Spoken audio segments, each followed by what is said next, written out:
National. What up, y'all?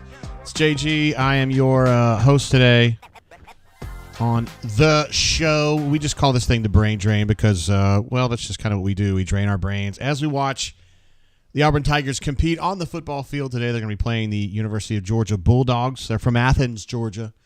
They're the two-time defending champions of the entire country.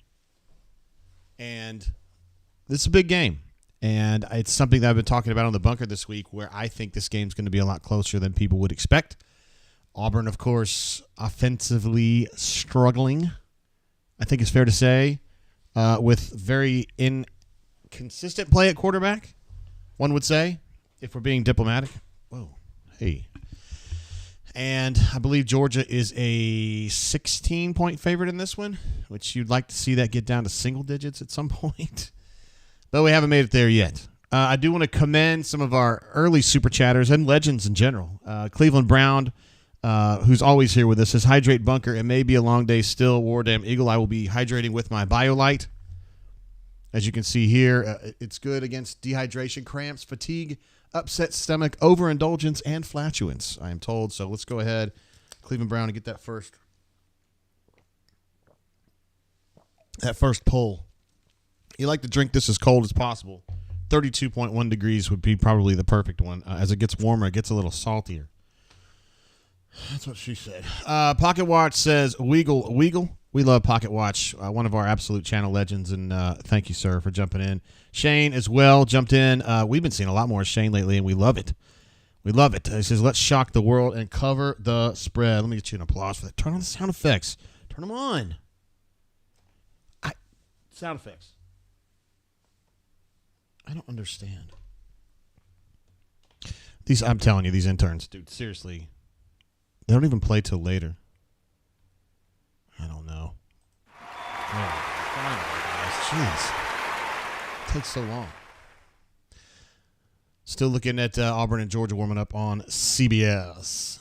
Let's see. Kanuman jumps in. Kanuman, another channel legend and all-around stud, says, what's the good word? Our secret word today is going to be cinnamon. That's why I'm drinking Peerless today. It's got a cinnamony taste, and I can say the safe word as often as I need to. Believe me, watching enough of these games lately, we've needed some safe words. CJ, my man, I saw CJ the other day here around and about in Montgomery. Came by. Let's make Georgia drunk a thing.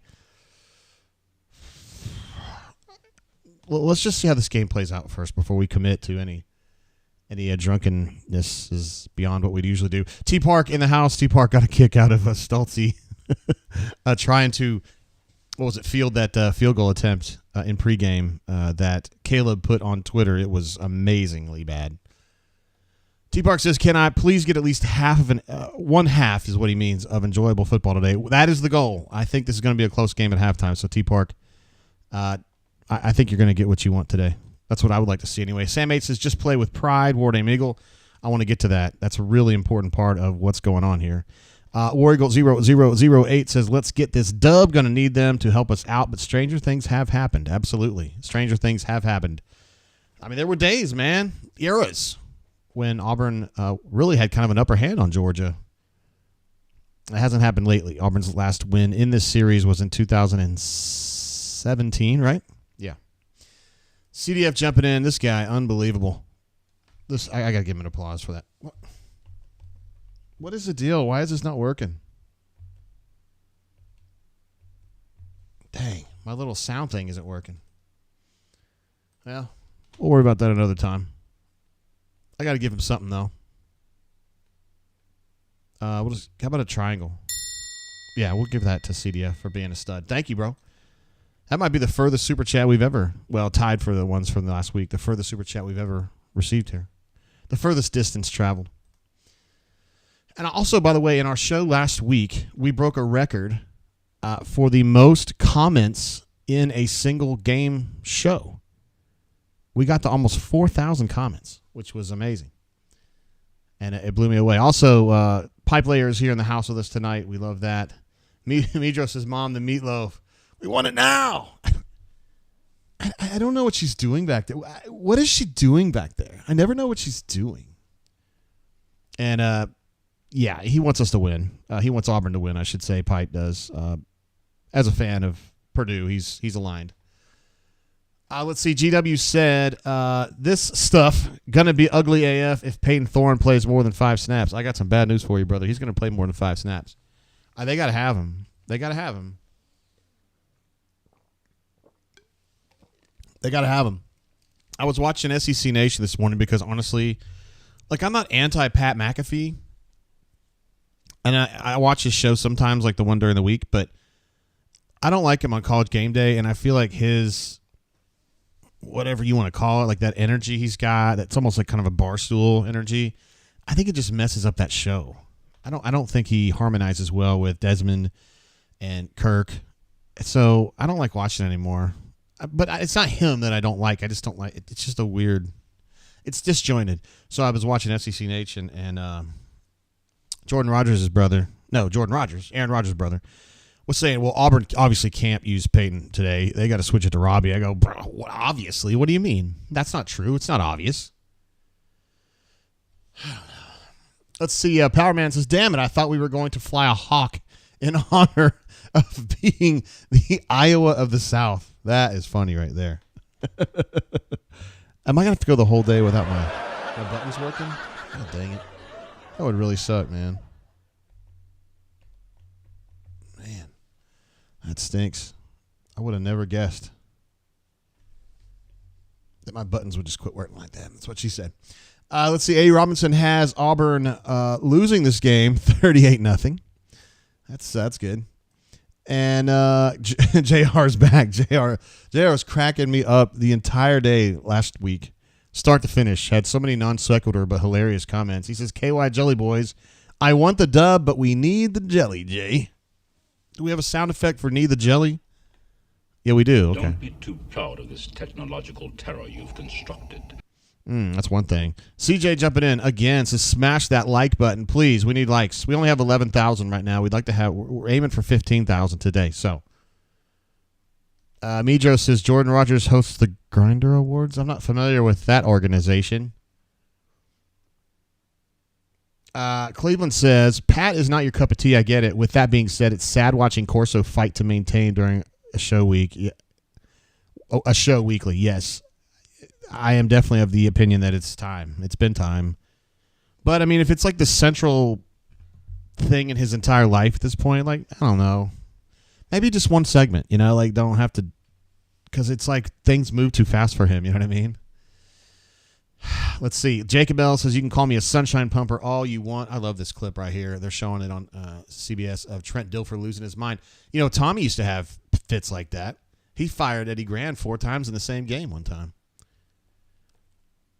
But anyway, they're having a tough start, UAB is, but it's all right. Jacob L says, I don't care. I'm going down with my guys. Auburn with the W in this one. He calls it an ugly game, 20-17. Wow. I mean, I'd love to see it. Believe me. Let's switch over to our main page here. Josh says, what up, JG? What up, Josh? How you been, bro? About to lock him up and go head-to-head here with the Georgia Bulldogs. There's Double A right there.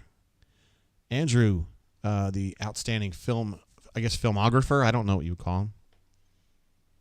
Video journalist for Auburn University. Good dude. He's a Tennessee guy, though. GW says, Ray Davis ran through the Gators defense like they were melted butter. I quit watching at that game once Kentucky, he had scored his 4th touchdown, I believe. CDF, I appreciate the early one there, too, bro. I feel like I didn't say enough about it because I got into a technical problem on my Stream Deck, but I love you, man. J.R. Harris is advocating Hank Brown. Auburn's, I guess, technically 4th quarterback, maybe 5th. I don't know. Feel like a stranger in the house. Let me get that size down there. Says, word up, much love, Drainers, Swoogans, and all the Tates, especially Mama Tate, LFG, beat some dog ass, or at least get dirty trying. Yes, that's the thing, and I was going to say this earlier. Oh, my God, JBDC Elite jumps in. With the Auburn over Georgia today, I wouldn't hate it. JBDC Elite, of course, a UK fan and unabashed. I'm using the Queen's English there. Unabashed UK fan. He's also a Kentucky graduate. He's also married to a Kentucky graduate, so You know they're good people. And he is a former or lifetime Woodford County Yellow Jacket. Just a few miles from Woodford Reserve, where they distill that. J.O. says, does our Jordan Hare voodoo come back for us? Could. BB Groover says, I'm nervous, boys. Need a shot of something. Do we have a shot of something? Soundbite? Do we do? If I come in here look swole and big and strong and tough, y'all gonna give me that award, right? Yes. That's what we're going to do, BB. I'm about to crack open this bottle of Peerless. I wanted to drink Redemption today because we are on the road to redemption, all of us, in various ways. And I have said from the beginning of the week until now, and I will say this until they get blown out.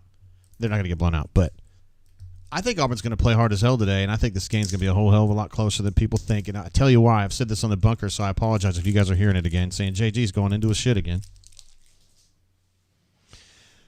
Since he got here, Hugh Freeze has been all about we got to make up ground and we got to do it one day at a time. Okay? That's what's got to happen at Auburn. Auburn, from a talent perspective, is way behind. Auburn, from a culture perspective, I'm talking about the moment Hugh Freeze is hired, is way behind on culture. And there's just no inertia. Auburn is at a complete standstill. If you were a sailor, you would say that your sail is in irons. You're pointing straight into the wind and you're going nowhere. My granddad would have said they're pissing in the wind. Every day since then, it has been, we're going to get one step better each day, and they actually do it. They've recruited really well. They have coached really well. Still don't understand some of the problems on offense, but whatever. You can't get it all done in once, you know. If Hugh is serious about building, catching Georgia, catching Alabama, he's got to do it. It's got to happen at some point. You then cannot come into games against Georgia, Alabama, and LSU and shit the bed. You can't do it. You can't do it. You can shit the bed against Hal. You can shit the bed against Jimbo. Things like that happen. But you cannot shit the bed in games against Georgia, Alabama, and LSU. You can't do it. And he knows that. And it is absolutely critical that Auburn make this a competitive game. It just has to happen. It's the next step in the evolution. And I think Georgia's better than Auburn. Of course I do. I'm not stupid. But I don't think Georgia's super, super good right now. I don't think they are. I think they've got holes. I think they got problems. I think they're putting a lot on the shoulders of Carson Beck today in his first true road game. I think he's a better quarterback than anything Auburn's got, but there's ways Auburn can win this game without something insane happening. They could actually put it together. Their offense could make sense. I don't know. Anyway, JBDC Elite's super chat was from 3314. JB and I went to Kentucky at a time when Kentucky didn't beat Florida very often. And things have changed a little bit. Look at Neil. My man Neil that we met. Actually, JB was part of the group that met Neil in the pool in Mexico this past summer. Neil has like 4 soccer teams he's pulling for, and they all won today, including Aston Villa. Big time, 6-1 they won, I believe. And if he can get these Auburn Tigers a W today, he would catch it all the way around. We would really like to see that. I don't know if finishing me off. So Neil is Welsh. He lives in Scotland. If you were in Kentucky or Alabama or Georgia, we probably wouldn't say XXX to finish me off because that would mean somebody's probably going to be cranking you. But maybe over there that's what you would say. I don't know. Josh says, JG, you think Hunter gets going today? Yeah, I think he's been one of the strengths of the team, really. Him and Damari and Jeremiah, and then Helbati was really good last week. I thought he was the best thing they had last week. So, Hunter's going to get first lick. And I think they can run the football. If they're going to win this game today, they're going to have to run the football. And I think they can. They were running the football fine against Texas A&M, and I think it was just they got beleaguered by Peyton being so bad. I honestly think it starts to mess with your head at some point. Even if you're like, a left guard or whatever, you're just like, jeez. That's 3 overthrows on 3 wide open big gainers. Blowing it, man. Neil says, nah, it means exactly the same thing. Okay, word. That even makes even more sense now. Tow race is good news, guys. I had my pregame dump. It's going to be a good day. Hey, all right, that's what we like to hear right there.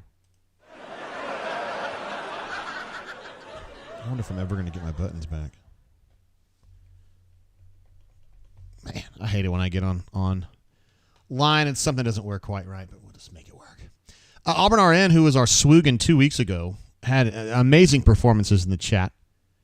Says, I know Freeze is hard-pressed to let Montgomery have free reign and call plays. But at some point, Hugh needs to take the play sheet and make stuff happen. Agree. Stolze, who is a pretty ardent Hugh Freeze sympathist, made the same plea in print this week. He thinks that Hugh ought to do that. We will see if he does that today. I'm sure the temptation will be there.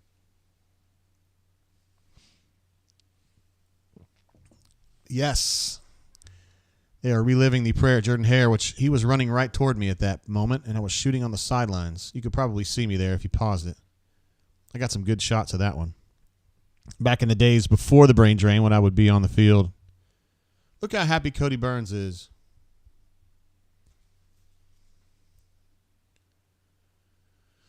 Wow. They get really cinematic with these pre-games, don't they? Jeez. Raven says, JG, do you have any pre-drain rituals? No, I don't, actually. I just, get spatted up and choose a bourbon. I usually get a little smooch from the wifey, although she's not here currently. She's out at the Sweet Creek getting some stuff. JB says, this is not CHF Hughes offense, it's Phillips. I don't think it's Phillips either. That's the thing. It doesn't look like what Montgomery ran at Baylor. It doesn't look like what Hugh ran at Ole Miss or Liberty. I would say that it's just kind of a bastardized offense that really nobody is that's the problem. It's like nobody's offense. Now, with some minor consolidation here, there, and everywhere, I think in the course of a week, you could make it someone's offense. It could be more in line with Hugh or with Montgomery or however, but right now I just think it's kind of a hodgepodge of different ideas, and the sequencing to me has not been super sharp. There's a lot of things that haven't been super sharp on offense. Quarterback play, I think if it was just decent, it would look a lot better. So that's really all you got to have today. You just got to be decent at quarterback today and give yourself a chance to win this game. Anyway, CJ jumps in with another super chat. So did the bird fly good? Did the eagle fly good? Captain Eagle Fly Good. One of the great names on the bunker. It reminds me of that. CJ, thank you for the support, my man. And CJ, by the way, was our swoogan last week. And he and number 19 become the first family members to both be swoogans. They were both swooganized by Sir Chip Chip last week. Well, yeah.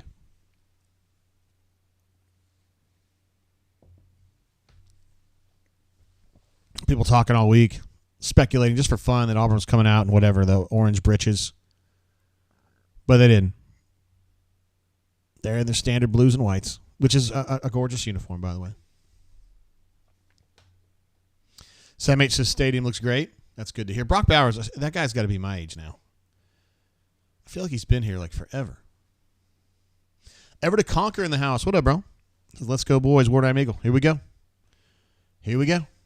Josh C says Colorado within 7. Is that true? I was watching that earlier at lunch, and they were down a lot, like 34 to 10 maybe, or 7. I don't remember. Wow, that's great. I was hoping they weren't going to get killed. Let's see. Ravin says he's got a friend inside the stadium says the Eagle did not fly good. Wow. Well, that would be terrible. That'd be a terrible precursor to what could have been a great day. It's going to be a great day. A great day. GW is not high on Peyton Thorne. Says he gives you zero chance. He's trash. His numbers prove he's trash.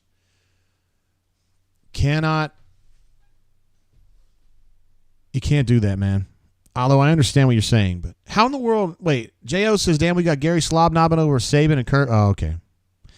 It's almost like you have to play a game with Gary Danielson about how many shades away from Saban are you. Like, he always finds a way to get it back to Saban, even if Saban's not playing.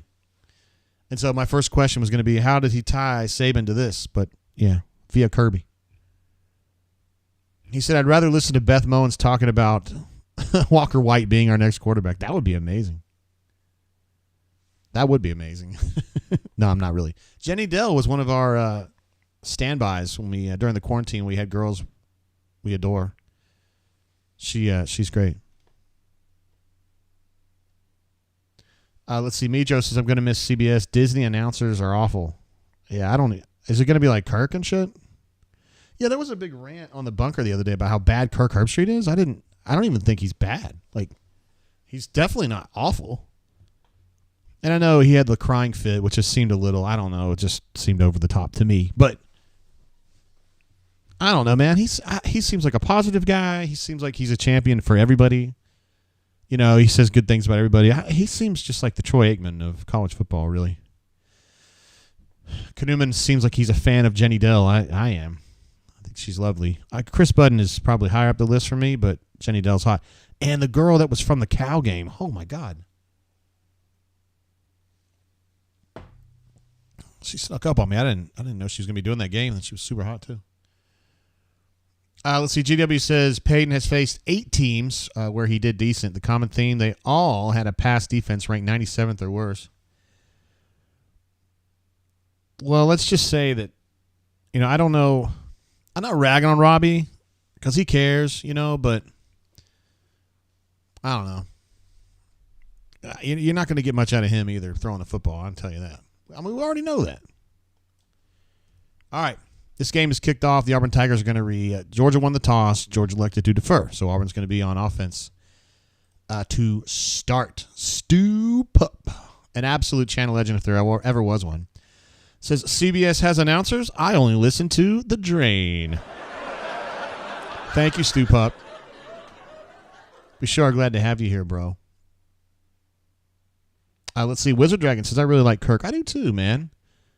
I do too. And I don't like I didn't like Ohio State back in the day, like when he was playing for them, and I still don't. But I mean, as a grown ass announcer and stuff. All right, so first play was a quick screen to slot receiver Jay Fair, easy completion, just kind of a way to get things moving. Also, Stu Pup had a earlier super chat that I missed while I was probably ranting about something. Let's hope Georgia plays with their food a little too long, and Auburn can hit a couple of tricks early and hang on until the end.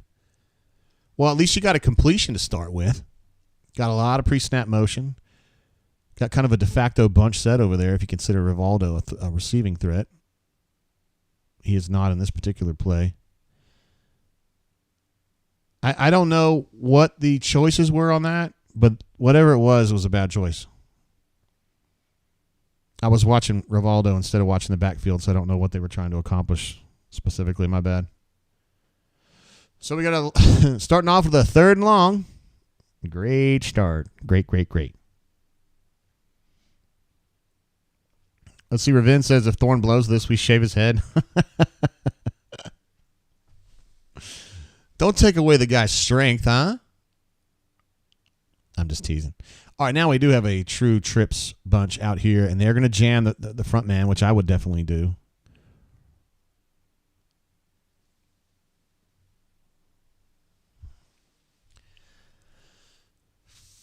All right, so sacked on 3rd and long. I want to see this vision here.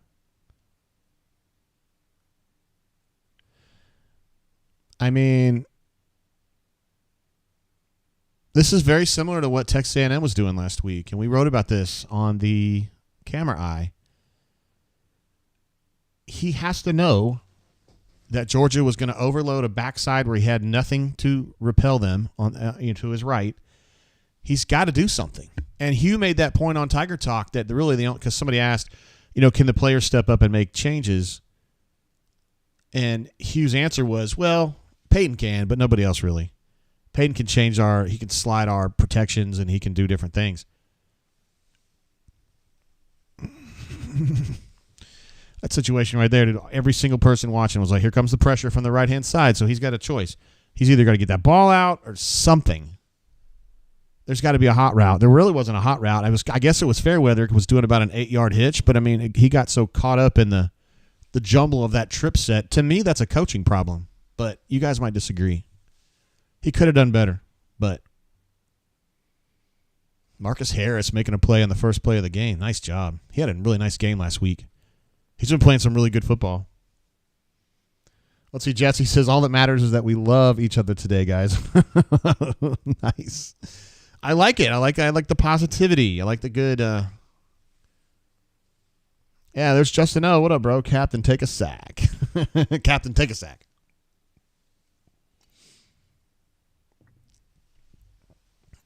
He's just got to get the ball out faster.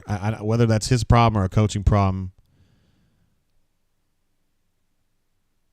All right, that's a nice stop right there. This is one of the things I really like about Auburn's defense is just how quickly they rally to the ball. I was actually talking to Coach Hunter about this the other day because he sees the same thing. And I was asking him, well, why does that happen? Nice play by Cam Riley here in space. And he thinks it's because they were reading plays backward last year. They were reading pass to run, and now they read run to pass, and it just makes them trigger a lot more quickly against the run coming downhill. 3rd and long for Georgia is what I've got. Not enough pressure on this at all, and he makes a nice throw to Ladd McConkey. Yeah, Justin, I heard that. We're just hoping you're Gucci, bro. I guess this is related to that situation from a while back. I guess that's their new Hunter Renfrow, huh? Man, Auburn did a nice job of kind of cluttering up the running lanes, and then he just kind of snuck through one. There he is, CDF with another super chat. Says, script ass again. CDF really, really wants those scripted plays to be sharp for Auburn, and they just tend not to be. That's what you call a split zone concept on that run, bringing the tight end across to kind of drag some of those linebacker eyes around and then run the other way. It's an Auburn staple, too. It's just a main play for a lot of teams these days. Now, that was similar. It's going to be 3rd and short, right? 3rd and 2-ish. Eugene Asante, 28 tackles, leads team, but, man, he's had some bad PFF grades lately. No, Auburn Tigers held on that one. Marcus Harris, again, was kind of like trailing it, but got him down. And then I think Porter might have cleaned that. Not Porter. Nixon. Yeah, he just put his shoulder in there and basically created a wall. All right, so we got 4th and 1. No, 4th and 2. Melee says the problem is that the script writers are all on strike. Will get fixed soon. That's good right there, man. Well done. Well done. I love it when people can get current events in there. T-Roy Tiger calls him not Ladd McConkey, Ladd McConkey. Wait, what? Let's see. Jonathan says we need to survive this first 15 minutes. Can't let us get ugly in the first half. Bro, that should be the other way around. You're inside Jordan Hare, right? Auburn should be capitalizing on the first 15 minutes. But that script was kind of ass. I'm with you on that, CDF. Let's see. CJ says Asante is my favorite player on the roster right now. Wow. He could definitely, if we were having a conversation about who that would be for various folks, I think Asante would be a very popular pick. I would say that Peyton Thorne is probably the least popular pick. Yeah.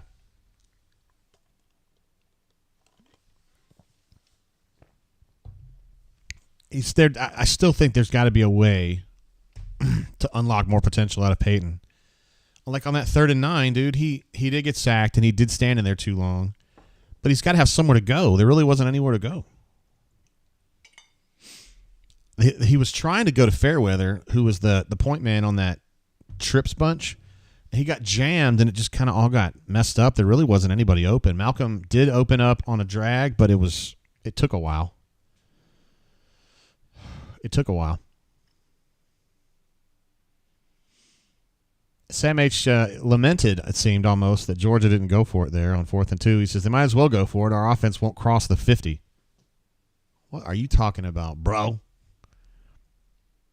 Let's see. Big Gaps in the house. What up, bro? JG, what's good? Sipping Widow Jane 10-year. Nice choice. I'm drinking Peerless today because it's cinnamony and my safe word is cinnamon. But the Widow Jane 10-year, which my man Cuz was drinking, I think, last weekend, that is from the state of New York also. CJ says my all 9 super chat for Asante is upcoming. Thank you, sir. CDF says 0 hot route. Still, I know, bro. I don't understand. This paradigm has to change. They have to have somewhere for him to move the ball. Like, it just has to happen.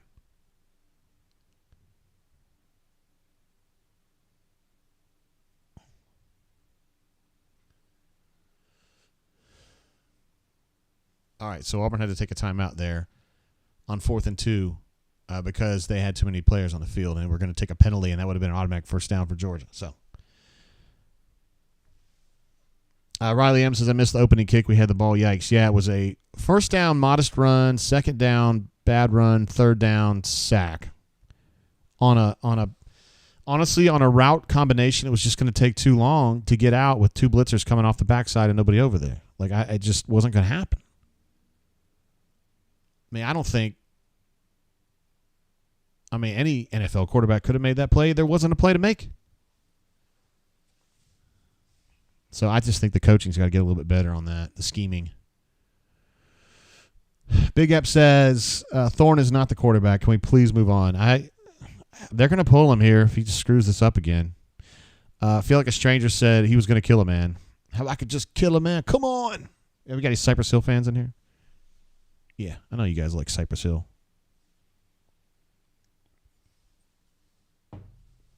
So come on, as Cypress starts to kick shit. All right, this is kind of an interesting formation here. You got 2 tight ends kind of stacked up left. They ran right. They were both pulling.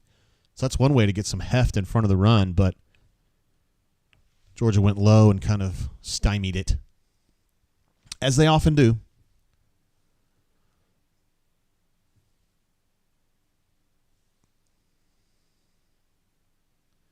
Cleveland Brown says Hugh has to take over play calling if Montgomery can't get this shit together. I tend to agree with you on that. Holy shit, look at this, guys. Oh, my God. Don't slow down. Wow, that's a big one right there, yo. Come after me. I'm a man. I'm 40. Man, that was a hell of a play right there. Peyton Thorne makes a play. Yeah, he made the correct read on that, 100%. And Auburn had some nice perimeter blocking out there, and he was just hauling ass. Hell, he hung around longer than I thought he would. Ahead of those guys. They get all the way down to the 30. So there you go. I think, was it Sam who was saying they wouldn't get across the 50? Yeah, it might have been Sam. So they do get across the 50. There's an RPO that almost went the other way for 6. Oh, God.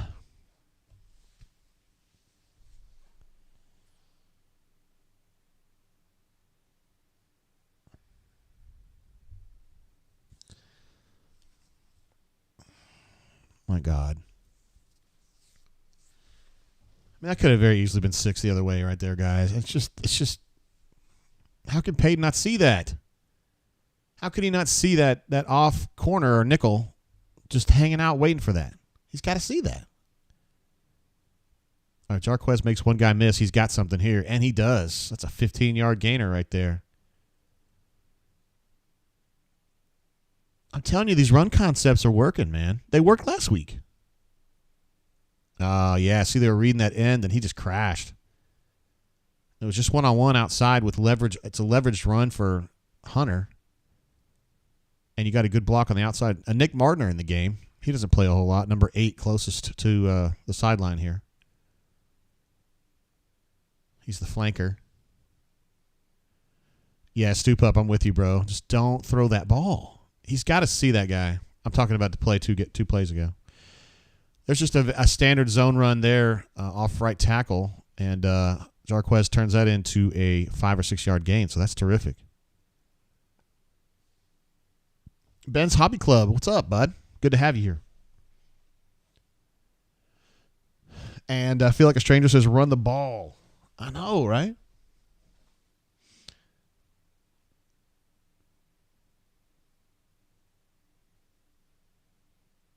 I didn't like that. Just seemed slow.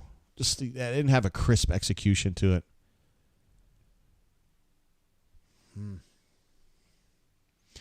J.O. says, this forward pass shit ain't working. Yeah. That's like the statement of the entire season so far. You have made one sentence encapsulate the entire season.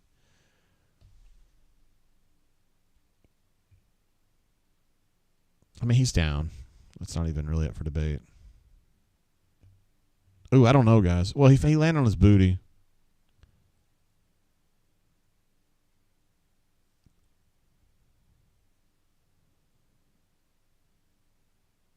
That's a good take, Ben. We got to win this. Auburn 50 and the other 0. Yeah, all right. Another timeout, guys, here early in the first. Well, I guess we're midway through the first now.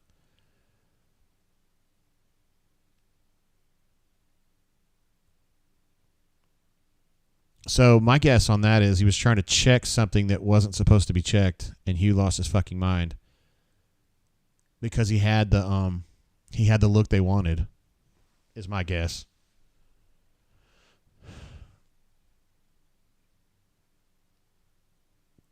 Let's see, Josh says Texas female cheerleaders, thanks for making that designation, in chaps have got to be the hottest cheerleaders in college football.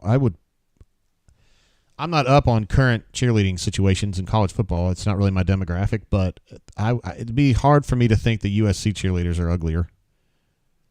They're probably hotter. Let's see. UGA has a white boy linebacker? Damn, son. Yeah, Auburn's trying to get in on Sammy, who is also a white badass linebacker. But I don't know. It's going to be a tough pull. He decommitted from, I can't remember if it's Clemson or Georgia. He looked pretty damn good. Auburn just needs linebackers, period. Decatur says play clock was down to 3 as the reasoning for that timeout. So there's your answer, Ryan.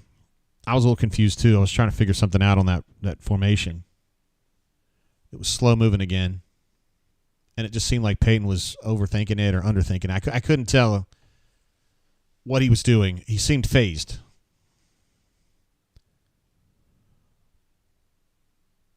Kaduman says they sure beat Texas A&M cheerleaders. Well, I would hope so. Solo Tigre, thank you for that. Said Sammy Brown decommitted from Clemson.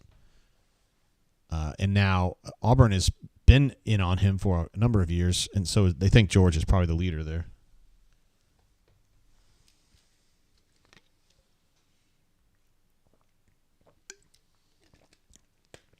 Damn, Diego, that's really saying a lot, brother. If Auburn scores a touchdown, I'll watch Virginia Bodo? Boston College entire game on slow motion tomorrow. I'll gladly pay you Tuesday for a hamburger today, right? Auburn Dad for life. What up, man? So just stopping by to say hi to the best hair on the air. Thanks for stopping by, my G.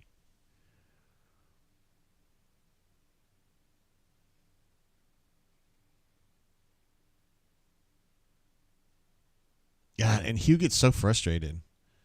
He's a very emotional dude, and I don't say that as a bad thing. I am myself, but man, he's fighting.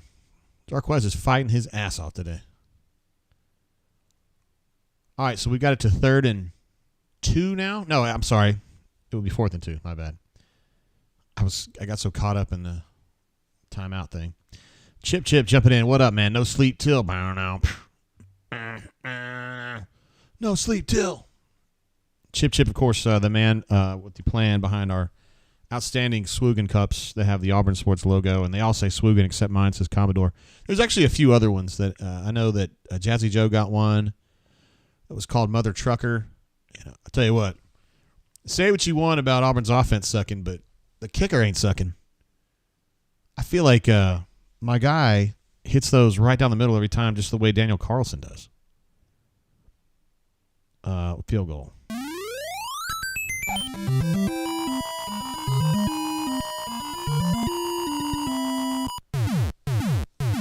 All right, Auburn Tigers on the board, 3-0. Auburn Tigers leading the game, leading the Georgia Bulldogs.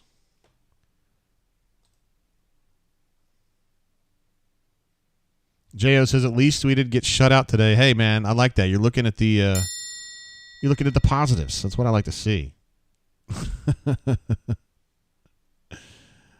Cleveland Browns is better than 0, but we can't do this the whole game. Yeah, once you get in there, excuse me, when you get somewhat near the red zone, you got to do something. Yes. Let me get these stats up and try to get us updated. We're only 3 drives into this game, but I still want to get the numbers up. All right. Peyton is officially 1 of 2 for hold on, let me see this. 1 of 2 for 2. No problem. It's a big day so far.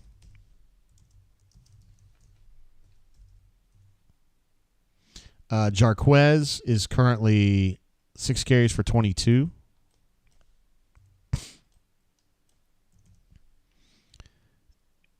And the big play so far has been Peyton Thorne's run, which was a 61-yard run. Wow. I'm going to go ahead and put him on here.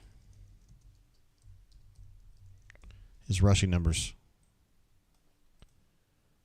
2 for 59, of course. Yeah, he actually lost yards on the other one, but you know what I mean. And let me get these third down numbers updated. Auburn's 0 for 2. They're 1 of 2. That's a good start. All right. We are now fully updated over there on the left side. I think we had a super chat pop through as I was doing that. CJ jumping in. Says 6 is better than 3, but take what you can. You are correct about that, sir. Thank you, CJ. Again. And do I have an update on Colorado?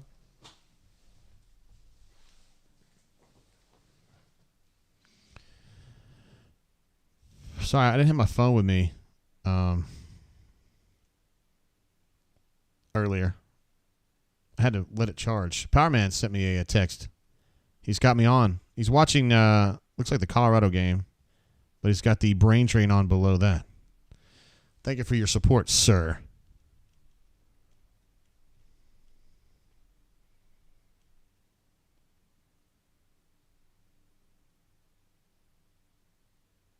Oh, but that's what happened. So one of my homies, D in Atlanta, you guys know from the bunker, sent me a picture of a girl.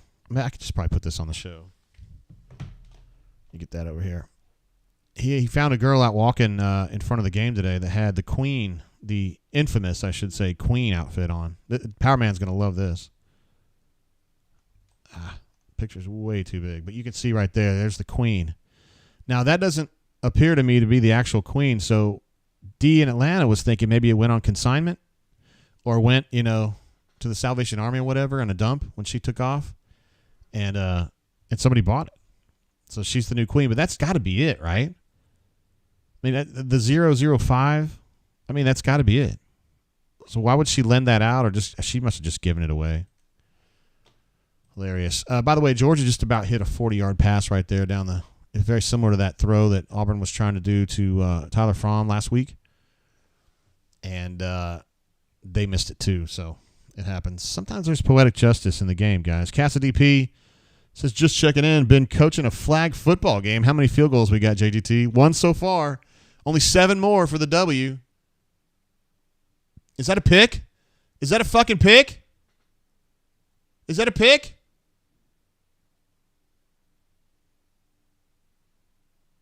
That sure looked like a pick to me.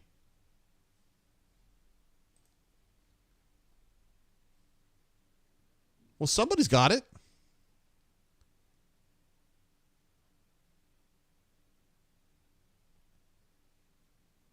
Wait. I thought Jalen had it, and then Jalen came out of the pile without the ball. And he seemed bothered. Is he bothered because he got it wrestled away from him?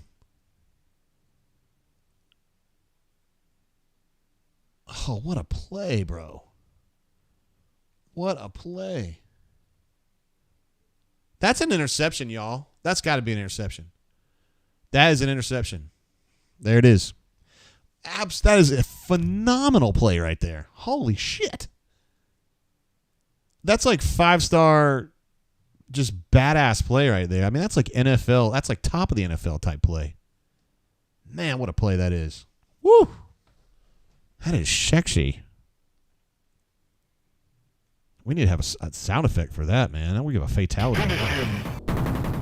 Sub-Zero wins. Flawless victory. Fatality. That was an amazing play. We need you to step up your drinking. That is an INT. Hell yeah, it is. Tell you that this defense does create turnovers. They absolutely create turnovers. The problem is the offense also gives it away a lot. And two special teams gives away. You know what I mean. Did we get an answer on the Queen? Did somebody say something in the chat about that? I don't know how that happened. I'm more interested in that right now. Also, Wizard Dragon, I think, jumped in. Colorado lost, but gave it a good fight. Blake R. with the super chat while we were adjudicating the interception, I believe. JG, a little late to the party. You're not late because I'm actually partying with some friends at their house and watching game, but I wanted to say hi to my friends and family here and give my weekly donation since I'm going to be lurking. Blake, great to have you, bro. Thanks. Blake is a really, really important part of the channel. We love that guy. He's great on the bunker, too. It's just all around good. Also, number 19 jumped in earlier while I was probably ranting my mouth, blah, blah, blah, about whatever. He says, this week's 5 and 19, super chat for 5 and 19, brought to you by Auburn's third down conversion rate. Hey, wait, hold on. We got to laugh for that. The sound effects button still isn't working, though. Whatever, it happens.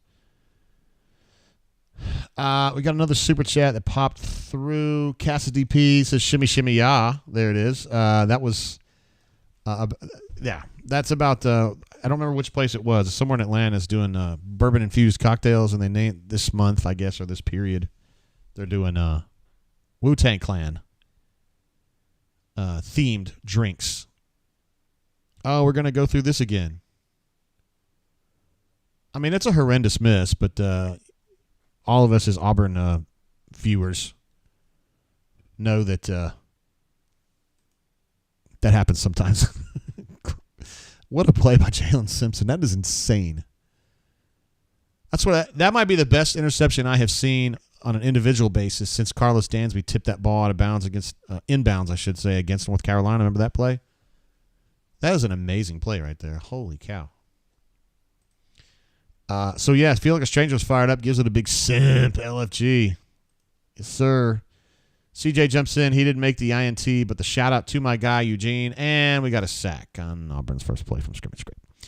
Let's hope he gets a few key open field tackles. My guess is he's going to have a lot of opportunities to make some open field tackles as we move forward. Thank you again, CJ. No more super chats until the second half. That's the new rule for you. I appreciate you, my G. Let's see. CDF says INT going to let us flip the field after this 3 and out. He's always so positive. And just to kind of go right down that vertical, sack, 5-yard loss on the first play. Of course, I just wish Auburn would have some short routes so he could get the ball out. All right. Got the ball out in space to Batee, who has proven himself to be very good in space. I don't want to see any Peyton graphics. This would be the way to put that. CJ says, LOL, got to prove the Swoogan decision correct. Dude, it has been adjudicated. It's over. You did a hell of a job. You have been doing a hell of a job. 3rd and 11, guys. Oh, my God. Throw the fucking ball. Ooh, it could have been a horse collar, but he let go. Smart play. Who are you talking? Who are you jawing at, bro? You didn't get a first down. Like, what are you doing? Why is he be jawing right now? Why are you jawing?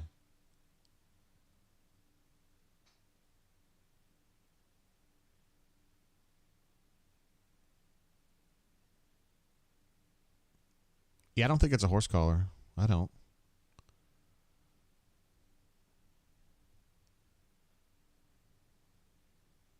I guess he was just kind of like, yeah, I'll be here all day, maybe. That's the kind of jawing he was doing. 4th and 2, they're going to go for it because they're kind of in that no man's land. This is where you really wish you could just kind of fire one up the middle. All right, hey, that's another good read. I'll give him that. I thought for sure he was going to hand that bad boy off, and he didn't do it. I see my chat widget is frozen again, so I'm going to reset that. Anonymous thought he was looking at a late hit there. Hey, it's another first down, and they're safely over the 50 now again. To me, this is just trying to drive it home with one headlight, though. I mean, Peyton's he's made some better reads in the run game, though. There still has been essentially no effect in the passing game, and I just don't understand that run either. Like, the offensive line's got the defense completely put into like a little wedge, and he just ran right into the wedge. Like, just bounce that one way or another. I think he can accelerate by them. Jesse said, just punt it, and then he said, I was wrong, I'll admit it. This is War and Peace and 6 chats and 6 chat lines. Well, this ship can't sink. And then the Titanic goes, boop, boop, boop, boop. It's over. 2nd and 8 is what I've got here. Auburn been doing a lot of 2x2 today. Oh, as I say that, they go, oh, Jesus. Oh, they got the flag, though. So, it's just, I feel like Tom Hanks in A League of Their Own when he's like, so they were bringing Rivaldo Fairweather in motion to provide a chip on the unblocked end, but he was late getting there, and so the guy was on Peyton's back. He just misses. Like, Fairweather's got to do a better job on that, but the DPI is going to kind of salvage it, but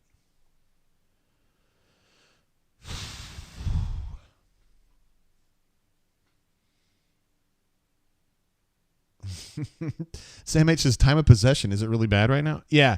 Josh says Thorne can't anticipate pressure coming. That really seems like a problem for him. That might be the biggest problem, Josh.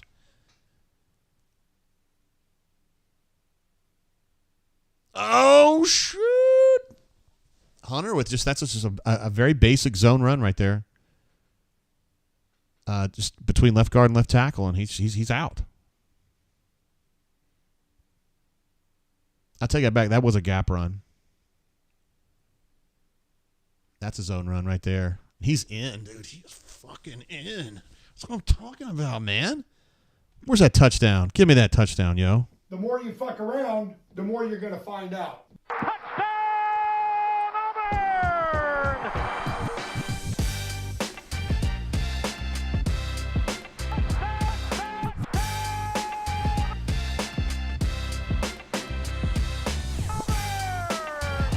He just trucked the old boy there, too.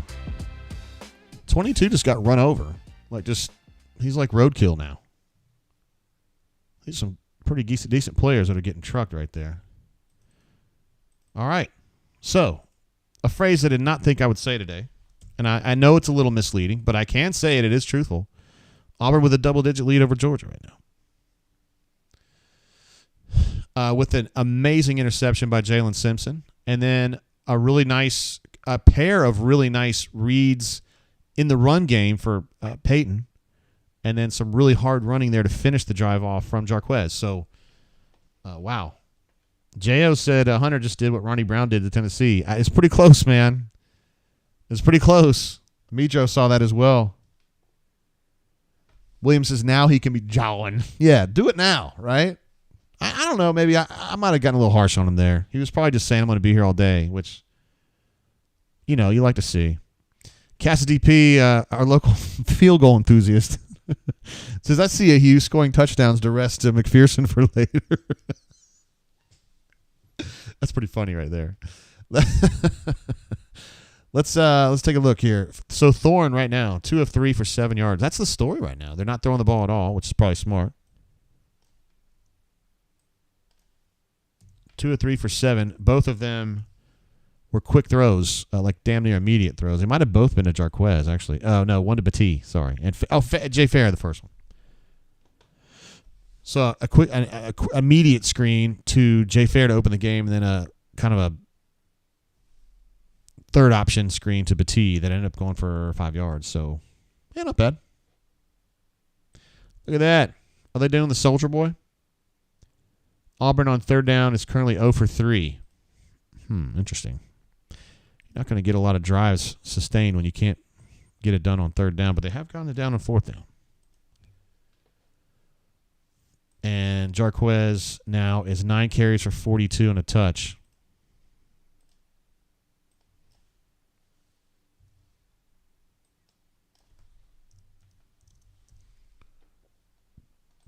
This dude's been running a while. Cam Riley with a nice tackle. That was an assured tackle.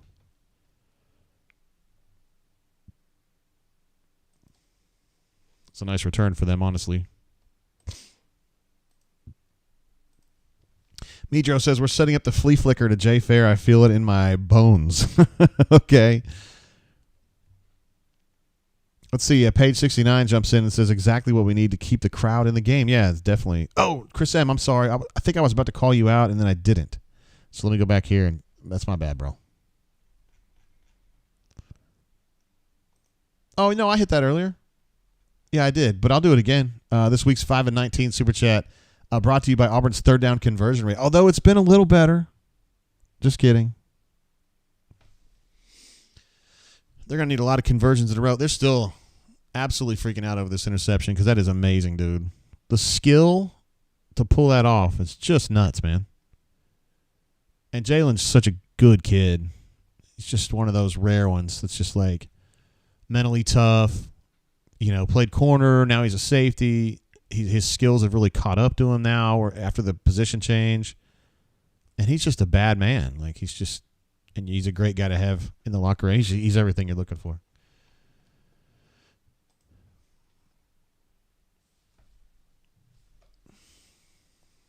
He is such a stud, dude. Brock Bowers. He's just like what you're looking for at tight end. That's a nice play design there. Kaufman is a really nice player, not necessarily known for his coverage speed.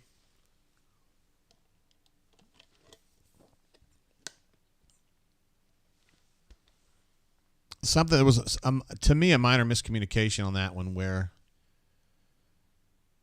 if DJ was so willing to give up inside leverage, and I think DK was supposed to have triggered a little quicker, but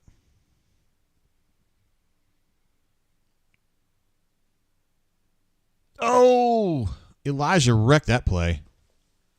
And they're going to push for a intentional grounding. They're not going to get it, but Elijah was about to eat his lunch on that one. I give Carson Beck credit. He probably wasn't expecting to have a dude on his back right there, and he was able to get that ball out with his back to him. Smart, man. Without that pressure, I think that play was going to definitely get the first down. All right, so this is a big play here. You can hold them to a field goal attempt, and it would be a challenging one if you could just hold them here.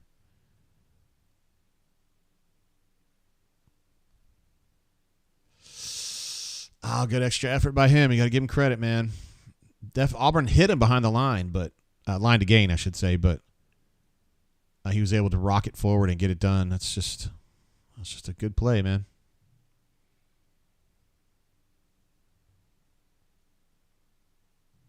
All right, that's the end of the first quarter. The Auburn Tigers up 10-0 so far.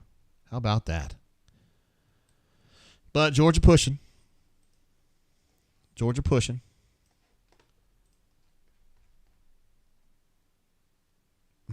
Cassidy pieces. Come on, Bobo. Do some Bobo things. Oh, man. Yeah, Robert says Bowers is a GD Hoss. He really is, man. He's a bad man. He's really, really good. Georgia, I mean, there's a reason they're two-time defending national champions. They got some players, and Brock Bowers is one of them. He is a bad man. Really, really good. He's just fun to watch. Tyke Smith's really good, too. He's going to be an NFL stud one of these days. Let's see. Chip says this game has already done its job for recruiting. Yeah, speaking of that, so many kids here this week. Auburn's got, I don't know, maybe 8 officials, but I would estimate 200 to 300 unofficials, and a lot of those players are big-time 25, 26 guys. They have Trent Seaborn from Thompson, who's a 27 guy. There's so many dudes here to see this game. Yeah. Man, this has been, I mean, close to an ideal start for Auburn, honestly. I mean, they did get stopped short on that first drive. Well, second drive. First drive into the red zone. and had to settle for a field goal. But so if you're looking for like a perfect, you're not going to get that. But this is definitely, this looks to me like a coaching staff that has sat down and had a serious conversation with itself about, okay, this is not working. What would work? And so they did something we've talked about a bunch on the show last week, which was, okay, do they need to go to like a run-first offense? And we all just assumed with Robbie, because he's a much more of a running element. The truth is that while I think Robbie is a better runner than Peyton, Peyton's not bad. As you show, he saw in that 61-yard run, he got away from some dudes, and it took a while for them to catch him. He's got some speed. Just Whale Driver, Ward Amigo, I'm already proud of the effort. My guy, give him some claps, man. First of all, give him, yeah. I'll give him one of those. It has been a pretty remarkable game so far, and that Simpson interception was absolutely nuts. That might be one of the things that the bald-headed guy on SportsCenter late, Scott Van Pelt, might put that best thing he saw today. It's an amazing football play. Let's see. Cassidy P says, if we hold them to a field goal here, it's on. Just need to possess the ball and make the game painful for them, which Auburn has done a nice job of. So far in this game, I think it's been managed really, really well for Auburn. Time of possession is approximately double. Auburn's at 9:32. They're at 5:28. So Auburn's done a nice job so far. Let's see. Auburn has run 17 plays. They've run 13. Auburn is averaging 6.8 yards per play, although we're still kind of so early in the game, I'm not sure that number matters. Auburn is 2 for 2 in the red zone, although I'm not sure that that's, well, it is accurate, I guess. You'd like to see touchdowns scored in the red zone. As a Raiders fan, I'm all about scoring touchdowns in the red zone because we love to kick. I don't know why. Well, I do know why. Daniel Carlson is a badass. But anyway, Cassidy P says, we have a first quarter touchdown. Did not have that on my bingo card. I don't know that anybody did.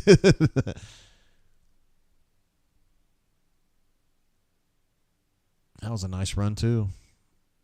Some kind of a... Yeah, I don't know. I wasn't watching the specific blocking on that play. I know he's wearing 86, and you think, what is that, a tight end? No, he's actually a running back for real. He just wears a weird number.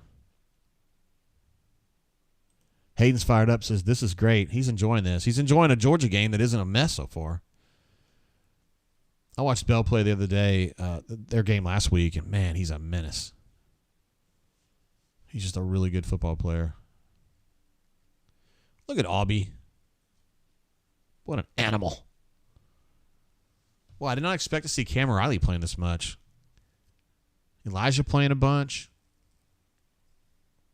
See, Whale Driver says, missed the interception. I was at a birthday party with 20 Georgia fans in Athens. They were worried about this game before kickoff. I just felt like Auburn was going to play the game, man. Was going to play the game and actually fight really hard. And they have so far.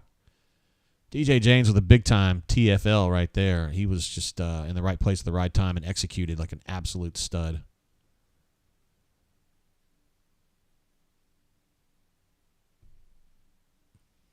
Yeah, really nice recognition and finish on that tackle right there. Justin Rogers in the game as well. Been kind of quiet these last few weeks, but was making a difference on that play right there. 3rd and 7.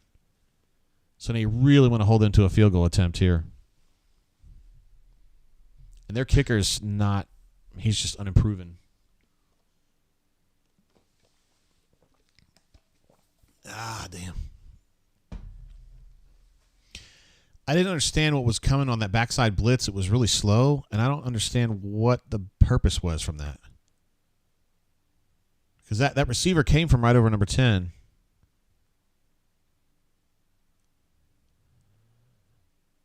I mean, can't he at least just, like, jam him or something? I don't know. At least just run into him and disrupt the route a little bit. I don't know. Melee wants to know, is DJ even a real DJ? Darkside says, JG, the Nook is legit. Hell yeah, it is.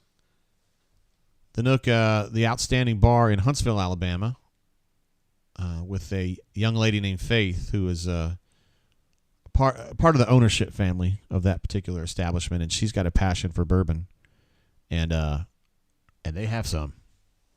They got a lot of good bourbon in there. A lot of stuff you wouldn't see other places. So when you guys are up in Huntsville, I highly recommend that place. That's where I would be going if I was in Huntsville.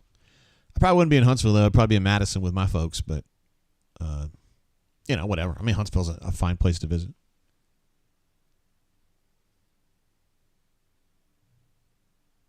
That's a touchdown for Georgia. God dang it. It happens sometimes, guys. And I can't even get the sound effect out because my little buttons don't work. I'll just give him one of these. I'm Chris Hansen with Dateline NBC. All right, so they got 6. It ain't the first quarter anymore. Yeah, GW says JG has a passion for faith. I do. I'm just a big fan of hers. She's really cool, like exceptionally cool. And she is now a proud owner of a Bourbon Blend T-shirt as well from our bourbon show, which has kind of gone on hiatus for football season. Just because we got a lot going on Thursdays. Haven't been able to do the bourbon show, but we'll pick that back up. It's a really nice throw and a nice catch for Georgia there, in a pressure situation. All right, 10-7. Auburn Tigers. We knew it was going to take more than 10, guys. So, well, I mean, not technically. You know what I mean. It's going to take more than 10. I love these commercials that have the two of the Smartless guys on it, Jason Bateman and Sean Hayes, I think is his name, because I'm a big listener of Smartless podcast. But where's Will Arnett? Why didn't he get part of that? I don't know. Let's see. My man says, you talking about faith from down at the slippery nipple. Wait, what? Cassidy P jumps in with those super chats. Says, all right, need to take the air out on this drive. Time for an 8-minute drive worth at least 3 points. That'd be pretty good. I would do that. Kidman says Madison Mafia, yo. He knows. I'm going to go ahead and work ahead and see if Coach Hunter's going to be good for halftime.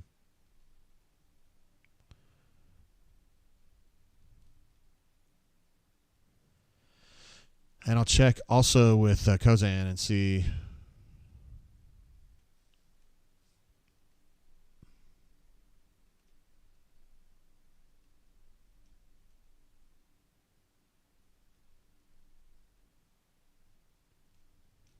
And I can't talk very well when I'm texting. I should be able to. Poppy Clan, what's up, bro? Let's see some more Thorn runs. They've been good today. They've been really good today. Knuman says Smartless is awesome. Yeah, they do good stuff. Yeah, it's entertaining to me. Jason Bateman, I've just always thought Jason Bateman was hilarious. I mean, he's like my age, and so when he was on Silver Spoons, he was like the kind of like sarcastic, assholey friend of Ricky's, which is like me, kind of. And I've just always liked him. I didn't watch the other show. The Arrested Development just didn't do much for me, but he's hilarious on Smartless. Cassidy P. So he's going to take the 8 field goals, Jay. 24 for the win. God, Eugene was just, I mean, literally like half a second, man. Still delivered a nice, he probably complimented him right there and said, hey, that's a hell of a throw considering I was about to steal your soul. Eugene Asante is just a super classic, just good dude. Smart, good dude. All right, good news. Alex Kozan is good to go. So we definitely got him for halftime. Sometimes it takes Coach Hunter a minute to answer. You know, he's a head coach now and an AD.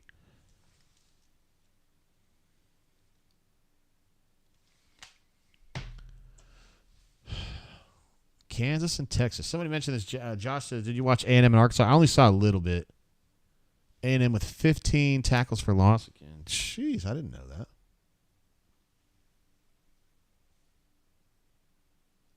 It's really weird to think Kansas is actually decent. They were so bad for so long. This is like Vanderbilt being decent. It happens so rarely. All right, one thing's for sure. If they're going to make this drive work, there are going to have to be some runs. No, No, you can't do that. No. No, you just can't do that. Yeah, Newman, I knew you'd be a fan of Arrested Development just because it's for smart people and you're a smart person. But I don't know, man. It just didn't pop for me. It seemed like it would. Like on paper, it looks like something I would find very funny, but I just never. Maybe I didn't give it enough time. I don't know. All right, so I like the play call on first down. It just didn't really work that well. I think Payton made a wrong decision just running the ball, but.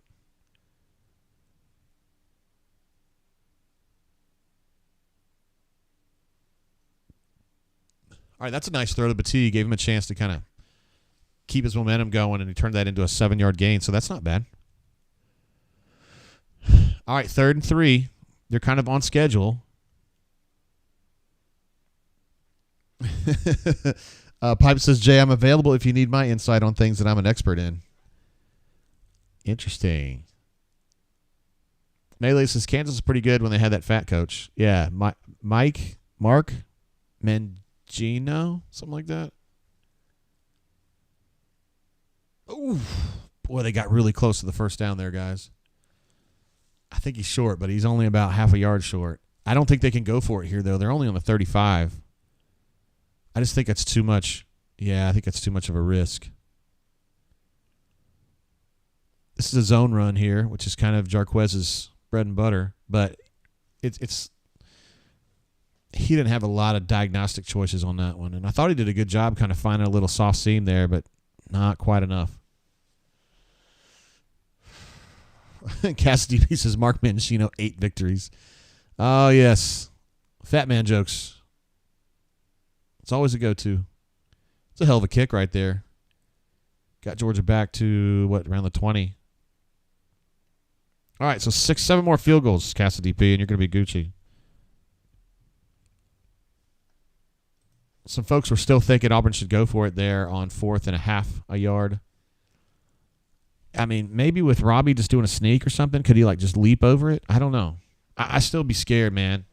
If you were playing some team that you felt like you should beat, then maybe, but you're just trying to get this thing to the next quarter intact, you know? JB said we don't convert third downs, haven't all year. It's definitely been a problem. That's a good point. Auburn is currently 0 for 4, and they're 3 of 4. So 0 for 4 is it's definitely supplementing your argument there, my guy. What did I say? 3 of 4 for them? I mean, jeez, guys.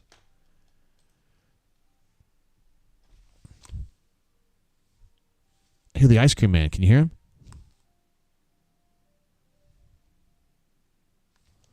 Ice cream man. Ice cream man. Trying to think what was my go-to with Ice Cream Man back in the day. Probably that little orange push-up. I like orange push-ups. And Astro Pop.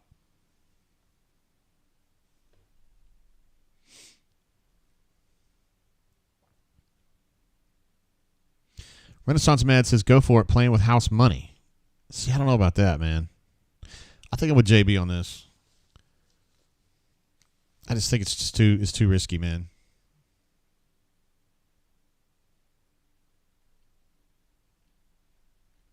Poppy Clan trying to talk a pick six into existence. I like it. I like it. Robert Smith says Kentucky could be the best team in the SEC. We were talking about that earlier. Yeah, they are playing. They have been consistently good for a while now, and I never saw this coming, man. I did not see Kentucky being able to stay in that. I mean, I still consider them middle class, but that's a big step up for them. But I would agree, Robert. They're not necessarily middle class at this point. They pushed up from that a little bit. Chuck Barkley, it looked like Taquio over there. There's Cam talking to Frank Thomas.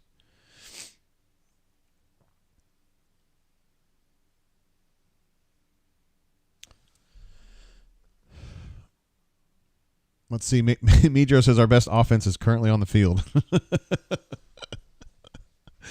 I love it, man. I love it.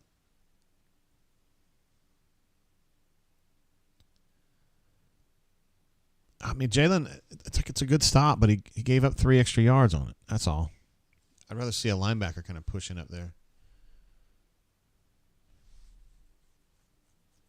That's Takeo down there, wasn't it? Yeah, it was. Or as Caleb called him, Takeo.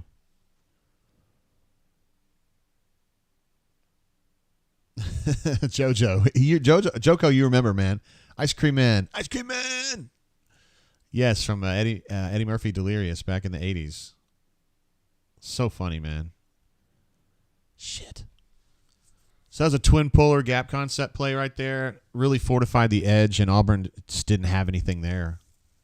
I'm not even sure who was supposed to hold the edge there. Is it Jalen?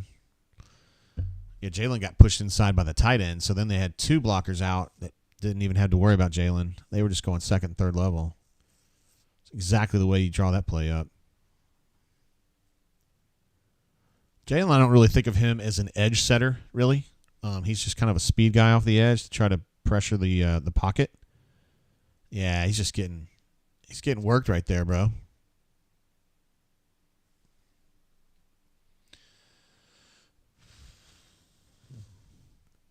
Yeah, Jesse says stop the damn run. It's going to take a stronger edge presence than what you just saw to be able to stop that. I need to start drinking more. Well, shit, that could have been more open. A slot receiver just goes for like a 5-yard stop. And he's like right there. There's nobody really there except his own backer. That's a nice play there by Jalen. Give him credit for that.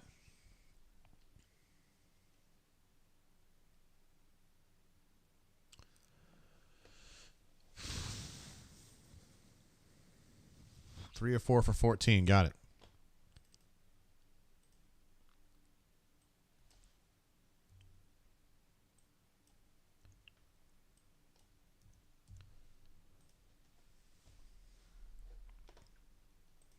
I just updated it, Josh.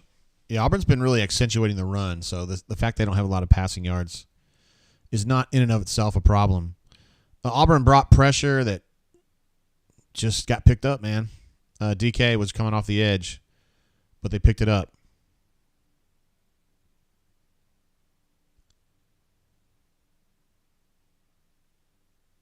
Yeah, that tailback did enough.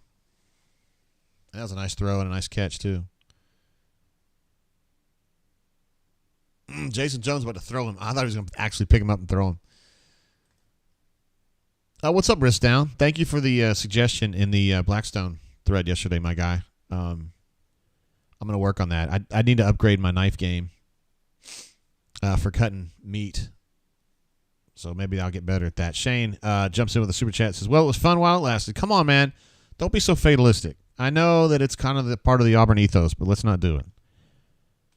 CDF says, wheels falling off. Need to go 4th and inches. Here we go. CDF. Come on, bro. Don't be that guy. Come on. Keep your head up. Let's keep the head up and keep those emotions in check, my G. Says the guy who's got banned on Call of Duty for 2 weeks. Oh. You know, that was outstanding coverage, and it was still almost a touchdown. And I wouldn't have faulted Zion Puckett in the least. So we're learning that Carson Beck, when he's allowed to throw on schedule, is pretty damn lethal. And Auburn has taken some chances to try to jumble it up for him, but they just haven't quite gotten there, and they didn't get there on that one either. DJ was blitzing on that one. He was kind of taking an inside route, too.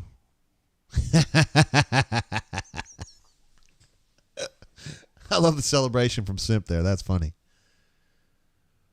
All right, guys, that's kind of a W, really, in that you hold them to a field goal attempt here. Oh, they had two guys blitzing.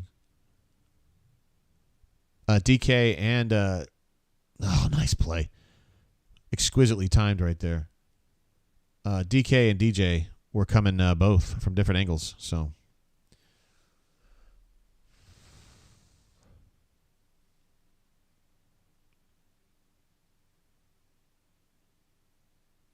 That one's going right down the middle. All right, so that's a tie game.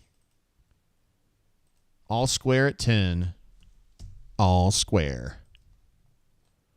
So first quarter was all Auburn. Second quarter so far has been all Georgia. Although I don't necessarily think Auburn's played poorly. I think they just kind of shat the bed on that last drive. What a play, man. Got to 4th and inches and decided to punt. And I don't necessarily decry the choice. But you needed to keep that drive going.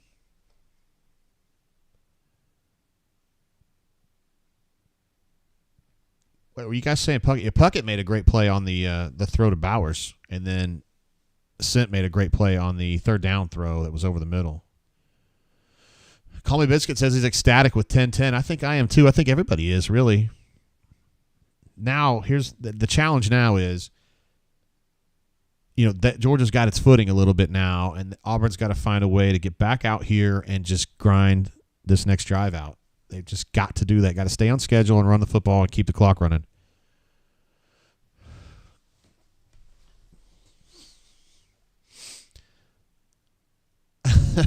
Cleveland Brown says I still don't like their jerk-off face, though. I didn't make that sound for them, did I?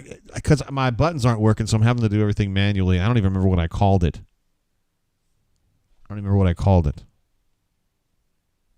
It's the sheriff from The Big Lebowski. So we'll figure that out some other time. I don't know. I wish these interns I've got now are just not what they were before. Guy with 2 names says, love how YouTube unsubscribed me to this channel. Boo. That's bad. I hate to hear that. Just jump back in, bro. It's all love here. Poppy Clan said, we need Carry On. Hell yeah. Why not? He sure was a good player.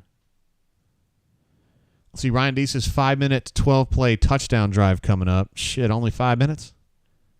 One of those drives like at West Virginia where they just grinded it. It was like a 20-yard scoring drive. I think it ended with a field goal, though, but whatever. Wow, do we get national, the Raiders? We get the national game in the afternoon window against the hated Dolts from Scam Diego? No, from Los Angeles now, my bad. I grew up in San Diego, so they were there, and I can't get it out of my head. Cassidy pieces nihilists, dude. Next time Zabowski would cut off your Johnson. Johnson? Best scene in that movie, though, is when he knows they're coming and he puts the chair up against the door and he hammers the 2x4 into the ground so the chair can't move. And then when they come, they just open the door out and the chair falls down. Uh-oh. Batee is out. He was out and away. That's probably a good 40-yard return. He got Auburn out between the 40 and the 50, unless he stepped out earlier because he was kind of tiptoeing the line there. But a really nice return. Ooh, Sean Jackson delivered a blow there, didn't he? They were down to their last guy. Yeah, but T has made a difference. I thought he was their best player last week, and now on special teams he gives him a little bit of a shot in the arm there. Gets him out to the 30. I thought they were a little further along, but gives him out to the 37, looks like. That's a good starting spot, though.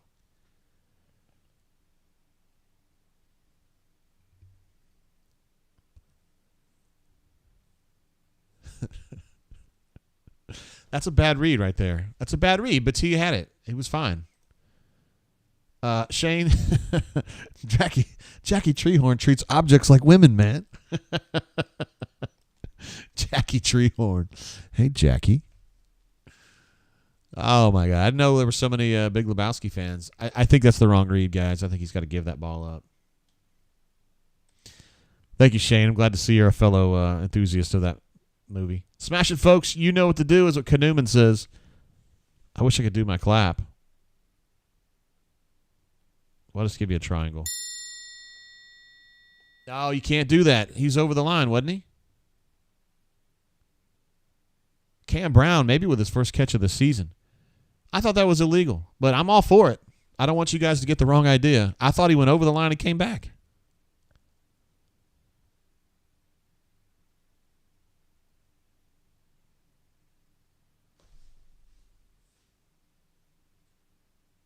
I mean, I'll take it. Well, doesn't matter now. He's going deep. Oh, fuck. Oh. Guys, that was a hell of a throw right there. Payton going deep for Malcolm Johnson Jr., and he put it right where it was supposed to be. But, yeah, Robert, I'm with you, bro. I think that probably was a penalty, but it's old news now.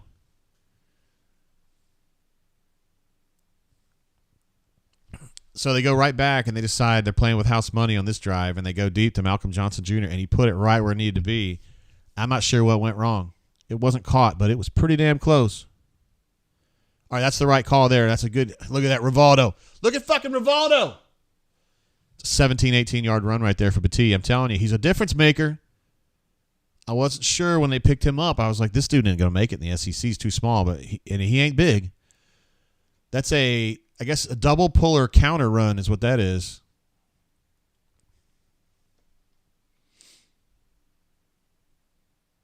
Scotty, dude, it's over, man. That will go down as a legal forward pass. That's all there is.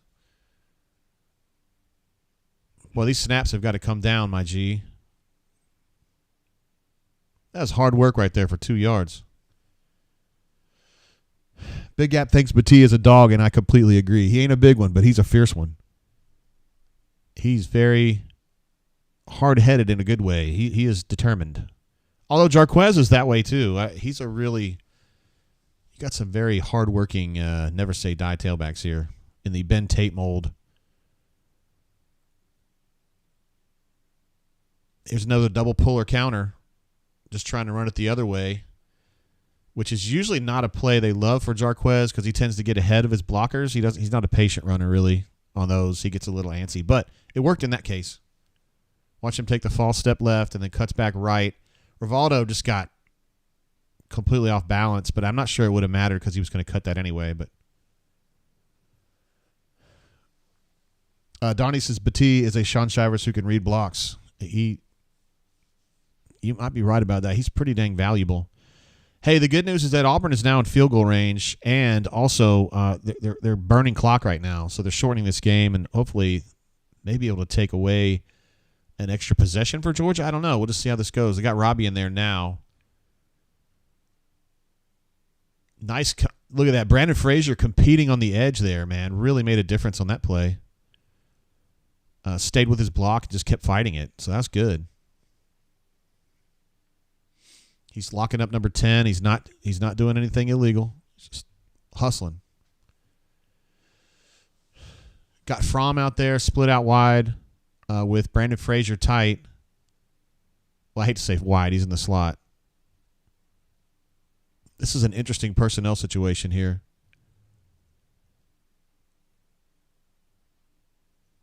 Oof, God, they're fighting. Those guys are absolutely grinding out there right now in the run game. God, another high snap. Andre got to get that ball down.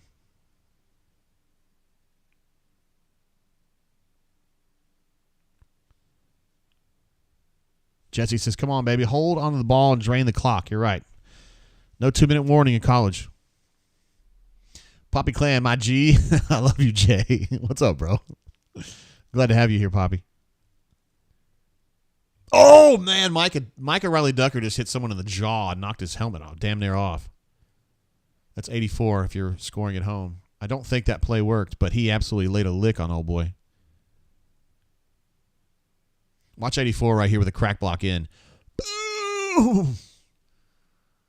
But that dude still made a play, though. Or he was right there, number 98. God, another high snap, and they're not going to. God, it's these high snaps, man. It's getting the exchange off kilter, man. Guys, I do not like that call. I didn't realize they were going to go for it on 4th down. I do not like that. You take the points and get ahead, man.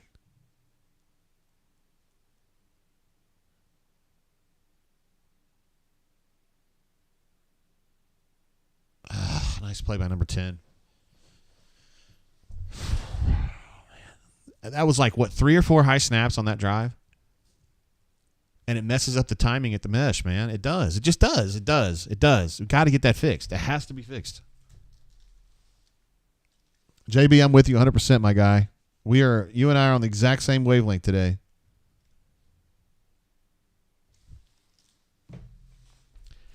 Got to take the points, man. Golly. That's so frustrating. It's frustrating either way you're thinking about this. If you're like me and you're a points taker, then you're mad that they didn't take the points. If you're somebody who says, I said, Avery Jones is who I'm talking about. I said Andre earlier because the Raiders, Andre is our center with the Raiders. I'm sorry. Avery. You don't necessarily have to get him out of the game, but you got to tell him, dude, keep the ball down. You're screwing us.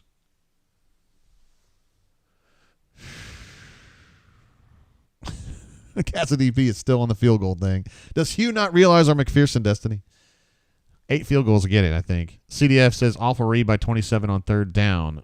I don't remember that specific run. He's not super patient, I wouldn't say. Poppy Clan says, can I call in later, Jay? Hell yeah, you can. We usually do it, a post game. AU Kid says, why go with Robbie for 2 plays and then sub out? I don't have a good answer for that.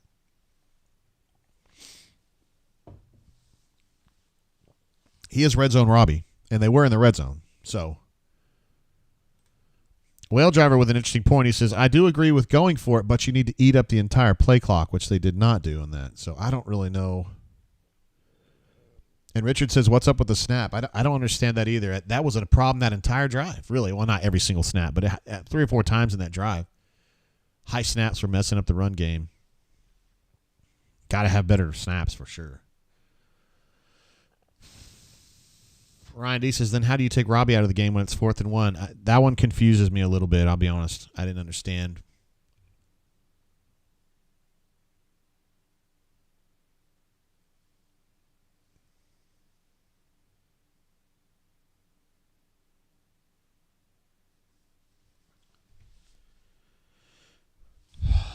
Man, that's a huge missed opportunity, guys. One way or another. You just got to do that. Renaissance Man says, so Hugh does 4th and 1 in the shotgun as well. It's a very Malzahn move, isn't it? And something I think most of us don't agree with. It just it slows things down, and it creates the potential, right, for a problem on the snap when you probably aren't going to have that problem under center. But, whatever. Thank you for the super chat, my G.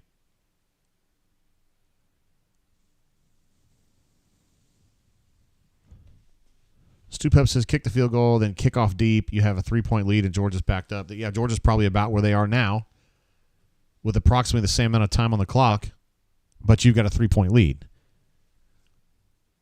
But if Auburn, gets that, oh, shit, got his hand on that throw, and that ball was kind of up for grabs, just didn't happen to go to anybody.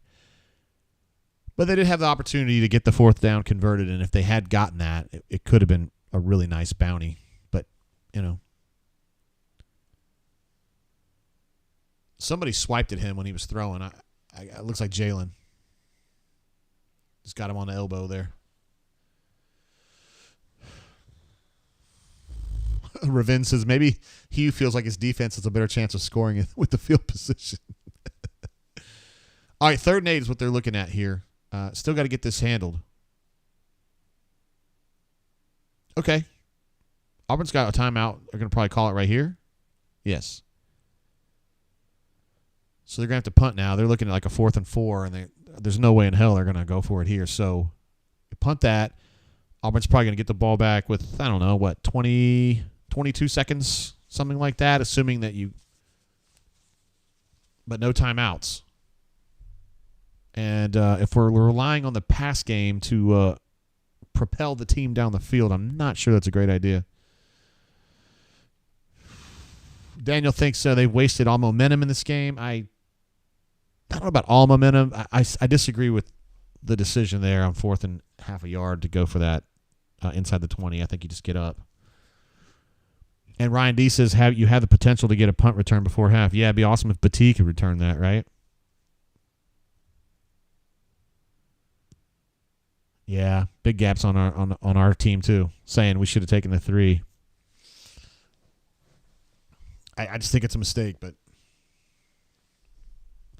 I do respect the concept that Auburn is the underdog here. Auburn's playing a good game.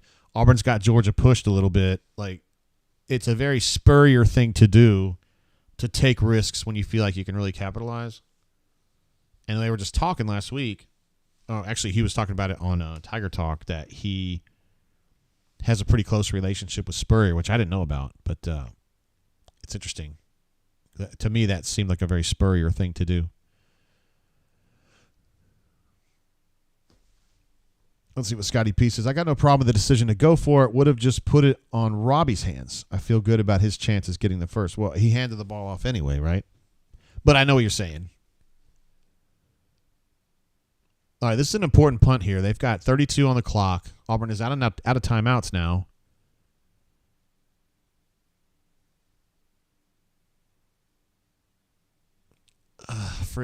Free caught at the 28. So that could have gone better. Yeah, I don't know. Wrist down says, great stop, but I'm still upset about going shotgun when we need a yard and taking Robbie out of the game when we're going to run. At least take a guy out because they... I don't know what you're trying to say on that. My bad. I think William is saying basically the same thing here. I'm fine for going for it, but why sub quarterbacks? Why are the coaches making it harder on the players? All right, so now that they got a full field in front of them, they've got Robbie in the game.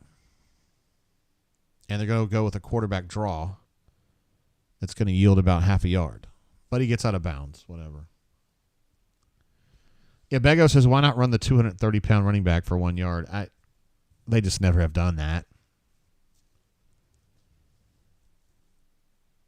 I don't know if Sean would be like the guy you're going for here. You know what I mean? Like, you know, got Georgia national television, huge stakes. I'm not sure that you give the ball to Sean Jackson. I'm nothing against Sean. If I was a coach, I wouldn't have the nuts to do that. So here's that's another counter, 2-block counter, but the pressure came in ahead of the blockers. Smell Munden getting that job done. Auburn recruited him very, very hard. Really wanted him to play here. And he ended up at Georgia. Doing pretty well over there. Ryan D says, go deep to hooks. I probably would be going there, yeah. At least trying. And Ravin says, it makes no sense. I think they're just playing conservatively to get to halftime right now, brother. I think that's what's going on.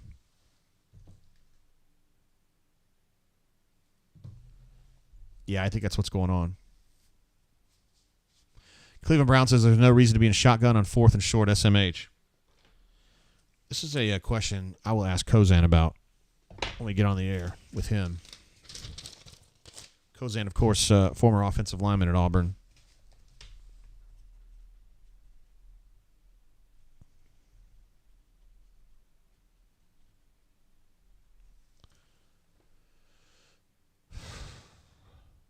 At least throw the ball, right? I don't understand that. Now Georgia's going to take a timeout.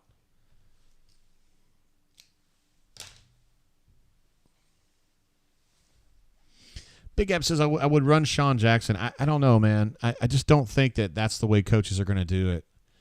I just don't think that in a game this big with so much on the line that they're going to go to a 4th-string tailback. And I know you probably would say, hey, he's not a 4th-string tailback. He's a situational tailback. But nonetheless, like, he doesn't play a lot.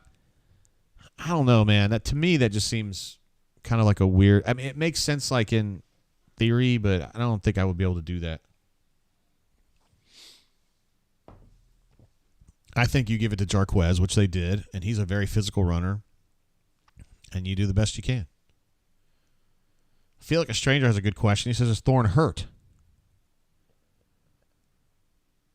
I mean, he was in on the 4th down call, wasn't involved with that particular play, really, aside from handing the ball off, so you would think he would be okay. I don't know the answer. That's a good question.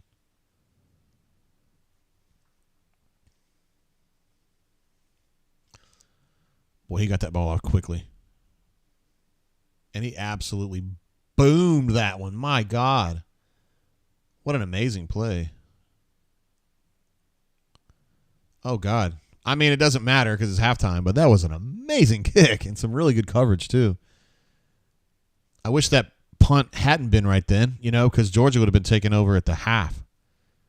They would have been in a really tight situation there. But anyway, That's a good finish to the half. I mean, it's good football. Well, look at him running. DJ putting in all the effort, yo.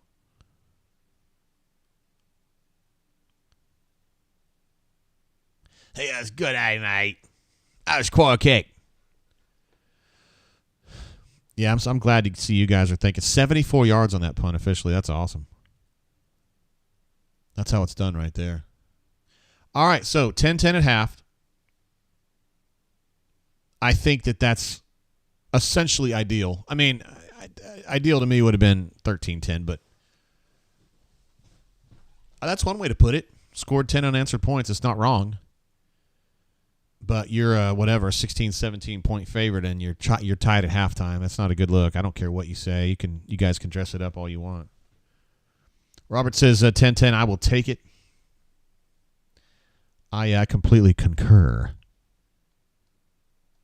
Yeah, that was an amazing punt. So we had two really amazing plays in that half, right? The punt, which is outstanding, and then Simpson's interception was just nuts.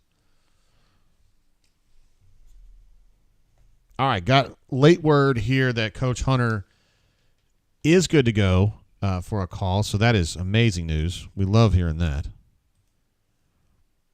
And let's see, it's not going to be Chip right now. I'm going to put Hunter's name on there because we're going to call him momentarily. And then we'll talk to Kozan. And then if we have some extra time after that, we will. We can just take calls or we can just kind of hang out and chat and riff. Do our thing, yo. But first things first, I'd like to get Hunter here on the horn and see. We will definitely ask him about. MWD, my man, what's up, bro? Super chat coming through from MWD, who we love. Says, good battle between two evenly matched teams. I like it. Wardham Eagles survive third to win in the fourth. Appreciate you, MWD. A fine chatter, a fine super chatter, a terrific bunker, and also calls into the show and is good. So we appreciate that. Thank you, sir. I don't think we talked. We did talk to Hunter last week. All right, I'm going to go ahead and call him, and we will get him on the horn.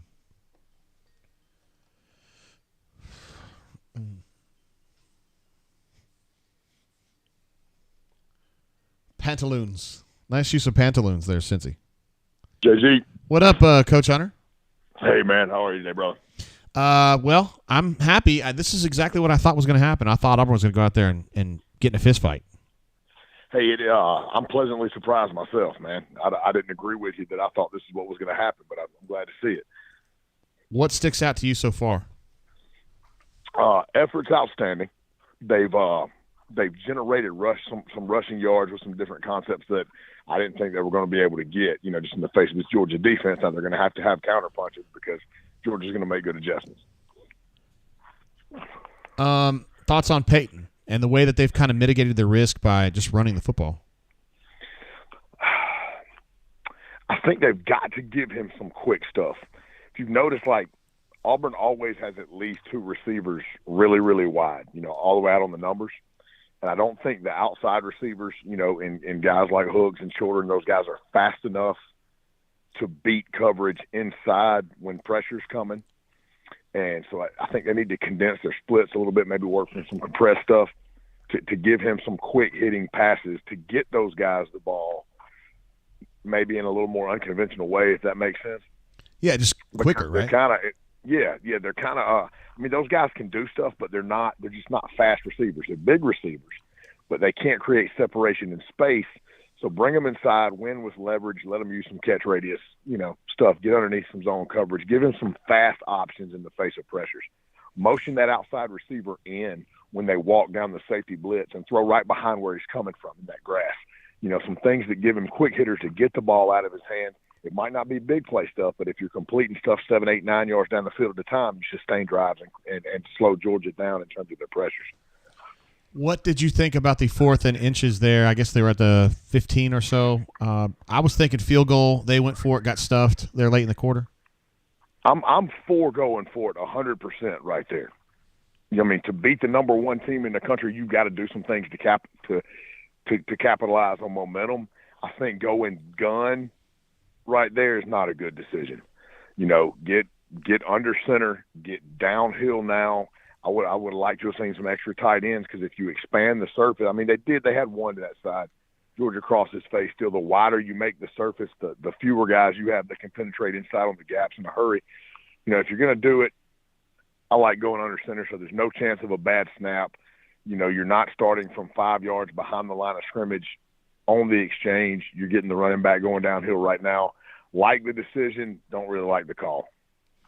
And again, you're thinking just kind of it's such a big game for Auburn, meaning it kind of benefits Auburn to be riskier because they're such an underdog, right? Now, if you say, hey, the defense is playing good, we're going to take the points, I'm not going to complain about that decision either. But I completely understand where Coach Freese's mindset is in doing that. All right, word. Tell me about your view of Jalen Simpson's interception. I thought that was just absolutely amazing. Oh, it was a great play. Great play. He timed it extremely well. You know, he was going for the ball. I mean, I'm sure some Georgia fans are saying PI, whatever, but he was literally attacking straight to the football. You know, downhill, eyes on it, great break, goes over the shoulder of the receiver, maintains it through contact on the ground. Unbelievable play. And it turned into a touchdown drive, so that's – yes. Dude, man, in these big games, turnovers, especially turnovers that flip field position, are so critical. So critical. If you can get 2 of them in a big game like this, a lot of times those 2 plays can win the ball game. You got any ideas on how Auburn could get a little more pressure on Carson Beck? I feel like they've been trying to blitz from the secondary, and they've just been a little bit late. They're trying to come with delayed blitzes from the secondary. You know, I'd like to see them come on and go, and Roberts is good at it with your fire zones and your sim concepts, to where you put 2 or 3 up there now, and you might only send one of them. But go ahead and get guys up there now, especially your faster guys. To me, Kaufman blitzes so much better from the line of scrimmage than he does off, you know, coming from depth. Get them up there now where they can impact the protection, make Georgia move, show the outside blitz, and then bring Asante on the inside and bail the outside. Get things to get there now. Georgia's OL is pretty good, not great, but they've done a decent job of at least getting in the way of those delayed pressures. They've moved the pocket a little bit. I think Auburn's got to attack aggressively more with the pass rush and not try to disguise so much. You got a feeling for how you think this game's going to finish? I really don't know, man. I really don't know. I think this first drive is critical. If Auburn can get a stop or at worst hold Georgia to a field goal, I think they stay in the fight. You know, you got to keep your fist taped up. You got to keep putting pressure on Beck. I think if you put pressure on him, he damn near threw another interception right there before the half. You know, with pressure getting to him, got his arm hit. Continue to work to get pressure on Beck. They've got to be Georgia. What you're going to see Georgia do, what they found, the trade sets, coming over, running gap scheme after they've motioned. Auburn's not doing a good job of having a spill player and a force player in position on the outside runs.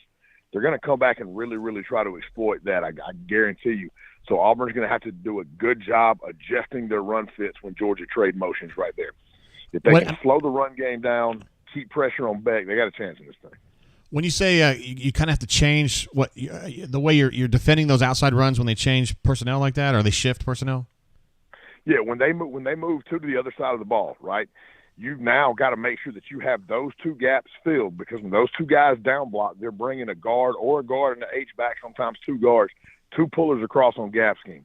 You've got to have one guy right there right now that attacks hard and wrong shoulders that first puller to make it bounce outside or cut back inside the cutback, which you should have your backside linebacker to finish. Gotcha. And you're not seeing that. A lot of times, Auburn's getting one guy over there, and then the guy that they're banking on getting to be the second guy there is somebody that's 8 yards off the ball.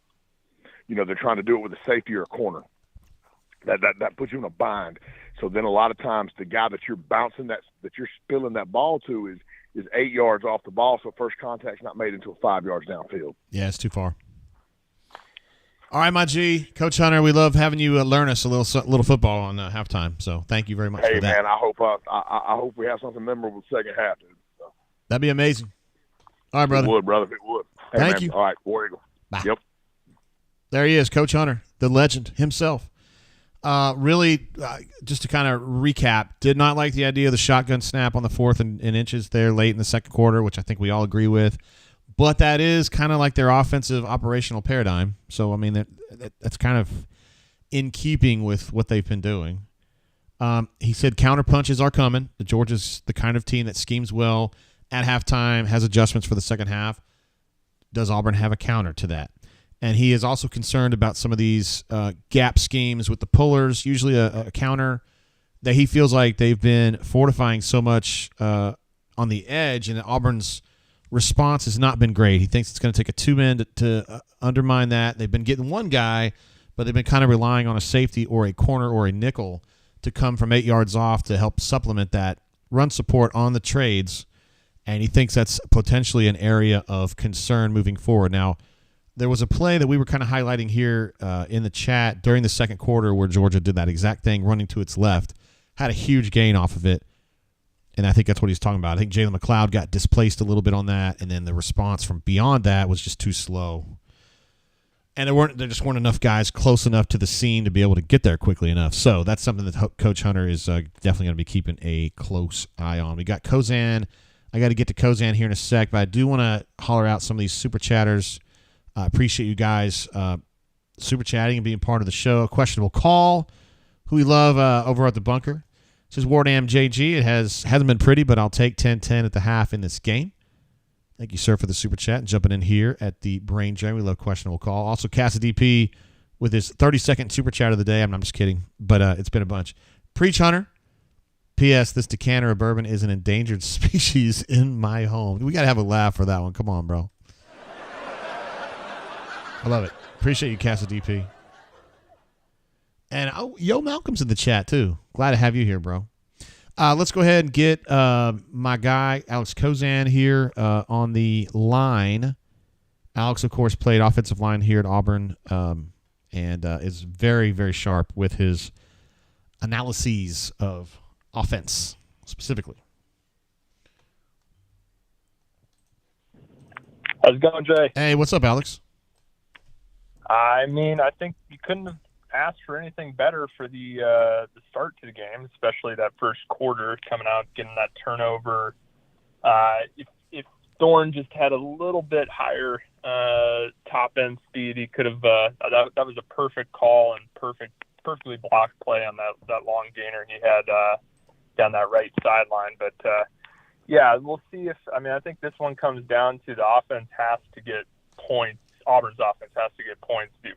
I think this first drive, arguably the first or second drive, but I think Georgia's coming, and you have to have points to keep the game close, because if this gets into a passing game, I just don't have any confidence in it. So great start, but have to get something coming out of the half. What did you think about the fourth down there late in the second quarter? Auburn goes for it, gets stuffed.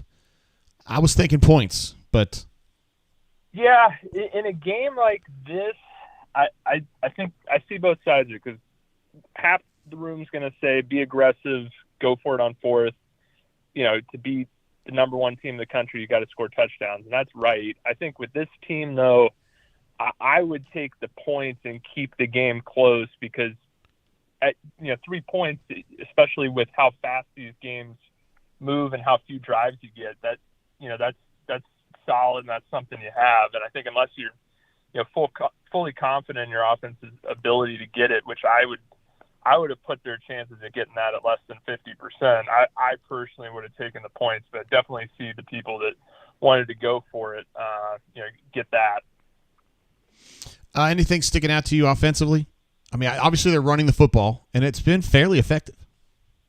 Yeah, it's been effective. Especially that first quarter, and then Betsy had a nice run there in the second. I think so did Hunter. I get a little bit worried that to me it looks like Georgia's starting to sniff out, especially those QB runs that kind of burn them initially. I think they're starting to figure that out. So I don't know how successful the running game is going to be in the second half. Auburn's going to have to complete some passes to have a shot at winning this thing, and they just haven't shown that so far. The best pass they've had was one that should have been illegal. So it's to me that's concerning. But who knows? Maybe they got something in the bag that they're confident in with Thorne if they get in that situation. But you have to keep it close. And third down has been a disaster, Alex. Auburn's been bad on third down. It's something Auburn's been bad at all year. They're 0 for 6 on third right now, and I mean, you just can't win a game going 0 for 12 on third down. Yeah, no. When you get behind the chains, especially with this offense, it's not going anywhere. And I think, Thorne took a couple of sacks where he just has to get rid of the ball. I was really hoping that he would focus on that this week and show improvement, and he took 2 sacks, right? In my opinion, you know that they're coming, and you know that they're not going to have it blocked for you, especially when that guy's coming hot. And you just have to get rid of that ball. You can't be taking the sack. You got to give him a chance. So that to me is concerning. But yeah, when you have those long yardage third downs, it's not going to turn out well for you. So hopefully they can keep running the ball successfully and get into more manageable, because I think the offensive line did some nice things one-on-one against Georgia's front. So that was a positive. But yeah, this game, got to keep it close. Got to keep extending the game. Yeah, get this thing to the fourth quarter. Keep milking that clock and making Georgia earn it. That's the key for me here. One source of frustration on Auburn's last real drive of the second quarter was the high snaps. I think there were 4 high snaps on that drive, and it just messes up the timing of the mesh. Alex, I don't remember you playing center. I think of you as a guard or a tackle, but is that an easy adjustment to make for a center to say, hey, man, snap it lower? I mean, is it that simple? I wouldn't focus on it in the game. The last thing you want is to get in the center's head and then he snaps it in the dirt or snaps it over the quarterback's head. That is something, obviously it has been an issue, but that's not something I think you can fix on the fly unless you got someone who's a real pro at it. Gotcha. So okay. yeah, I did see a couple of those, but I think that's just something I don't want to get in the center's head about. Word. Alex, it sure is great getting your expertise on this during halftime, and I appreciate you giving us some time, my G. Yeah, no, it's hopefully they come out and finish this thing. Hell yeah. All right, man. See ya. All right. Thanks, Jay. Bye. There he is, Alex Kozan, the legend himself. Played a bunch of games at Auburn and played in a bunch of Georgia games at Auburn. I was interested when he said, as far as center goes and the high snaps, that he wouldn't even say anything.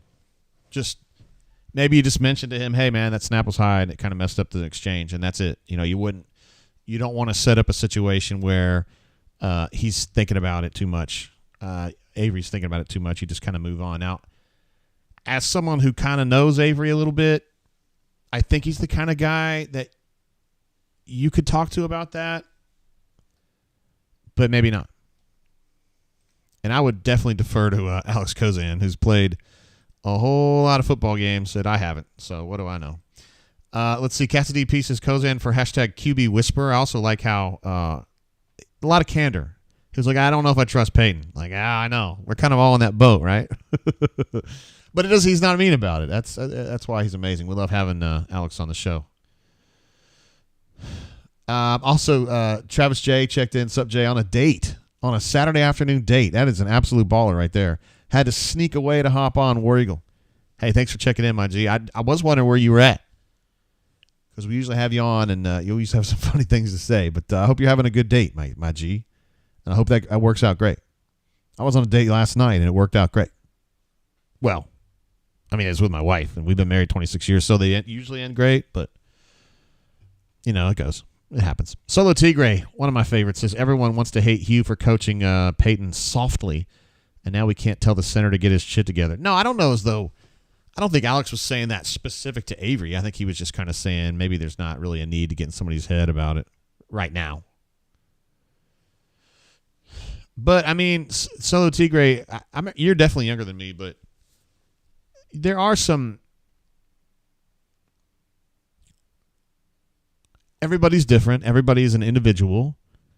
But I feel like younger Americans, maybe you have to be a little softer with the way you talk to them about difficult things. Not trying to say they're a soft generation. I'm not making those kinds of over-the-top prognostications, and I'm not lumping everybody in the same group. But I think, in general, the younger Americans, you kind of have to, you got to finesse them a little bit. You know what I mean? That's just my opinion. I personally prefer it when people just tell it to me straight, but I'm also old. Once I crack 50, I'm old. I'm 51 now, so I'm definitely old. And I'm not going to be that old man that barks at clouds and says, give me the old days. Just my choice. Poppy Clan says, got my halftime bowl of Cinnamon Toast Crunch. My God. Is this guy a baller or what, man? What? My guy. I love it. Cinnamon Toast Crunch is what I'm talking about. Have you tried horchata? Are you familiar with that, Poppy Clan? You probably are. It's probably something you drink every day. But if you haven't, horchata is like a Latin type beverage, and to me, it tastes like the milk from Cinnamon Toast Crunch, like the good milk, like after it's been sitting in there for like 10 minutes. So that might be something you can consider. Again, I'm not trying to talk down to you or anything. Like if you're not familiar with it, I just learned about it like 2 years ago. Changed my life. I don't drink a lot of it because it's bad for you, but when I'm around a place that has it, you better believe it. Guys, there's no need to wave. We don't care. Bego says not everybody responds to being yelled at. You're absolutely right. That's also something to consider, regardless of generations. Cassidy P says Woodford check. Angostura Bitters check. AL8 AL8-1. Game on beaches. Let's take the second half, y'all. That's a message right there. All right, so Georgia takes over to open the third quarter. They throw a little did he lose that ball? I think he lost that ball, guys. It might have been late, though. Holy shit! That's what I'm talking about. That is ruled a fumble and a recovery by the Auburn Tigers. It was a hard lick, man. I mean, the throw was wide open, but it was an absolute lick right there. Marcus Harris with Nasili Kite on him. Marcus Harris got that ball out. I can't tell who picked it up, though.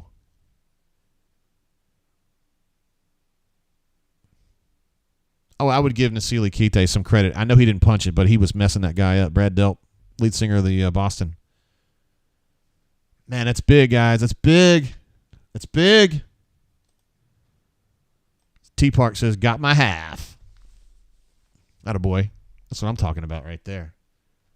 All right, so the Auburn Tigers create yet another turnover. And Robbie's in the game. How's this for a plot twist? And Jeremiah Cobb in the game. See, that's the right diagnostic play by Robbie. That's what you get with Robbie. Robbie is man. Okay. I see you. I will acknowledge this. I don't understand why they're taking Peyton out, but if they're going to just strictly run, and based on what they've been doing today, they've been running. This can make sense to me. He is a gifted runner, and if there's gonna be 7 runs this half where the quarterback keeps and he runs, you want those 7 runs to be Robbie. But I think it makes Auburn a little more predictable. But you could also say it doesn't really matter because Peyton ain't going to throw the ball well anyway, and that shouldn't freak Georgia out at all. Good 5-yard run there for Jarquez on first down. This is a great way to start the game. And Alex specifically, but Hunter made a vague reference to it. He get something done early to kind of reestablish control of the game. And forcing a fumble, and then if they were able to get this ball in the end zone would be exactly what Alex was thinking. Look at Robbie Ashford. Look at fucking Robbie Ashford. What the fuck? Give me a touchdown. Give me a touchdown. The more you fuck around, the more you're going to find out.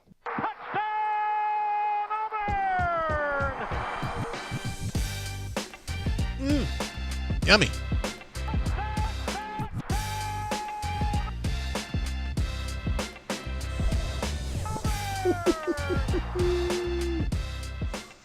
Had a couple body feints on that one, didn't he? He was like, shoo, shoo. That was nice. I mean, Peyton's a pretty decent runner, but he wouldn't have made that run. And McPherson denied. I know Cassidy P would say McPherson denied an opportunity to kick a field goal there. Auburn Tigers up 17-10 early third quarter. This is tasty.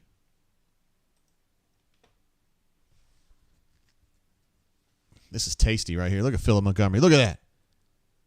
Ron Roberts giving him look at that. Ron Roberts giving him the fist, man. See, synergy, man.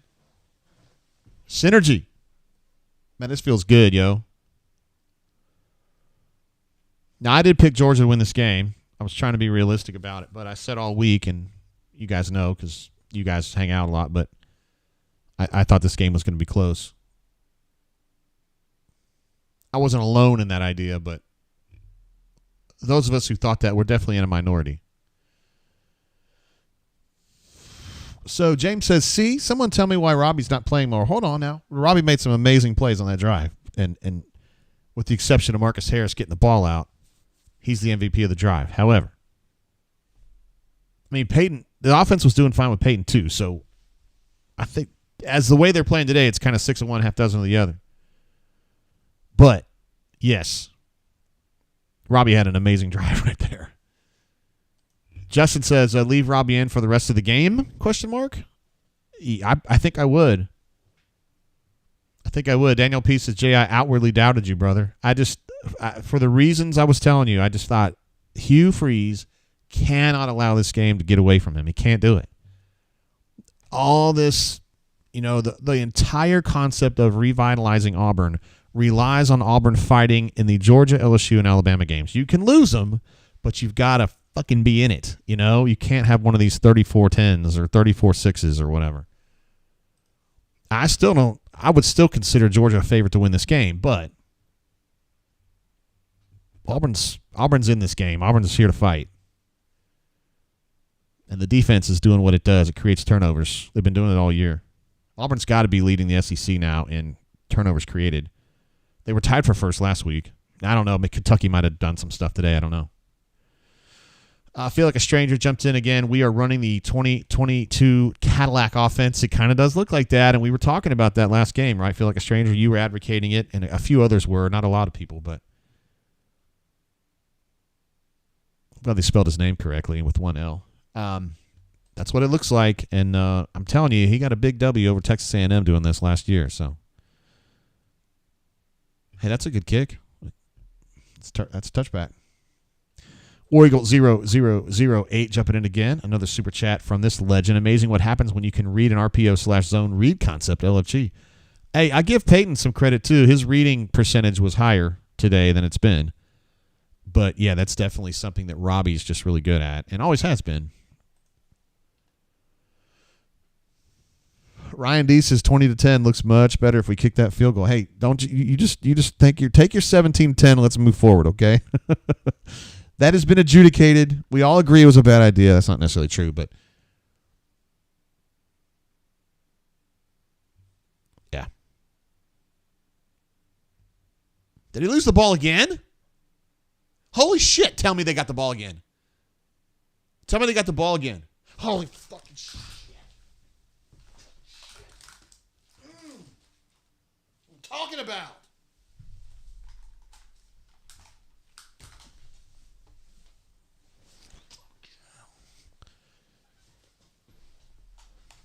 Oh, yeah. He might be down, though. That's not a turnover. That's not a turnover. Got a little ahead of myself. Yeah, I think he's down. I think he's down, but I don't know, man. The call on the field is a fumble. Call on the field is Auburn ball. So they're going to have indisputable video evidence to prove that he was, in fact, down.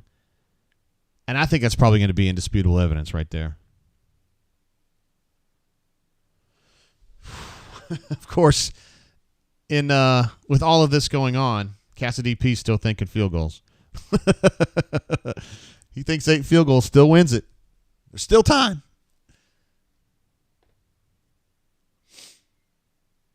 They're going to take a really careful look at this, though. Josh says he's down, and I think I agree with him. Sam H just gives it a damn it, and I think I agree with you. But, man, it was close.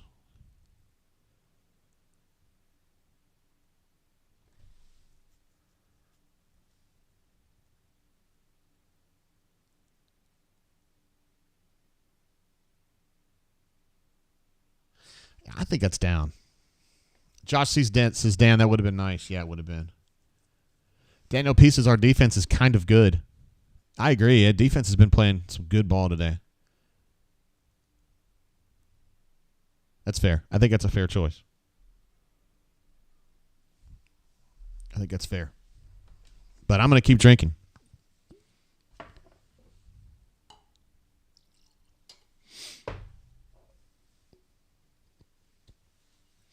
Decatur Tiger says still keep that pressure on him.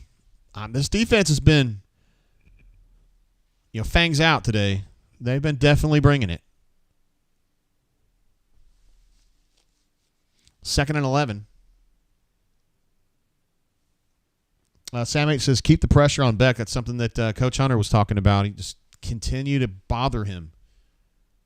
Even if you're just kind of grabbing at him and knocking his elbow around. Oh, there's a lick. Jalen Simpson with another pop there. Hey, man, that's the best you could do. Make him feel it. Make him feel it. And he's definitely bringing it.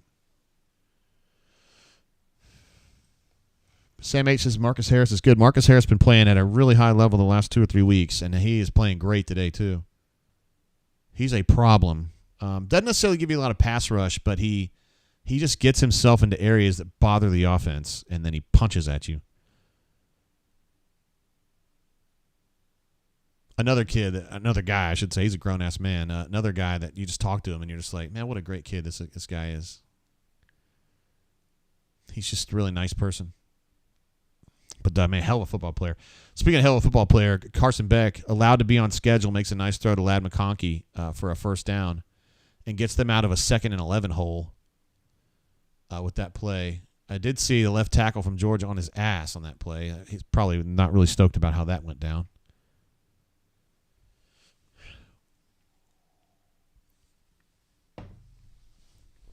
Wow, a lot of dudes in this backfield. 1st and 10 from the minus 46. Little play action. Auburn's pretty quick on the response. DJ got blocked a little bit, a little much there. He let Ladd McConkey get his hands on him, and he was struggling.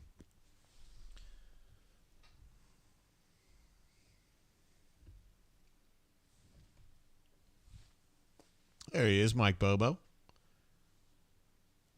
Auburn fans kind of hoping to see that Mike Bobo that was making some weird calls back a couple years ago for Auburn, right? I feel like a stranger says McConkey's playing. Yeah, he's been here the whole game. I think this is his season debut, in fact. All right, so 2nd down. Marcus Harris. No, I take it back. Nixon was talking shit before the play was even down. Hi, young lady. No, what did I tell you? I'm surprised. I know. Courtney thought it was going to be ugly. A lot of people did. All right, we got a 3rd and medium? No, 3rd and 3. Look at Keontae with a boot on that ankle or a cast. But he's still out there jumping with his teammates. Got to get some pressure on him. Let's see, they're bringing 2.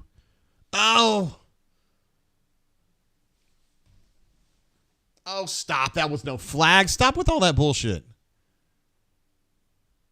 All right, so listen, Auburn did not actually get to him, but they took him off schedule. Auburn had a blitzer coming off that right edge. It was Jalen, and he just kind of was a problem. Oh, they're going to go for it. 4th and 3. DK was lined up improperly, but he's good now. All right, so Auburn called timeout. DK didn't know where to go.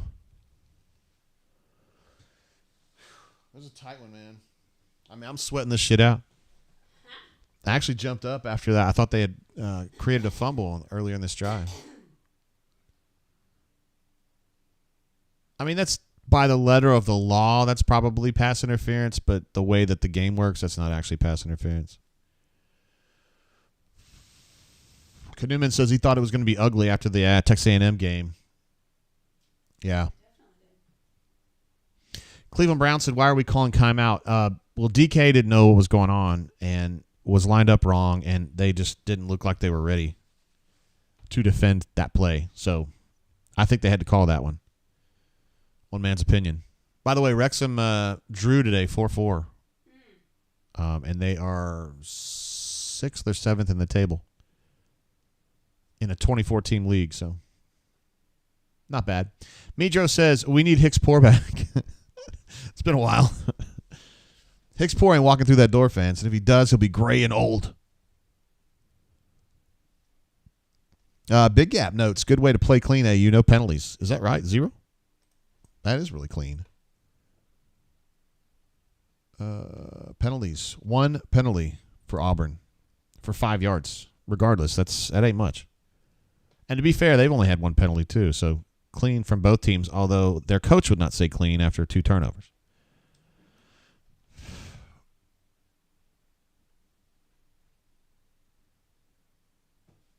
Yeah, man, she was sweating this one out. You need anything? Did you just kick something? No. You need anything? Hello? No, I mean, my Stream Deck buttons aren't working. But I don't think you can fix that. Ma'am? Well, no, I don't know if that's true. They were earlier. Let me see if they... No, I'm having to do them myself over here. I mean, it's fine. Oh, I love his big hat. I want a big hat. Those are kick ass, man. I love big hats. It's a big hat. What is that? It's a big hat. What do you think it was? Big hat. Actually, if you really want to try to help me, honestly, like, take this line right here, wherever it is, and unplug it, and then plug it back in. My little Stream Decker is giving me attitude. Thank you, administrative assistant. Poppy Clan says, second bowl going down.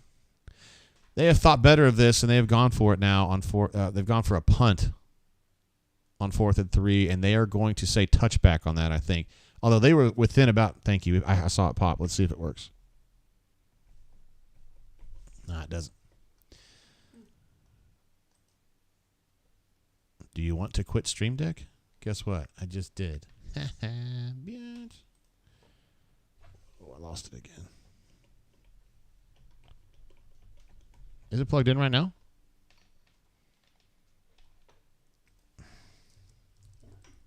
Cool. Thank you.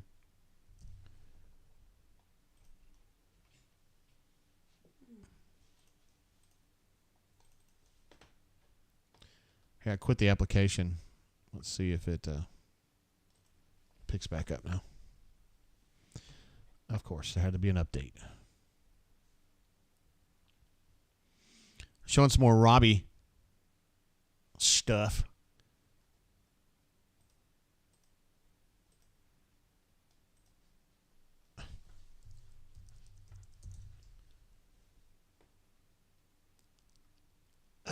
Just too many dudes over there.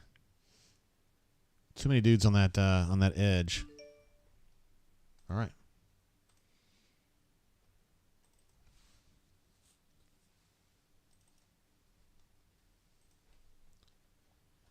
Let's see if this works. Nope. Damn it, Jim. Wonder what happened.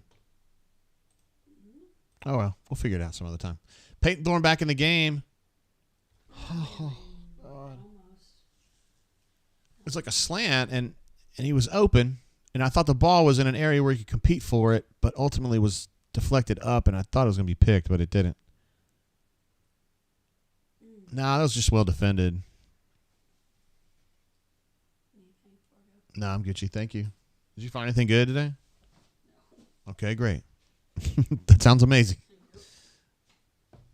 Yep. Mitro says, what will it take to end the Thorne experiment? I can't believe that my Stream Deck doesn't work. It looks like it should work.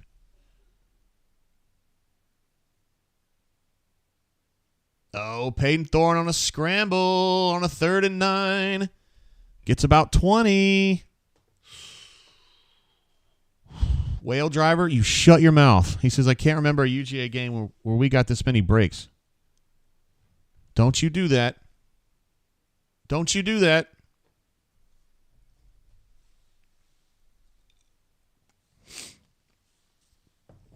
Hey, man, you got to give Peyton some credit, at least so far. At least so far. I thought he's managed the game pretty well. I mean, honestly, Oh, geez. I'm not sure there was a good option on the run there. I mean, if Peyton keeps that ball, they had him. He gave it to Jarquez. They had him. Just good defense. Might need to change something up. And also, I think Coach Hunter had mentioned this, that they were starting to kind of cheat in on some of the basic run concepts. So I'm not surprised, and he certainly wouldn't be surprised to see some difficulty if you're going to just use your regular stuff. 2nd and 10. Probably a passing down here. Maybe not. Oh, nice stop. Tutal had a nice block right there. That's a first down block by Tutal, number 72. Oh, I'm sorry. Wait. Yeah. It was Tutal pulling around on a GT. That was a nice block. He's just got a much better feel for how to diagnose these. There you go. That's like a back shoulder throw, at least in concept. Peyton's got a much better idea of what he's trying to do in the run game this week. That's obvious.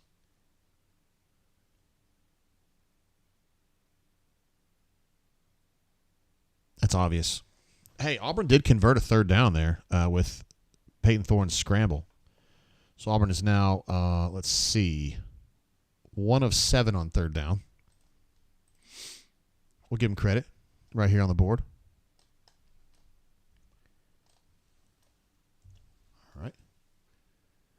Batee with a first down run on 2nd and 3. Auburn is now down to the 35, plus 35. Small Time Republic says Fairweather is a dude. He is definitely playing. Look at that. Nice. That'll get it done, man.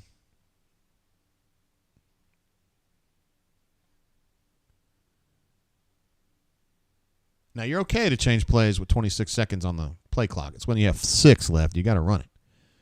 Or burn a timeout, like we did in the second quarter. No, it's first quarter. See, that's a good diagnostic choice right there. That was not what they were trying to do, but oh.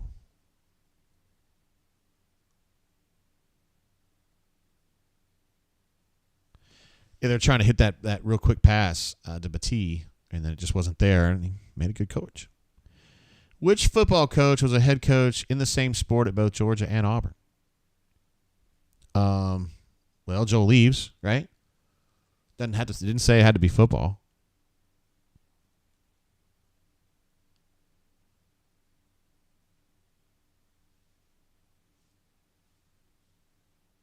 Throw the ball. That's where I'm talking. Now that's what they did at Texas A&M right there. I feel like you can see that. You've got to be able to see that.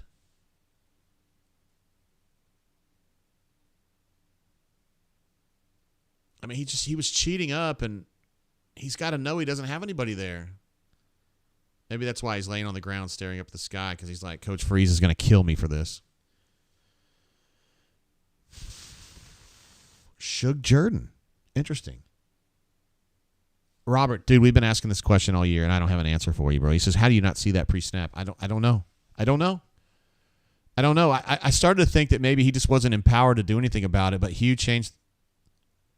Oh, what a play, man. Defensive back knocked that out of his hand. Really nice play. Oh, man. I thought that was going to be the throw right there. I mean, it's still a hell of a throw. But number 6 made a nice play to knock that out. Well done. SC3 says, how do you not catch that? No, he got it knocked out.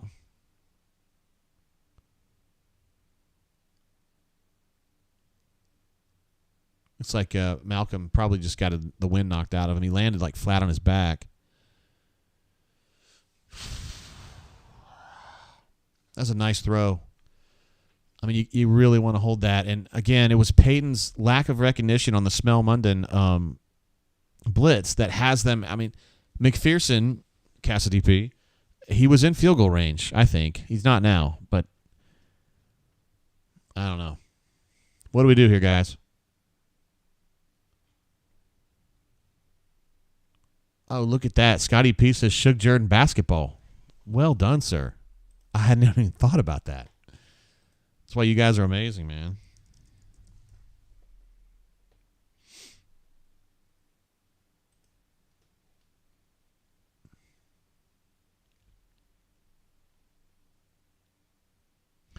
Oh, I got confused. Okay, so Joe Leaves didn't ever coach at Georgia. He was an athletic director at Georgia.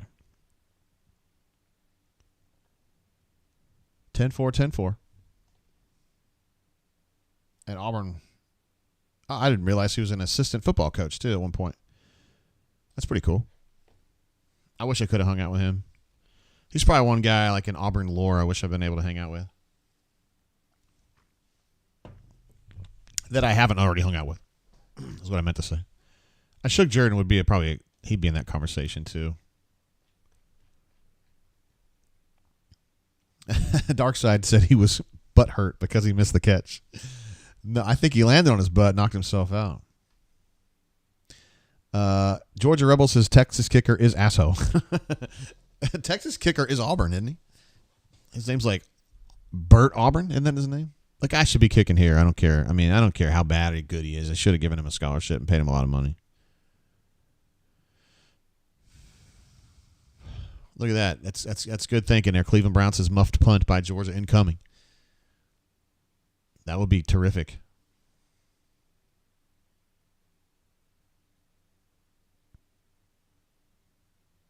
I'm telling you, as a 51-year-old man, to see somebody land like that, it's like, dude, I'd be out for a month. I wouldn't walk for 2 weeks. Hell, I mean, he's young and in great shape, and he's still having trouble.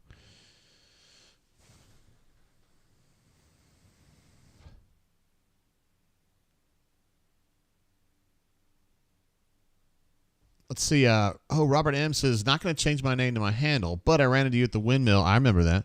In Huntsville a few weeks back. First chance all year to get in on the drain. Hey, man, glad to have you, bro. And it was good meeting you. I won't say your handle. Auburn is in great position to field that punt at the 2. So I was talking at the end of the first half when Oscar made that amazing 74-yard punt that ended at the half-yard line. It's like, man, it would have been awesome if that would have been at any other point in the game. Well, guess what? He just unloaded a great kick right there and put Georgia back on the 2. This is good. Jesse says, what's McPherson's range? I would say he's good to 50, I would feel like. He has a lot of range.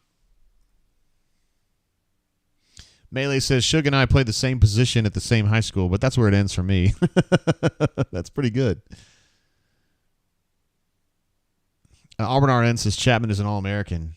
Yeah, he's really, really good. Let George off the hook right there. Little zone run there, left guard, and just too much room. Auburn had a run blitz too, but must have picked the wrong gap. Big Gap says the drain is legendary. Yeah, because of the awesome folks that cheer and chat on here. So thank you, Big Gap. Really glad to have you, bro. You've been great in the chat.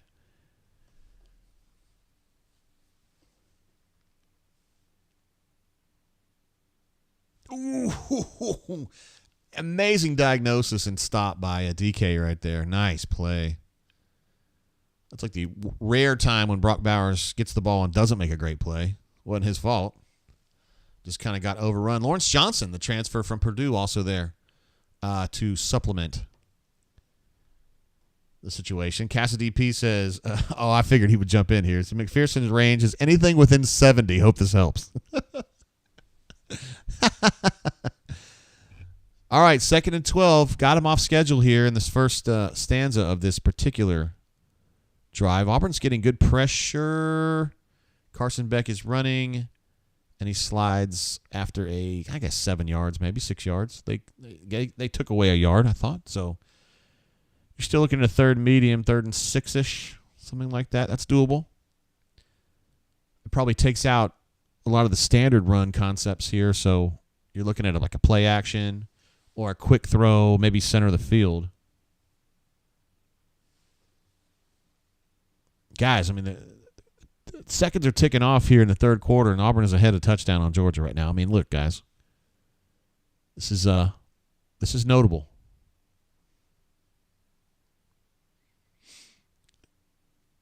All right, so That's smart play.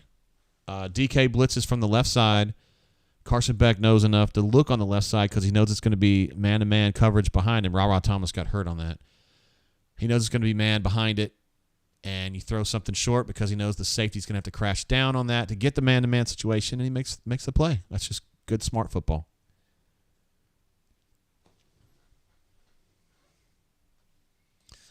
Oh, Nasili Kite is down. Not great. An unspectacular but a very hard-working defensive end is what he is. And if he comes out, that means you've got to either go Keldrick is an option. If you want to think more pass rush and if you want to think more about just holding the line and bringing it, I guess, maybe Cam Riley, who's a little thinner but he's just mean. I don't know. Nasili Kite is he's a lot like Marcus where he just plugs, man. Plugs and he makes it tougher. Cassidy P jumps in again. It didn't happen on that third down, but we need a Bobo moment. We're still waiting on it. Solo Tigre earlier said, I don't like the delayed pressure there. And, yeah, that's something that Coach Hunter was talking about at halftime, right? He likes the up front, face-up pressure more than this delay pressure.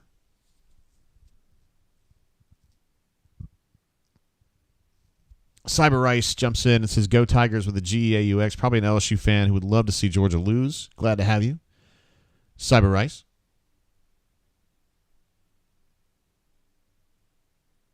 Solo Tigre notes that Mo Nasili Kite was holding up the runner when we punched that ball out. That's absolutely true. He had made a great play on the ball and had that runner in trouble. And then, as he often does, Marcus kind of continued to pursue the play backside and punched it out. Great team tandem play there. J.R. Harris, who usually has really funny things to say, but this time he just says, got to have nerves of steel to be an Auburn fan. Yeah, that's exactly true. That's exactly true. What is going on with Kansas and Texas? Oh, wow. That was a nice throw. Touchdown, Kansas. Man, I'm telling you, I went to high school in Oklahoma back when the Sooners were really, really good in the 80s.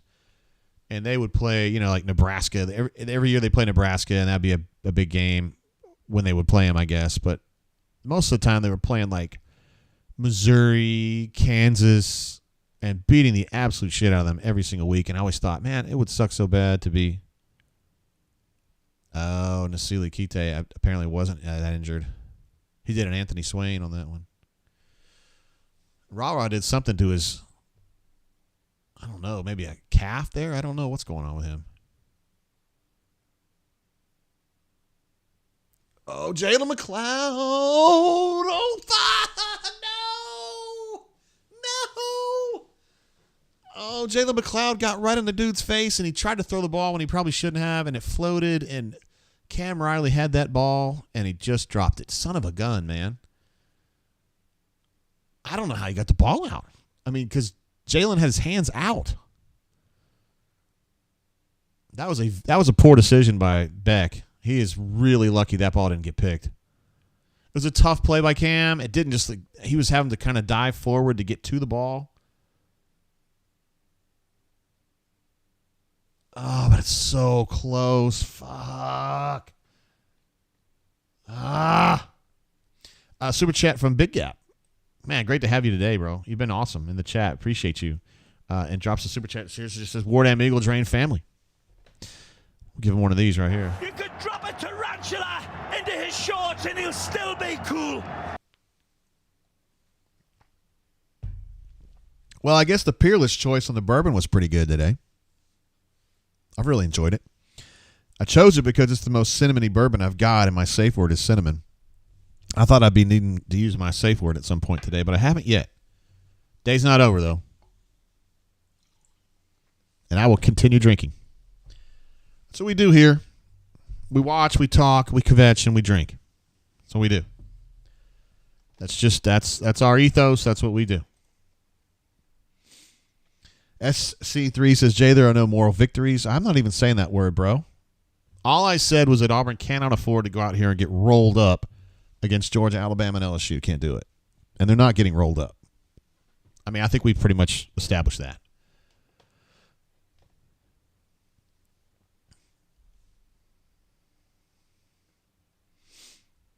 Like Bego says, do not knock Beck out. We cannot have a replay of last week. That's true. Max Johnson came in last week, and he was probably better than Wigman was, wasn't he? Oh, they chipped him at the last second. Carson Beck was about to die, and somebody chipped that guy. I don't know who it was, and saved his life because he was going to die. Late pressure again, but it's pressure. AU Taxman summarizing things as I see it very well. Says, however this ends, it's encouraging to see. 3rd and 10, guys. Kept them off schedule this drive so far. Now you got to finish it. Auburn has found ways to dial up pressure here in this drive. They've gotten pressure on him.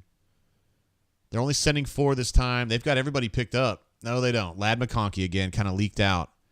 And he keeps finding an area there in that little corner, below the corner and then way below the safety. I'm sure this is a source of frustration for Ron Roberts. This has happened 3 or 4 times already today. Oh, number 1 slipped, but I don't think he would have been in position to make that play anyway. They get out of it. They get out of a 3rd and 10. And they get enough first down run to get another first down. Fuck. All right, Marcus Harris is down. This is really not good. Fuck, he's been probably the best defender today, well, outside of Jalen. And he was on the stop there, too. I can't tell what he's grabbing. All right, he's leaning up already. That's good.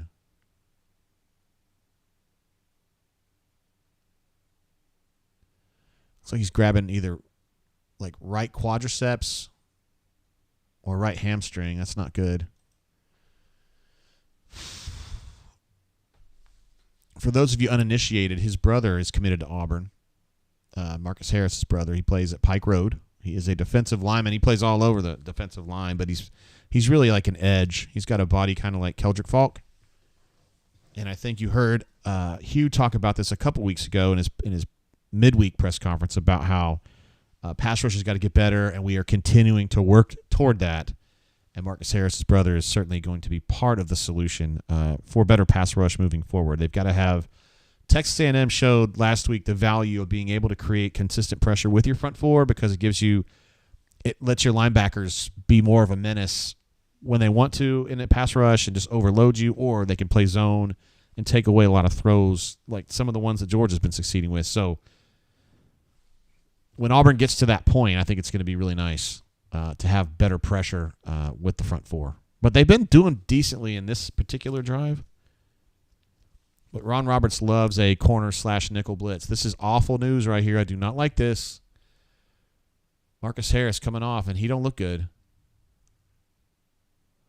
He's been playing a whale of a game today. I guess Lawrence Johnson's going to jump in there now. But, man, he has been really, really central to what they've been doing in the run game. Look at Keontae Scott taking that helmet off of him. What a stud. He was in on the tackle and just kind of got rolled over.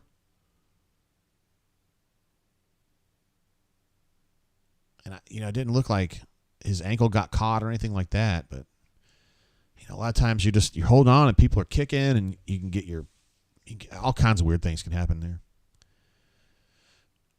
Let's see. I can't tell what they're doing personnel-wise with Marcus out. It's going to be Jason.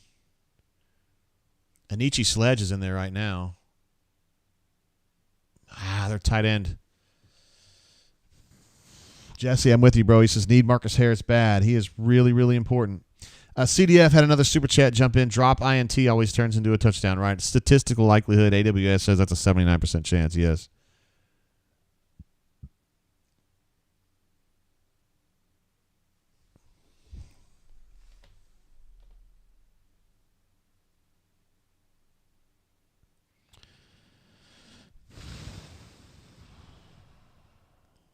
Sometimes may be good, sometimes may be shit. Yeah, they just overloaded that edge, man. And this is kind of what Coach Hunter was talking about. The second guy there in that situation was Kayan Lee. And, I'm not sure that that's the force player you're looking for there, but it is what it is. Donnie Carabasso says, does Marcus Harris have other brothers too? Preferably ones that would want to play at Auburn? Yes, that would be great. All right. Let me go ahead and update this score. All right, all square, 17-17 with a minute to go in the third quarter. Let me go ahead and update some of these numbers real quick. I'm just going to pretend like that touchdown didn't happen. By the way, Carson Beck is 15 of 23 for 165. He has one pick. They have rushed as a team 25 times for 113. Auburn has rushed 37 times for 208. Both teams have 2 rushing touchdowns. Auburn is averaging 5.6 yards per carry, buoyed by Robbie at 8.3 and Peyton at 8.3. Jarquez 3.7 and Batee 4.2. Auburn's leading receiver is Batee with 2 catches for 12 yards. So anyway, Peyton is 5 of 9 for 35. Which is a number I'm not real worried about because that's not really what's going on here. What's going on here is Auburn's, running read option and just trying to impose itself on the ground game, which I think is cool. It's working. I mean, Auburn's in this game. Jarquez is 17 carries for 63. I got to check you out here, Hunter.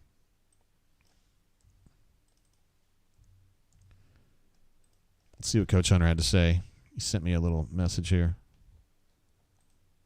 He says, Auburn is misaligning to the bunch trips. If they don't adjust, Georgia can run that toss until they get tired of running it.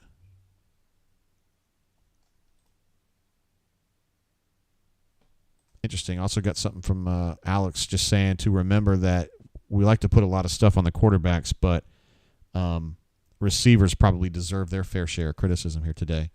This is, as Coach Hunter would just said in the text, there's just too many big guys out there against too many little Auburn guys. I mean, if you're just talking about basic physics or biomechanics. Misaligning to the bunch trips. Okay. Cassidy P says, I still like what we can do here, fam. Need to ground and pound. Well, here it comes. Jay Fair in motion. Oh, he's trying to get that wheel to Jay Fair. Hey, it's worth 7-8 yards, though.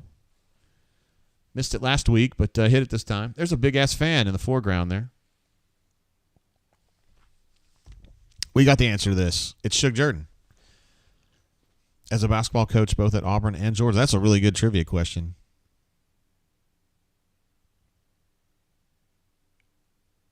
True definition of a patriot. Shug Jordan. Like, they don't make them like that anymore.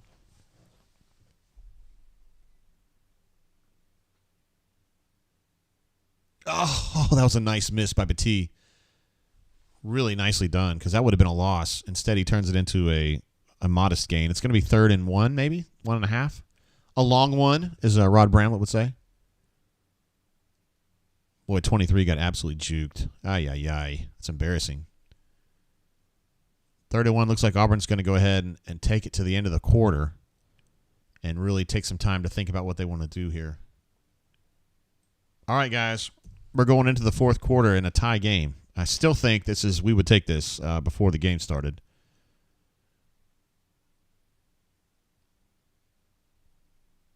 I think while we're waiting for this quarter to start, I'm going to go take a very quick break, like super quick. I'll be right back.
Oh, yeah. All right, we're back. And we're back. Give you one of these. Yeah, on Monday, I won't make it on Monday because I got someone calls on Monday. I don't know what he's saying. It don't matter, though. Neil is still with us. Neil, our friend who lives in Scotland. What age is Bowers? He looks about 30. I think he is like 30. He's been playing there so long, bro. I think we're all amazed that he's still in college. But, yeah, he's definitely a senior, an old senior. Let's see. Joko says, good God, JG. Are we brothers from another mother? The first thing I noticed, too, was the big-ass fan in the concourse. That's right. I love big-ass fans, man. I love them. It's a great product, and it's a great name. You don't see that every day. I'd like to have one outside my back porch area. That'd be pretty cool. Poppy Clan says, anybody see the person holding up a shoe for the fourth quarter? I don't get it, but it's funny. Stoop Up says, if you told me 17 all in the fourth quarter, I would take it, meaning before the game. So, yeah. I think. Whale Driver says, I just told my daughter we were supposed to lose by 40. She claims we're supposed to win. I like that attitude. I like a young Auburn fan who says, fuck that, we should win. We're Auburn. JR says, I'm scared, man. Shit. Neil says, drain it, Jay. It's the right show for draining, isn't it? CDF jumps in. The guy's been a super chat maniac today. We love him. Coming from a long way away, too. Got to sack up and play to win. Sack up. We got to sack up. Have we got a sack up sound? We got a sack up sound. I bet we do. What's a sack up sound? Yeah, here's a sack up sound. This song is called Tom Sawyer, and it is about a magical, amazing, and inspired person who lifts the spirits of everyone around him by the very nature of who he is. Yes, Tom Sawyer. Tom Sawyer would sack up, wouldn't he? Damn right he would. All right, guys, fourth quarter. Auburn is in a tie game with number 1 Georgia inside Jordan-Hare Stadium with an offense that has been semi-competent today. Defense has been outstanding. This is where we all want it to be. This is what it feels like for shit to be getting better, okay? I don't know what's going to happen. You don't know what's going to happen. 3rd and 1.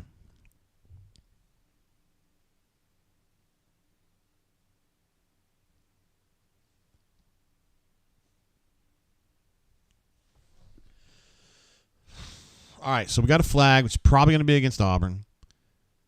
The run play sucked, even though Jarquez was busting his ass to try to make it work. They just had too many people on that edge. Also, CDF said 13 catches the ball, we win. 16 catches that ball, we score. Do your job. Yeah, I figured that was going against Auburn. C-Red, I love your attitude. No way we lose this game at Jordan-Hare in the fourth quarter. The magic is about to happen. I love it. That's good attitude. Good attitude. You've got to see good things happening, you know. All right, so they declined the holding call, and it's just going to be a regular 4th and 5.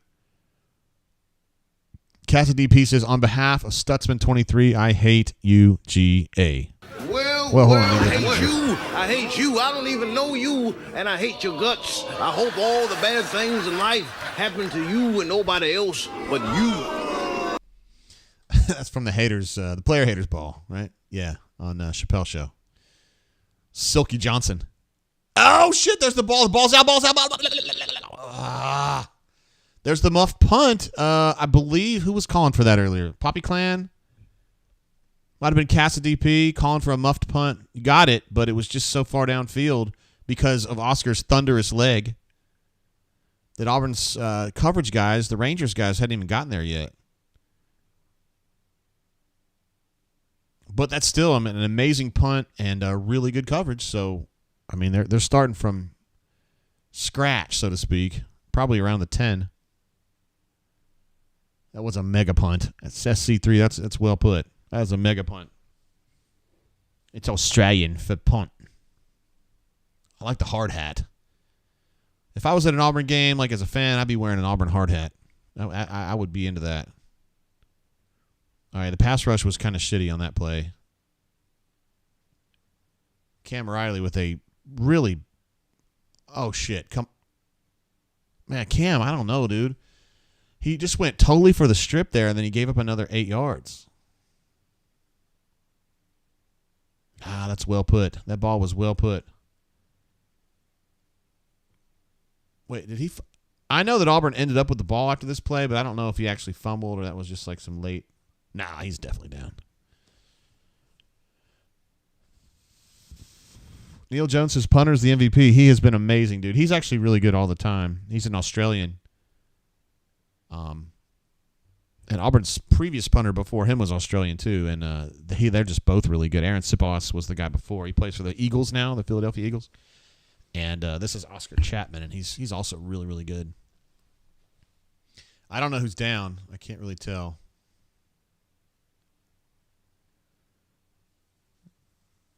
Robert wants to know, how do you leave him that wide open?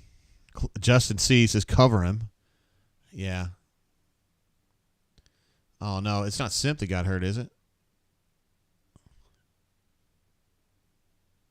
It's probably Simp or McLeod, right?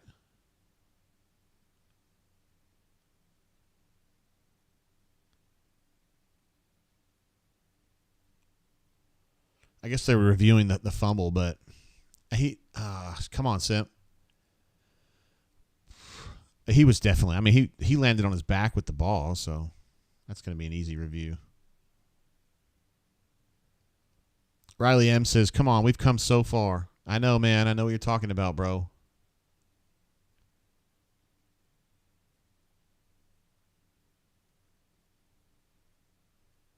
Yeah, I mean, let's win a fumble.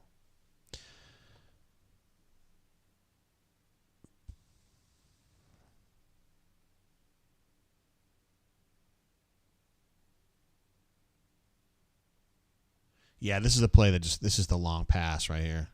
Such a bummer of a play, too. I mean, well, not for them, but obviously a busted coverage. Kayan was not doing what he's supposed to do, which is not surprising. He's like 12 years old, and then just an inopportune time to have a bust like that. But, hey, get the ball out and create another turnover, and you're fine. There's a nice play by Nixon. Why is that dude talking shit? Like, you got a 2-yard gain. Like, come on. You've done nothing.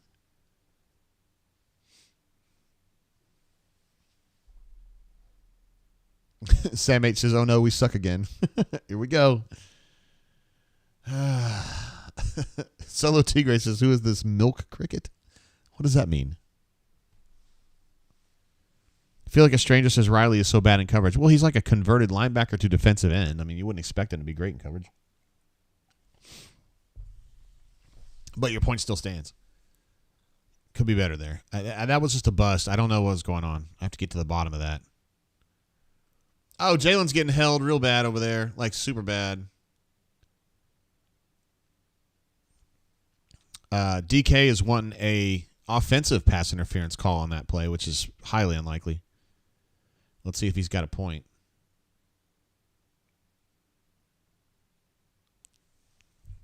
I mean, by the letter of the law, maybe, but that's not one they're going to call. Jesse says offense is just ridiculously bad. Wait, what? It's been kind of a weird offense, but I don't think it's been terrible. Auburn's rushed for 208. They've got 248 yards of offense. They have 316. It's definitely taken a step backward in the second half, which Coach Hunter kind of alluded to or thought was going to. You got to put your hand out. Coach Hunter alluded to that during his call at halftime. He thought that these run concepts that had been so successful in the first half, he didn't think would be as good in the second half, or not as useful. Elijah McAllister probably 1 second away from affecting that throw, but, buddy, it's a game of seconds, my guy. Oh, my God, I thought that was going to get picked. Dude, Bowers is just eating them up right now. He is a problem. I honestly thought this ball was going to get... What an incredible catch. Good God.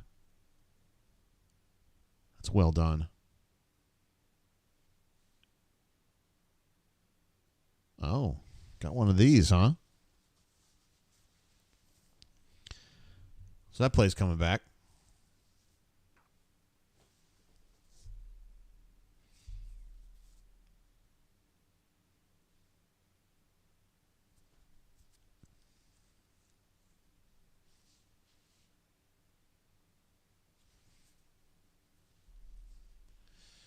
I don't know what happened there. Cassidy P with another super chat. This guy's got to set a record for most super chats in a show. I loathe Georgia, and I wish we would man number 19.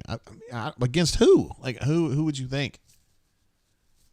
He's such an imposing physical presence. I'm not sure. Wow. I think this play could have gone for more yardage, but it was a slow throw, and then it was bobbled, and it was behind him. All right, 3rd and long. This is where you absolutely got to hold him right here and limit the damage to a field goal. This is an amazing catch, bro.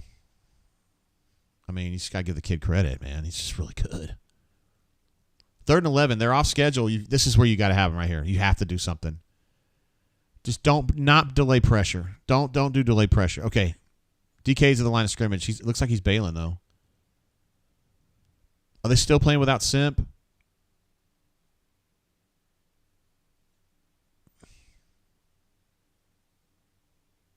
All right, they went bandit right there. But the throw was kind of underneath, and I think they're just getting set up for a field goal.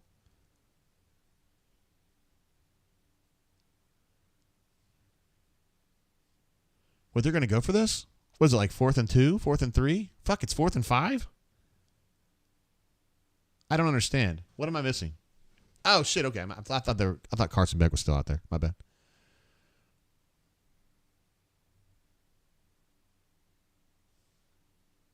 Yeah, SC3. I thought they were too. I just got confused. My bad. His kicks right down the middle. All right.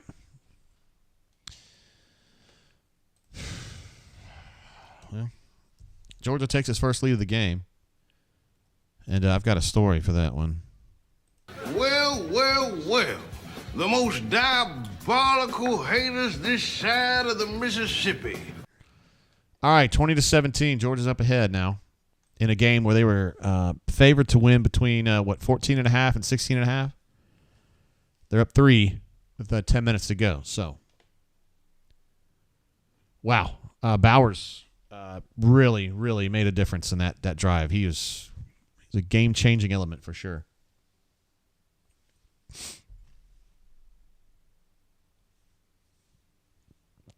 Jesse says, I'd much rather have Auburn defend Brock Vandegrift than Max Johnson, because Max Johnson's actually good. That's true. I think I've got to reload this widget. It slowed down. SC3 says those 2 field goals sure would be nice. Yeah, especially the one there at the end of the second quarter, right? And number 19's jumping in saying the same thing. Would have been nice to have 3 extra points. Would have been nice. Poppy Clan says, who is SWAT? Prime Preach. Oh, I forgot my buttons don't work. Damn it. I had one for you too, Poppy. I don't know where my Prime one is. Dang. Hey, the good news is that since I've had to do these all manually, you've heard a lot of the different ones that we don't normally play. But we are in this area of the game. The danger zone. This is your redheads, your strippers, anyone named Tiffany. This is where your car gets keyed, you get a bunny in the pot, your tires get slashed, and you wind up in jail. We are in the danger zone, guys. You got to turn this game around or else it's going to get away. But I love the way that, first of all, Midro with some great intel here. So just saw D Ford and Carl Lawson come out of the locker room dressed up. It is on. I wish. And also, Bego says Auburn wins this game 24-20. That would be absolutely amazing. Riley M. also speaking the truth, saying 3 points as a win, to be honest. Yeah, I would agree. I mean, no points would have been even better, but hold them to 3. That's manageable. That's manageable. Cassidy P., who's been talking about field goals all day long, says 8 field goals will win this thing. Let's go get this. He said from the very beginning, 8 field goals, which would be 24 points, could win it. And, well, yeah. Let's see what happens, guys. At least they're in a situation here where a big play, some kind of a busted coverage or just a really nice slant that gets away. Sean Jackson is going to field this fucking kickoff. Are you kidding me? Hey, he did a half decent job there. I don't understand why Sean Jackson is fielding a kickoff, but hey, we'll worry about that another time. Simp is out here trying to get good. Looks like it was his hamstring. I'm sorry, his calf there, his right calf. Makes it really hard to accelerate when your calf hurts like that, says this 51-year-old streamer. Midro says, I've got an idea. Let's put Thorne out there. Neil Jones loves the danger zone. You don't love being in it. What's this formation? Oh, okay, they're going to shift. There's the compressed set right there that Coach Hunter was talking about at halftime. He would like to see them do more things with that because they don't have the speed to burn people outside. All right, I mean, that's fine. A quick throw to Jay Fair for 4 yards, but, man, it seems kind of risky.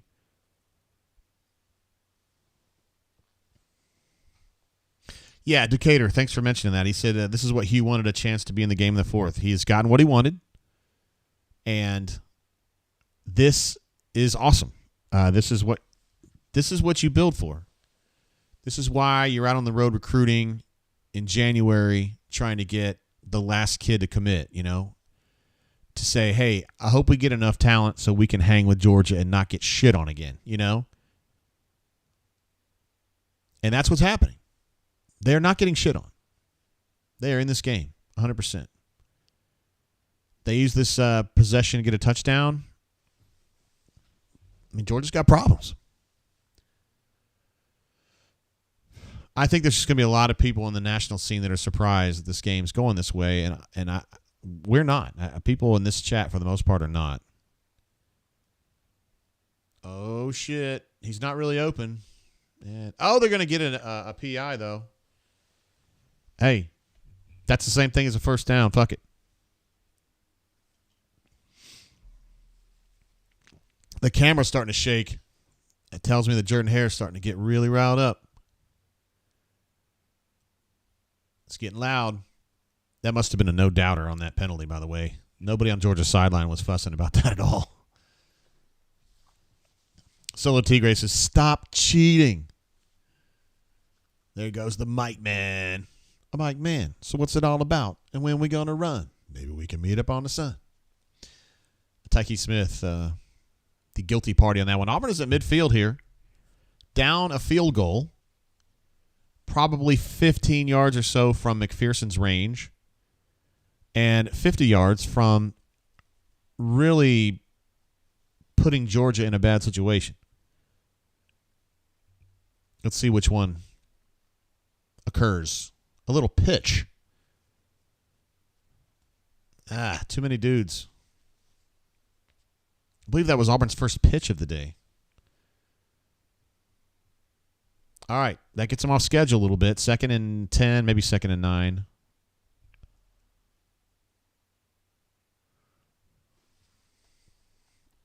I can't tell if Riley M is ahead of me or behind me, but I hope he's ahead of me.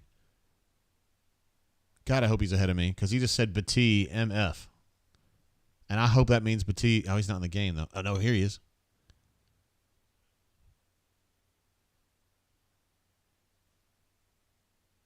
Oh, Riley M, my guy.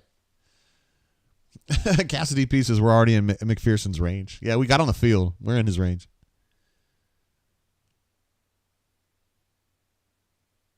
Hey, give Jake Fromm some credit, man. That was a very long block, and he held it, man. That's going to be a 3rd and short, though, right? Not that short. 3rd and 4.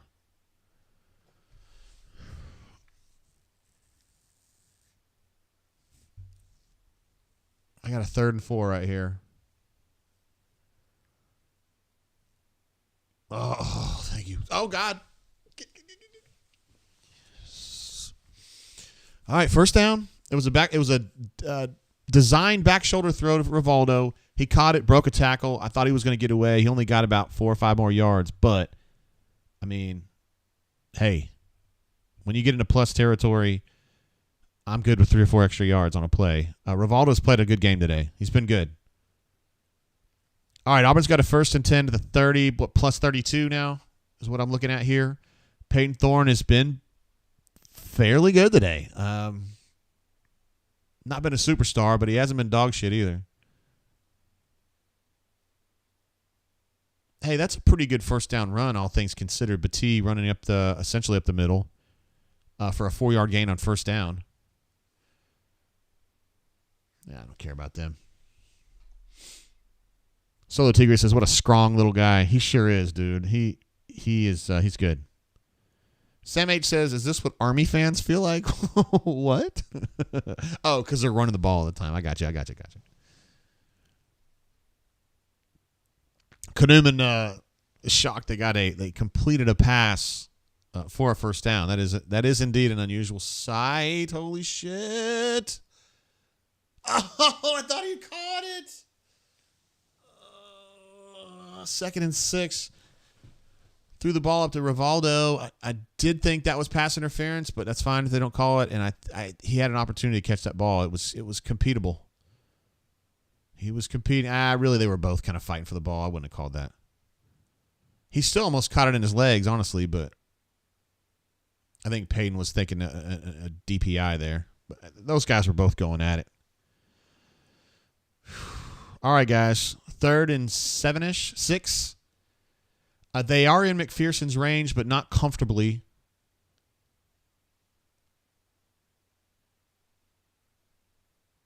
Another throw to Rivaldo, who caught the ball a little short of the sticks, but that still gets him an extra 5 yards for this field goal attempt. And now they're around the 22, 23.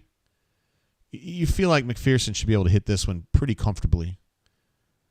A really nice catch for Rivaldo, too. He had to concentrate because number 3 was on his ass. All right, this is the first semi-pressure-y kick of McPherson's career right here. A redshirt freshman from Fort Payne, Alabama. And that is going to be good. All right, back in it, guys. Where's my field goal sound? Hello?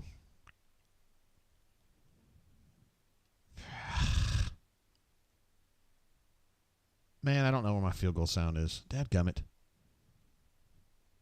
It's probably this one. No, it's not that one. It's this one. We'll just take it. Yep.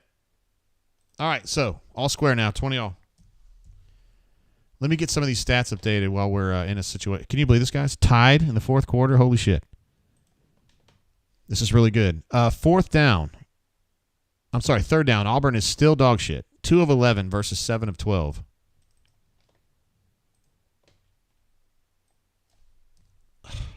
Two of 11, dude. Yikes. Got to do better than that. Payton is 9 of 14 for 60. And probably should have had a little bit more, honestly.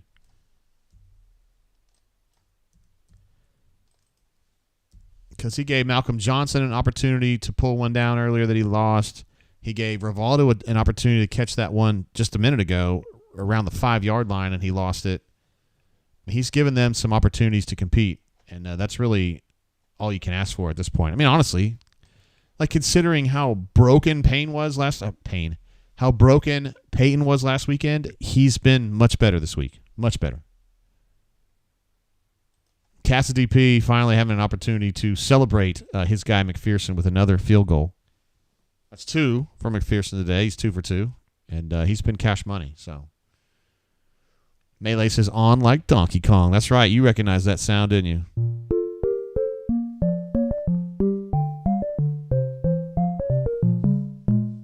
Yes, played that one a bunch of times back in the day. Paul King also makes a good point. Says, good drive for our defense to get a little rest. That did happen. Possessed the ball, got the defense off the field. Maybe that's going to be enough for Simp to get back in there. It looked like he taped that calf up. Maybe he's going to give it try to get in there anyway. I don't think that Marcus is going to be able to play. I'm just guessing. Look at that. Pipe is still in this thing. He says, LFG, win this effing game. Look at that. A Purdue fan pulling. He's pulling. Runner 24 with a super chat just says LFG. He's liking this, man. He's loving being in this game, yo. Appreciate you, Runner 24. Awesome. Swoogan, by the way. Justin C. says, need some words of encouragement from David Housel. Guys, all I can tell you is that you get on this field and great things are going to happen. I've seen it before. More Eagle. How about Jay Jacobs? Guys, I've been praying for you this whole game. I know you're good with being close, but are you satisfied? No, I'm not. Ambitious Engineer says Marcus been out there. Is that true? He came back already? Let's see. I'll keep an eye out. My bad. Yeah, fuck yeah, he sure is. All right, so you got Nasili Kite back out there. You've got Jason. You've got Marcus. You got McLeod. These are your number one guys up on the front line here.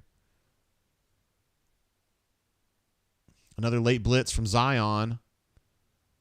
Eugene with another nice play right there. And Kay and Lee playing a bunch right now.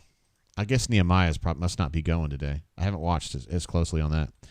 CDF says blitz and cover Brock Bowers. That's a good idea, right? That seems like a winning combination there. All right, Scotty P, thank you, bro. He said Jenny Taft had mentioned that Harris had come back, so that's great. They're back up to their fully powered group here. Except Wesley Steiner's in the game, but whatever. We can worry about that another. No, it's Nixon. My bad. Oh God, I thought that was going to get. All right, nice throw by Carson Beck there to get them out of a tight spot. Wow, I did not see that receiver. That's a great play. Oh God, Nixon was just like. Oh, he was so close. Damn. All right, 1st and 10. Auburn's making them grind, though. They're having to grind this thing out. They're going to try a sweep, and Auburn says, fuck you, man. Nixon and Eugene Asante were all over that. All over it.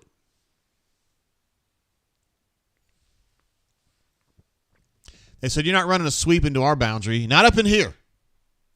Not up in here. That's a vicious play right there. I like that. Guess we found our linebackers, huh?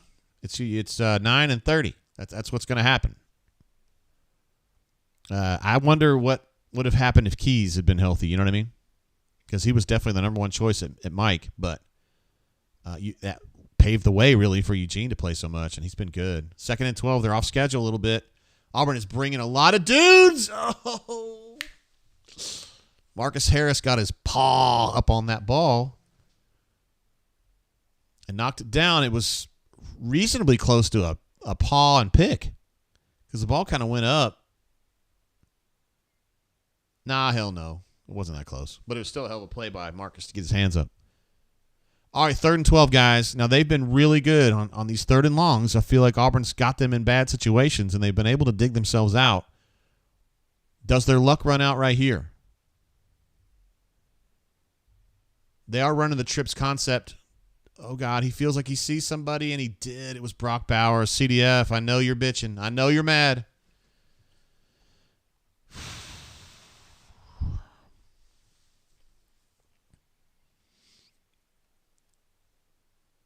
It's that same pairing, that matching we talked about earlier. It's DK against Bowers, and it's just not good. Slightly slow response from Wooden, but, man, it was still just a nice route and a good throw. It's a good play. Got to give them credit. They're making plays. Sam H says every time. Jalen McLeod hurting a little bit too now. You know, after all this, it really comes down to one player. Like Josh is saying, Bowers is too damn good. He's that one player that Auburn's just having a really hard time dealing with. Ay.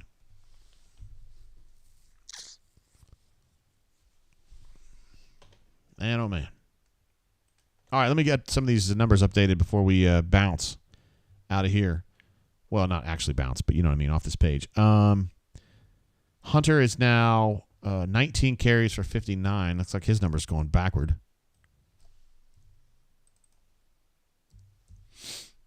And on 3rd down, I'm sure it's still super bad. 2 of 11, 8 of 13.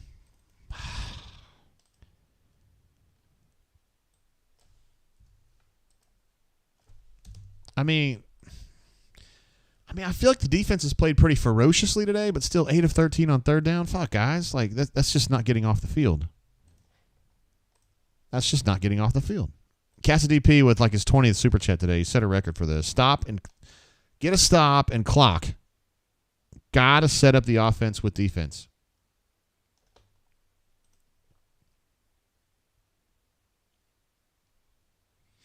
Spread calls it third and Java. Oh, my God. CDS says, I just scared my kids. I know he was tight on that one. He's been really he's been pushing for some kind of a concept to deal with Brock Landers and Brock Bowers. I'm just kidding. And, yeah. Jester says, how many of those third downs are to Bowers? I don't know. I can't look that up very quickly, but I bet you it's half.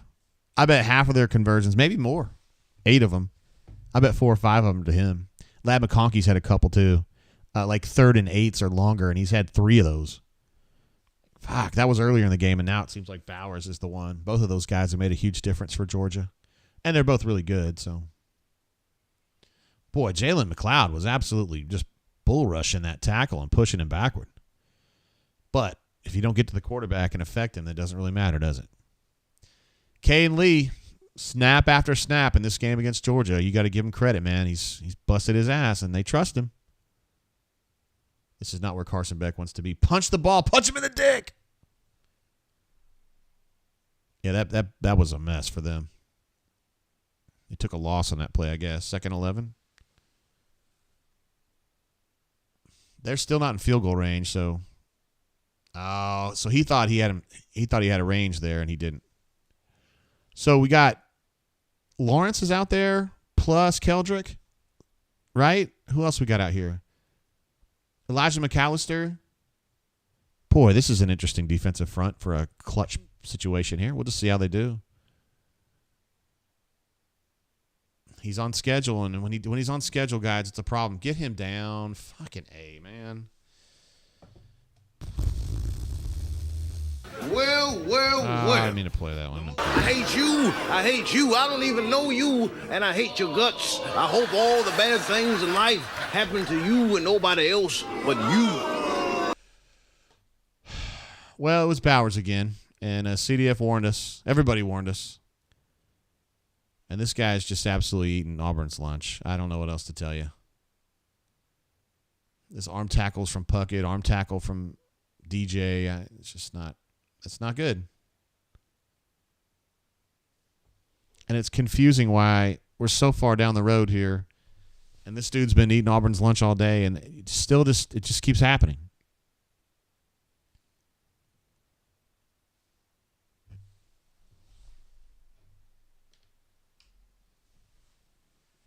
All right, field goal. I'm sorry, extra point is good. So 27 now for them.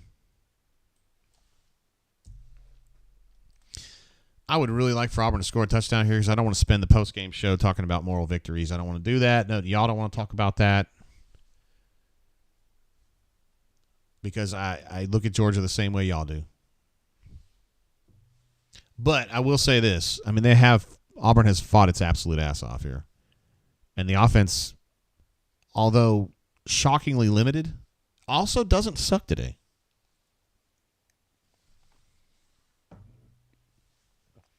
And as CDF pointed out earlier, and some others in the chat have as well, there have been some plays left on the field. Now, I'm sure Georgia would say the same thing, but the throw to Fairweather at the 4, he's got at least a 50% chance of catching that. Malcolm Johnson with the catch there to convert a first down.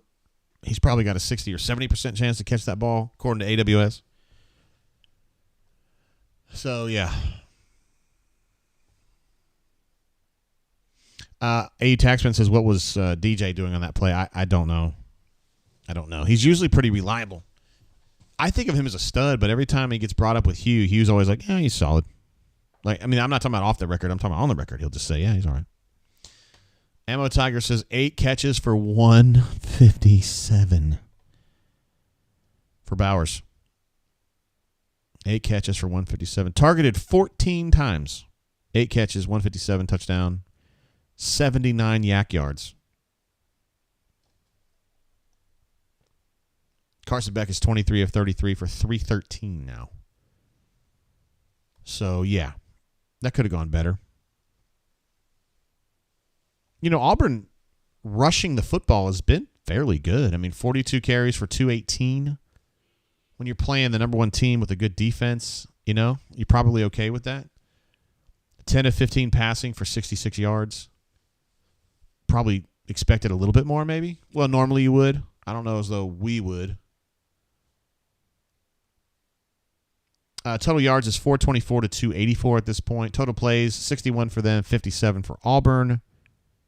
So the defense really hasn't been tuckered out, per se. And if they are mad about being out there, they should have themselves to blame. This third down bullshit is just out of control. 8 of 13 for them and 2 of 11 for Auburn. So, I mean, you got to get off the field on third down. I don't know what to tell you.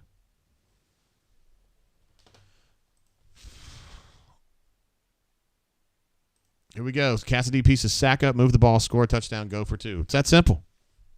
It's that simple.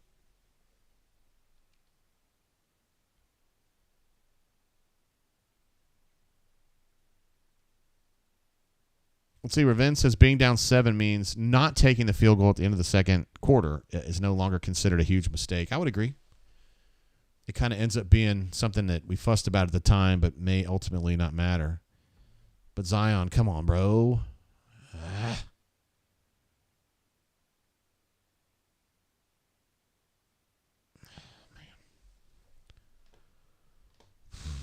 And all you're going to get out of this is, you know, Kirby being like, well, you know, we played hard. It was you know, it's really hard to win in Jordan Hare and all this kind of stuff. Fuck.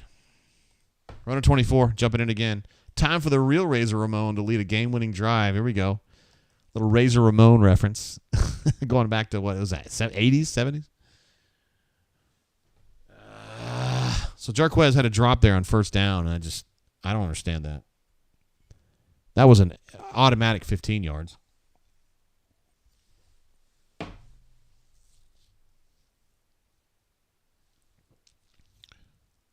Peyton sees something. And he's got something. Rivaldo to midfield. Fuck yeah, finally they got one of these seam routes to go.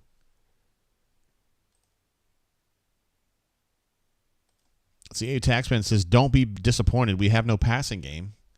And even with that pass right there, I would still argue they don't have a passing game. But that was a nice completion. And a nice catch from Rivaldo, honestly.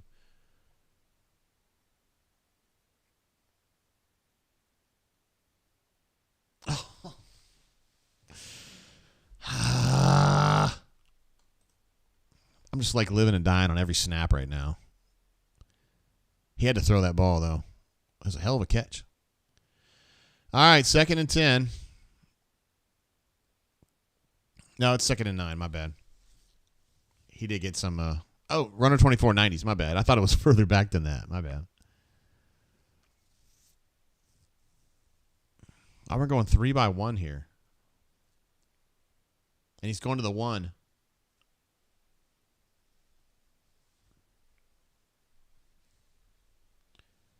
Guys, are we really throwing the fucking ball to Nick Mardner in the clutch here? This is the most important drive of the season so far.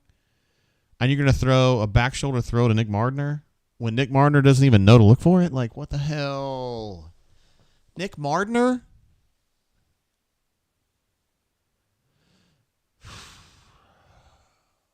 Third and 9, guys. Fuck me. Nick Mardner?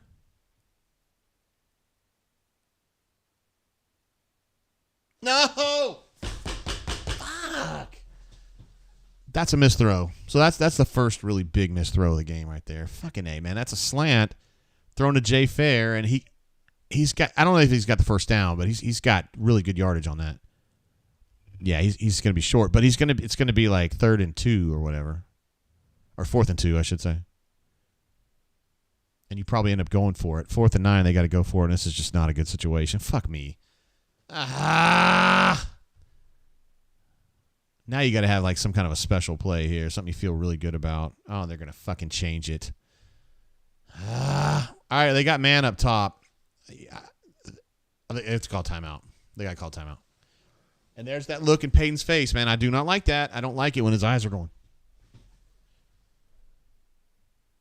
I know what he said. I know what Hugh said on that. He said, "Are you kidding me?" And Martiner comes back and says, "Yo, what? You know it was a back shoulder throw." Jester says Fair has to have that. I don't know, man. I mean, you'd like for him to catch it, but was that catchable? I'm going to go back and take a look because I'm very interested in this. I thought that was just a bad Peyton throw.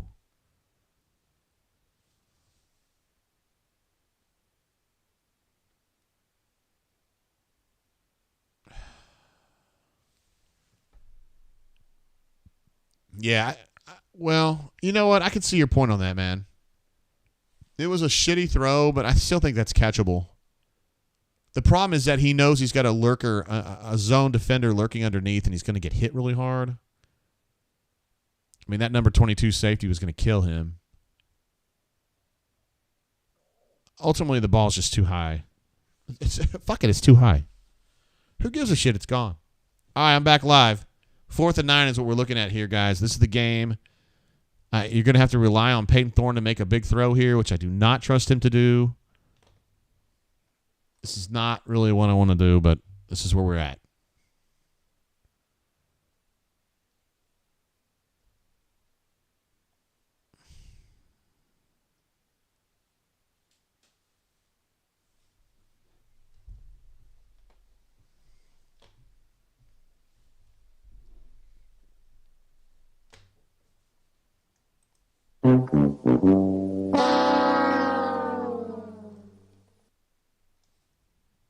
Yeah, I got another one of these too. I got another one. What in the fuck is this game? I don't understand. Jay Fair was open on that. I mean, you're not going to lead him, but if you hit him in the chest, he's going to catch the ball. And 24 made a great play, but I think if you throw it into his chest, he's going to catch that ball, get hit immediately. He's got the first down. Oh. God, it's just painful, man. Fucking painful. And everybody knew. Everybody in here knew, right? Everybody in here knew this game, if it came down to throwing the football, it was going to be a problem. And then here we are. And then I'm shocked. I don't know why I'm shocked. You guys aren't shocked. I don't know why I am. Decatur Tigers is pushing this thing about Jay Fair catching the ball. And you know what? I'm starting to kind of feel that way.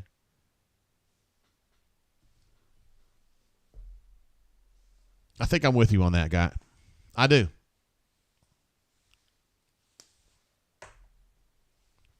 I think that ball's catchable. It was not a good throw. I'm talking about the third down throw.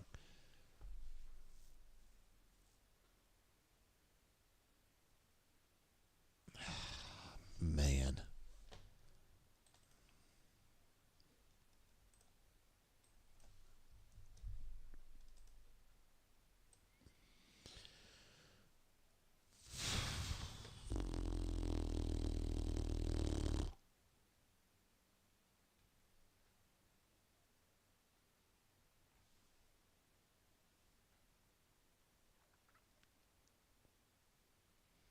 Well, there's John David Mercer taking pictures right there for USA Today Sports. He's a really good one. One of the best photographers going today. Wow. Well, you kind of know how this goes, right? You know how this is going to be presented. He's going to say, we're undermanned. We're playing against the two-time defending national champions, guys who know how to win a football game, guys who are good, a roster loaded with talent. And I got a roster loaded with 3 stars, and we went toe-to-toe. There's Mike G right there. Look at that. Mike G. We went toe-to-toe with the Kings of the Mountain, and we just fell a little short because we don't quite have the dudes. But we're going to go out and get them. We got Duff Diver on the horn. What's up, brother? Man, we don't have a single playmaker. Dude, that was a tough one, man. Defense. That was a tough one, dude. Terrible. Someone make a play. All second half. Make a play. Anyway. What are your thoughts about the game just in a general sense, though? They had every chance to win it. I know, they did. Every chance to win it. You thought Malcolm should have caught that ball, and I did too. Yeah. Catch the ball. Keep 21 in the game. Where was he the second half? Every chance to win. And you played not to lose. That's how I feel about it. I mean, are you stoked that they were in the game, or does that not matter? Yeah, that's great for recruiting and all that, but, I mean, you're that damn close, you might as well win at home. I know. When you have every opportunity to do it. It's not like we scored some trash at the end to keep it make it look close. No, you had the lead. Yeah. And Peyton Thorne, in the important moments, was not there. I thought someone make a play. I didn't think he was terrible like he has been. Some of those throws, you got to have your guys make plays for you. The Georgia kid, God, he's face for radio. Hey, when he's when he's got to make a play, he has places he can go. He goes right to 19. And we just don't have anyone. Auburn ain't got a 19, do they? We've got a good running back room, but we don't have an offense that allows them to make plays that often. If we need something, we have nobody to go to. Yeah. You don't have a number one receiver or tight end, in my opinion. Now, the Fairweather kid, sure, maybe, but he's had plenty of opportunities to make plays. He hadn't done it consistently. Man, this defense, sucks. Defense. They whipped us the second half. I'm interested to hear from Hunter because it seemed like they dialed up 19 whenever they wanted it. I know. And that wasn't really happening in the first half, but then when they needed it, they went to it, and by God, he was there. Yeah, that's a position I played, and, I felt like the only time back then that I had trouble was when I got jammed up, when someone got in front of me. Get you off timing, get you off of, make you have to fight through something. Yeah. Whether that's a linebacker or a safety, and it appeared that we weren't doing that. Now, schematically, maybe we don't do that, but, how do you let the one kid that's obviously going to beat you? That's tough defensively. Yeah, it is. I think there's a lot. I think they're going to look at this film and they're going to feel like they let one go. Yeah, they're going to feel that way for sure. Do you walk away yourself personally feeling good about it or shitty about it? I feel a lot better than I felt last week. We were competitive. We had a strategy that was somewhat reasonable. We recognized that the passing wasn't going to, be that strong, and so we got heavy focused on the run. And I think there's still a good bit of work to be done. Short yardage game, when we've got to have it. Yeah, we tend to not get it. Third down is atrocious. We come out first half and script is terrible. So there's still a lot to work on, but it's encouraging that you literally had this game against the number one team. I don't know that they're the number one team this year, but it's just a little bit frustrating. Yeah, it is. And I know a you lot don't of like opportunities. You don't want to talk about a lot moral of victories. Opportunities to completely change the game. No, hell no. Yeah. For what? How many in a row is this, Jay? Well, 17 was the last one, so 18, 19, 20, 21, 22, 23. That's 6 in a row, dude. One for the thumb. It's terrible. I know, man. I know. Got to get more dudes and got to be better with the dudes you got. You know what I mean? Yeah, I think that the fourth down call, I know there was a little bit of thought process there. We've not been good at that for as long as I can remember, right? So to expect fourth and 1, you're in the shotgun, and you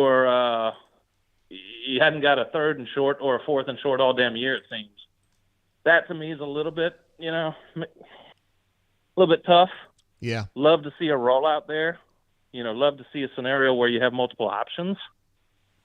And to me, although, I heard the comment, oh, well, that changes the game, not that important. I don't know. I mean, that could change the whole complexion. That's a 10-point lead, and so maybe that changes the way in which maybe they press a little bit offensively because they didn't have a whole lot going. So there's a lot of things to look back on and feel like it's sand slipping through your fingers. Yeah, that's exactly how it feels. Well, brother, another day, I guess. Hey, enjoy the hell out of it. You're still out in paradise, and I'm not, so you're ahead of me. Yeah, it doesn't suck. I'm gonna go. I'm gonna go spend some of that time here shortly. So appreciate the drain as always. Hope everyone has a great day, and good luck to the Raiders. Thank you for the super chats, my G. You got it, buddy. See you, bro. Later, Jay. Bye. There he is. He's CDF in the chat, but he's Duff Diver on the board, so I just went with Duff Diver on there. We've also been getting calls from Casa DP. Who I would love to talk to. I had Duff Diver on the horn, so I was going with that. Here's Casa DP right now. What up, Casa DP? Hello. What up, my G? Hey, it's Casa DP. How's it going? Yeah, I know it is. What's up, man? Oh, just trying to reconcile today's effort with what it means long term. Yeah, I know. Same. Really, as CDF was saying on the call, I don't know if you got a chance to hear him, but he was just saying, man, let the sand slip through the fingers, bro. That sucked. No joke. I mean, really, we had an opportunity to make it a well, we did make it a game, but we had an opportunity to actually make it something beyond a game, if that makes sense. Yeah, I know, and just a little frustrating. As a person living in Atlanta, it's a little bit beyond frustrating. You know what I mean? Yeah. I mean, I found myself frustrated when I shouldn't have been at the end when they needed passes and Peyton Thorne couldn't deliver. Should I have been upset about that? So here's the thing: it's very difficult to like, what is it? Hate the game, hate the player kind of thing. Peyton Thorne can only be what the plays are called, and we have to recognize what he can and cannot do. It's an unfortunate circumstance that he is spooked or otherwise unable, I should say, to do things. But man, that last drive, we could have called a little bit more comfortable play to get him and coax our team across the 50, you know? I know. You believe in moral victories? I mean, do you buy that concept? Are you shitting me? No. Hell no. Hell no. No, hell no. I live in Atlanta, and for the rest of the week, I'm going to hear about how the mouth breathers, the foaming mouth Bulldogs, beat us as though they had won by the spread. No, there's no such thing as moral victories. However, I'm not obtuse enough to say that we didn't garner some sort of respect amongst the recruits that I hopefully imagine were at the game and saw that, you know what, if you were a part of this team, you're going to make a difference at Auburn. Yeah, for sure. Particularly KJ Bolden, right? Safety would be nice. Was he there today? Yeah. No joke. Really, on an official or an unofficial? That's probably a Caleb question. I'm not sure on that. Fair enough. Either way, he was in the stadium. He knows that's different than being in Doak Walker, which is like the Walking Dead. You know? I mean, it's not an exciting place to be. Yeah. Doak Walker I would not want to be there. No. Oh, hell no. If KJ Bolden was in Jordan-Hare today, he understands what a real man's football game looks like and how he could have impacted a game. Yes, sir. Completely agree on that. Hey, man, I think you set a record today for most Super Chats. I appreciate you for that. I didn't mean to do that. It was sort of accidental. Well, but it was still awesome. Yeah, I'm here to serve. Yes, and hopefully I will go to the Breeders' Cup this year and get you shit. How about that? Really? I would like to, yeah. Probably won't happen because I have a football game, but whatever. I have to live through you vicariously last year. Whenever they come back into Kentucky, whether it's in Keeneland or at Churchill, game on. Yeah, you got to see Flightline in the Yeah, what an amazing performance that was. It was incredible. Yes. And I don't mean to dominate the post game rhetoric with horse racing. However, we're going to the 150th at Churchill in May. Oh, JG, that's right. AA, don't be scared. Come on. I don't think we're going to make that, but we loved having our party here at our house, you know. But man, that would be insane to be at the 150th. Like, that'd be a big deal. Oh, I feel you there. Hey, what do you think about Hugh and Philip Montgomery this week? I know you had said during the broadcast that you felt like they'd been talking, they've been working together. Do you really feel that they had a concerted effort to call plays on offense? Because to me, our offense is what's going to predicate wins and losses, because defense is showing up. Yeah, for sure. And they're creating turnovers too. Yeah. The offense made more sense to me this time, honestly. I know it was very unbalanced in the sense that they were running the football almost exclusively and then passing only when they had to, and then when they got behind, they had to pass, and things got shitty. But I thought it made more sense. Yeah. I did think it made more sense, and I thought Peyton made many more good decisions today. He made almost zero last week. So they unlocked a lot of potential out of Peyton. So, yeah, I think they had good conversations this week, but I still kind of wonder. This doesn't look like Hugh's offense, and it doesn't look like Philip Montgomery's offense, so I don't really know whose offense it is. But it ain't quite good enough. I mean, 20 points against Georgia is not awful, but it ain't enough. Agree with that. I'm genuinely curious when you think about it, if we are capable of controlling the ball and playing the defense that we played today, that the hats off to the defense. Yeah. We should be in most games in the conference. So can Hugh, Phillip, and whoever else needs to be involved in on the offense, are we capable of calling a game where we play ball control or we move the sticks enough to be able to keep the other team from preventing our defense from holding them to, say, 20, 24? Because if you get there in SEC play, you should get a W. Well, I thought the ball control was a lot better today, particularly in the first half. So, I mean, I think they have some concept of how to do it. I just thought their running tailed off a little bit in the second half, and then they just got behind a little bit. But I thought they did pretty well today. I thought the execution was pretty good today, and I thought the ball control, I thought they paid attention to that. And I think it made a difference. So that's good. Agree with that. That's progress. And Hunter and Cozen at halftime were talking about short to intermediate throws. I feel as though if Peyton Thorne gets some runs early in the game and gets roughed up a little bit, but he could also throw some 4 or 5 yard screens, he gets into a rhythm. And then if we throw Robbie after that, so be it. But we have got to find a way to get the quarterback or quarterbacks plural into the game. Word. They got to keep working. I thought they were better this week, so if they take another step forward for the LSU game, they might be pretty decent at that point. I don't know. LSU is going to be a bitch, as you know. No shit. It's going to be terrible because it's very, very hard to win in Baton Rouge. Sorry for saying a curse word. It's going to be very hard to win in Baton Rouge. But here's the thing. We got nothing to lose. The game plan can mean an awful lot because their team is not invincible if you can control the clock and if you on offense can advance the ball with a number of first downs.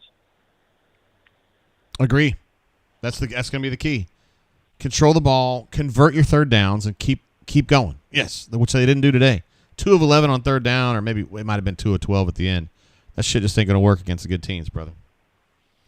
That's the thing. Today we had a poor third down conversion rate. It's not going to win many games in the conference, but I feel like we exemplified a way with our talent level to compete and, dare I say, win against a team like Georgia. We can certainly do the same things against LSU. We just have to be very disciplined, and we can't screw up. That's right. All right, let's take an off week. Casa DP we can be drunk next weekend and not have to worry about a game, and and we'll just come back fresh for the LSU game. How's that sound? My man, don't threaten me with a good time. Hey, man, I appreciate your super chatting. I appreciate all the support you've shown me and Miss Courtney. Thank you, sir. Right back at you, brother. Give AA my high five, would you? Yes, sir. All right, man. I appreciate you. See you, bro. Bye. There he is, Cassidy P. What an absolute stud. How would I rate the quality of this call? 5-star. We also had some folks calling in. Chip was trying to get up with us. Also, Ruxy Poo was jumping in as well, but I'm not going to cut off Cassidy P. We also had some super chats that came through that I want to make sure everybody saw. Cassidy P, who was just on the phone, said bad series for Jay Fair. That was still in the game when we were going. Also, AU Taxman says something to build on. Really got to get better. So we love AU Taxman. Here's Ruxy Poo right here. What's up, Ruxy? How you doing, bro? I'm doing pretty good. How are you doing, JG? Man, I hadn't heard you in a minute. I'm so glad to hear your voice on the show. I miss you. I know, brother. I check in every now and then during the games and usually stay for after the game, but I haven't been calling in much lately. No, I know. Quarantine shows would have been shitty without you, Ruxy. I'll tell you that. I appreciate it. That was back in your drinking days, too, right?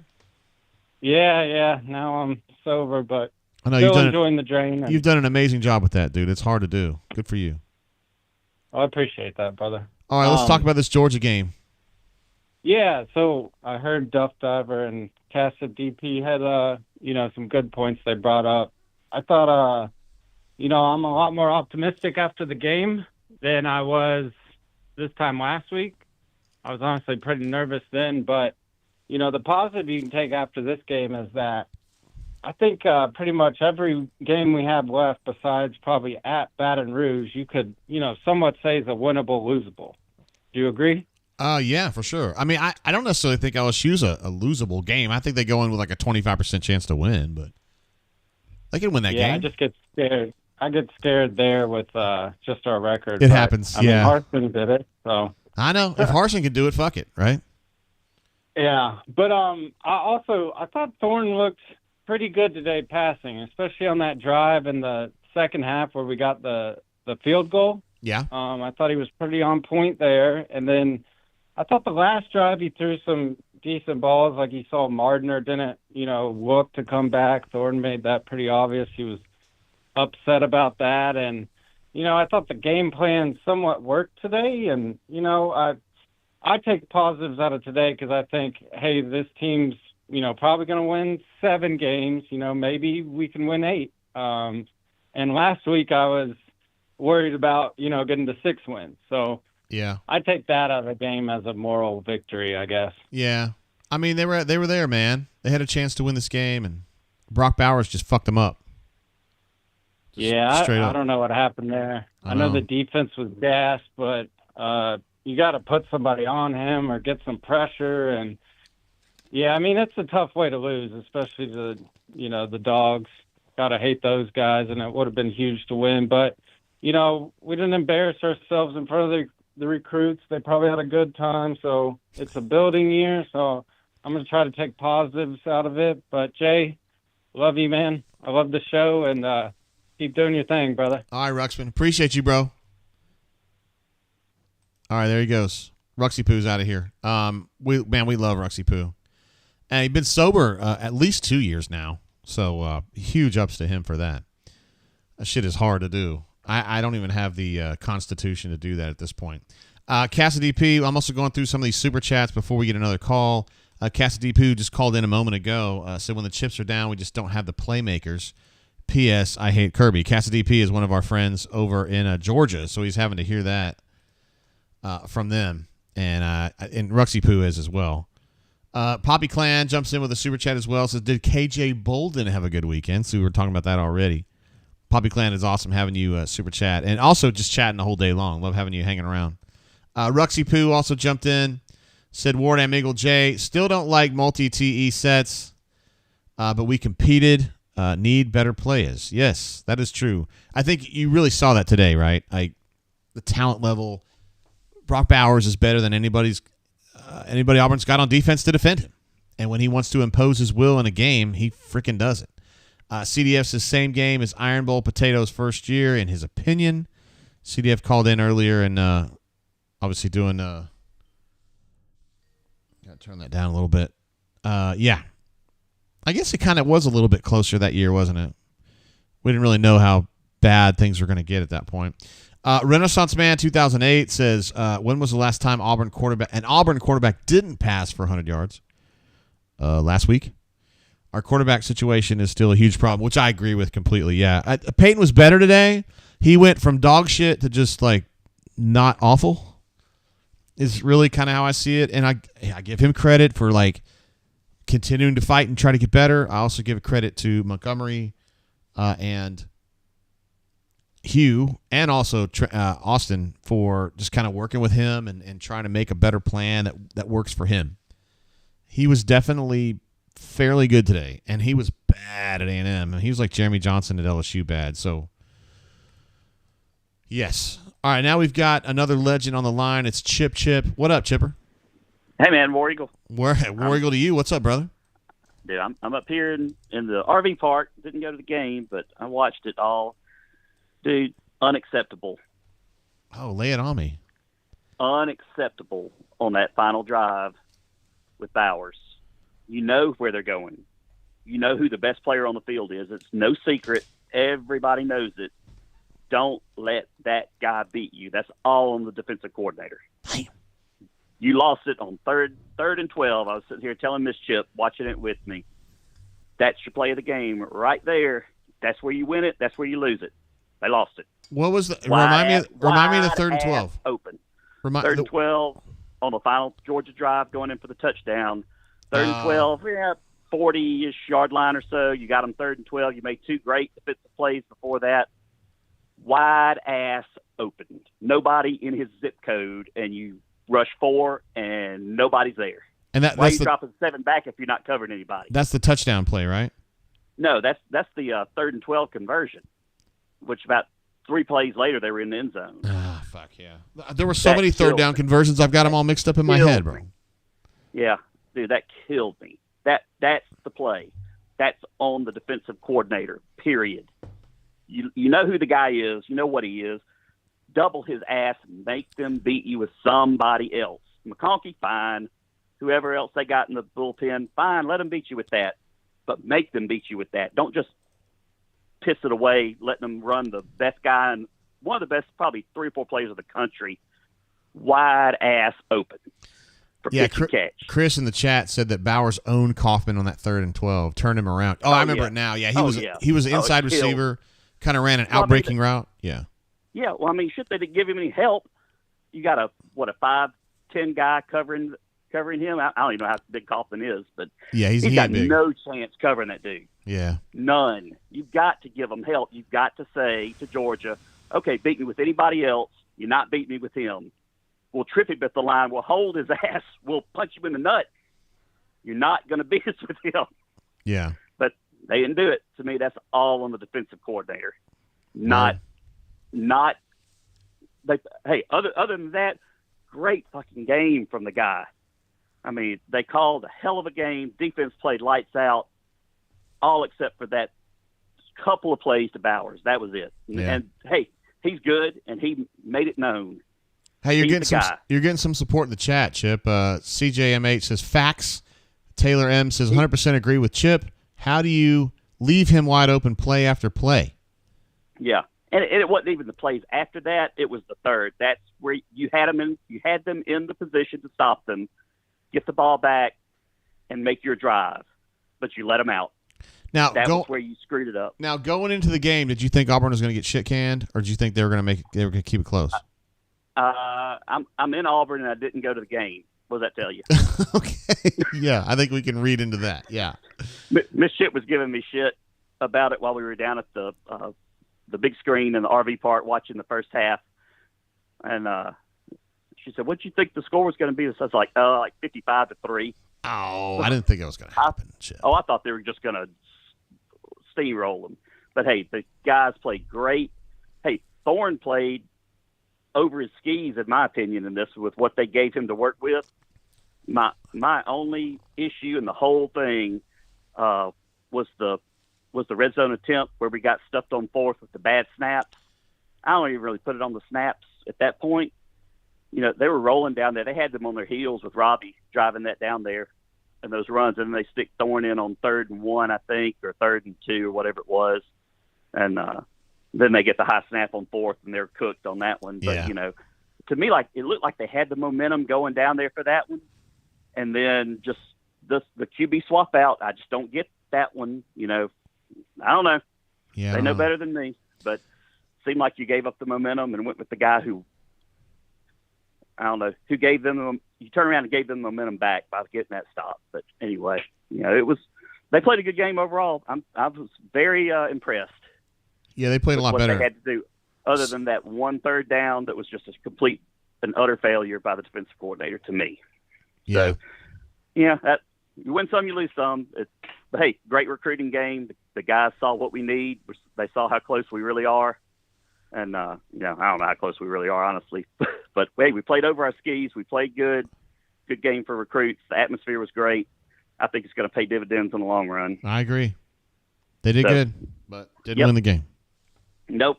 I had one more thing I was thinking about, but I can't remember what it was. So, Oriole, everyone. Glad the guys showed out today, and, we'll get better. We'll get better. We'll get better. All right. See you, Chip. Appreciate you. Bye. Bye. Oriole. There he is, Chip. How would I rate the quality of this call? Very, very high. Coach Hunter said that he is Gucci for a post game. I think this is the first post game that we have gotten from him this year. So I am fired up about that, and I'm going to get him on the phone as soon as possible, which is right freaking now, and see what Coach Hunter has to say about this post game.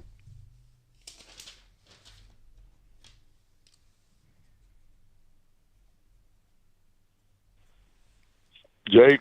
What up, man? Hey, man. Listen, I don't usually try to go post-game with you, but I thought this one was particularly stinging, and I wanted to run it by you. I got you. What did you think, man, about the second half? Again, played hard, got a turnover early, like we talked about at halftime. If you could capitalize on a couple turnovers, that's how you got to give yourself a chance. Had Riley been able to come away with that pick on the tip ball, would have been huge. So huge, dude. Yeah, and then I'm gonna hurt some feelings right here for a second with a lot of the people bashing the coverage calls here right at the end. Oh yeah. All right.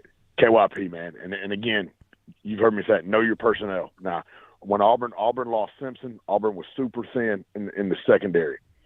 All right, had the touchdown play, had 10.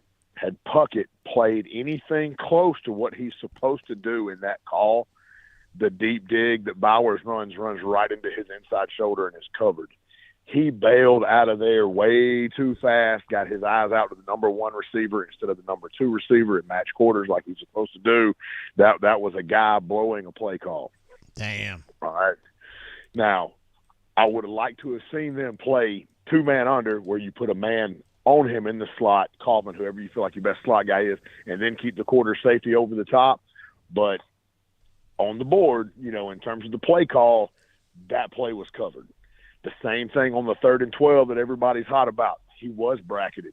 If you know what you're looking at, they had 2 guys on him. They had Kaufman inside leverage, and they had Wooten outside leverage. Wooten played way, way back, got his eyes too wide, jumped outside, and when route broke outside, he wasn't where he was supposed to be.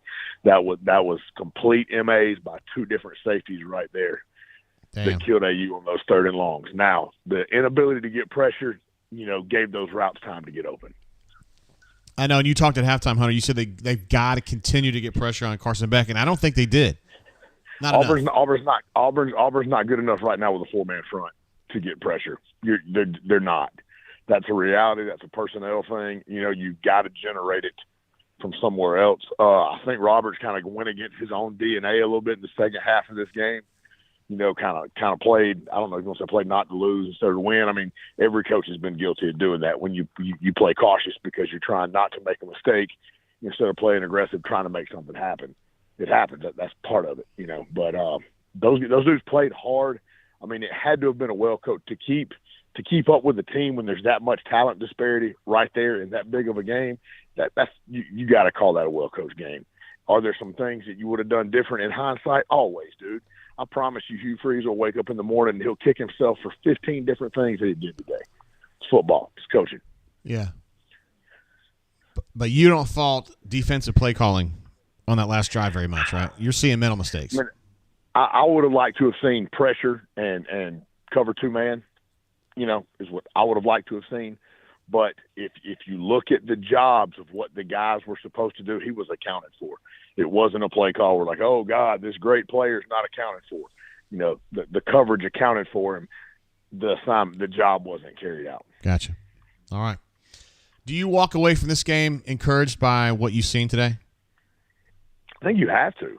If you would have asked me for a score prediction earlier in the week, I would have been like 42-17 Georgia. I didn't think it was going to be remotely close.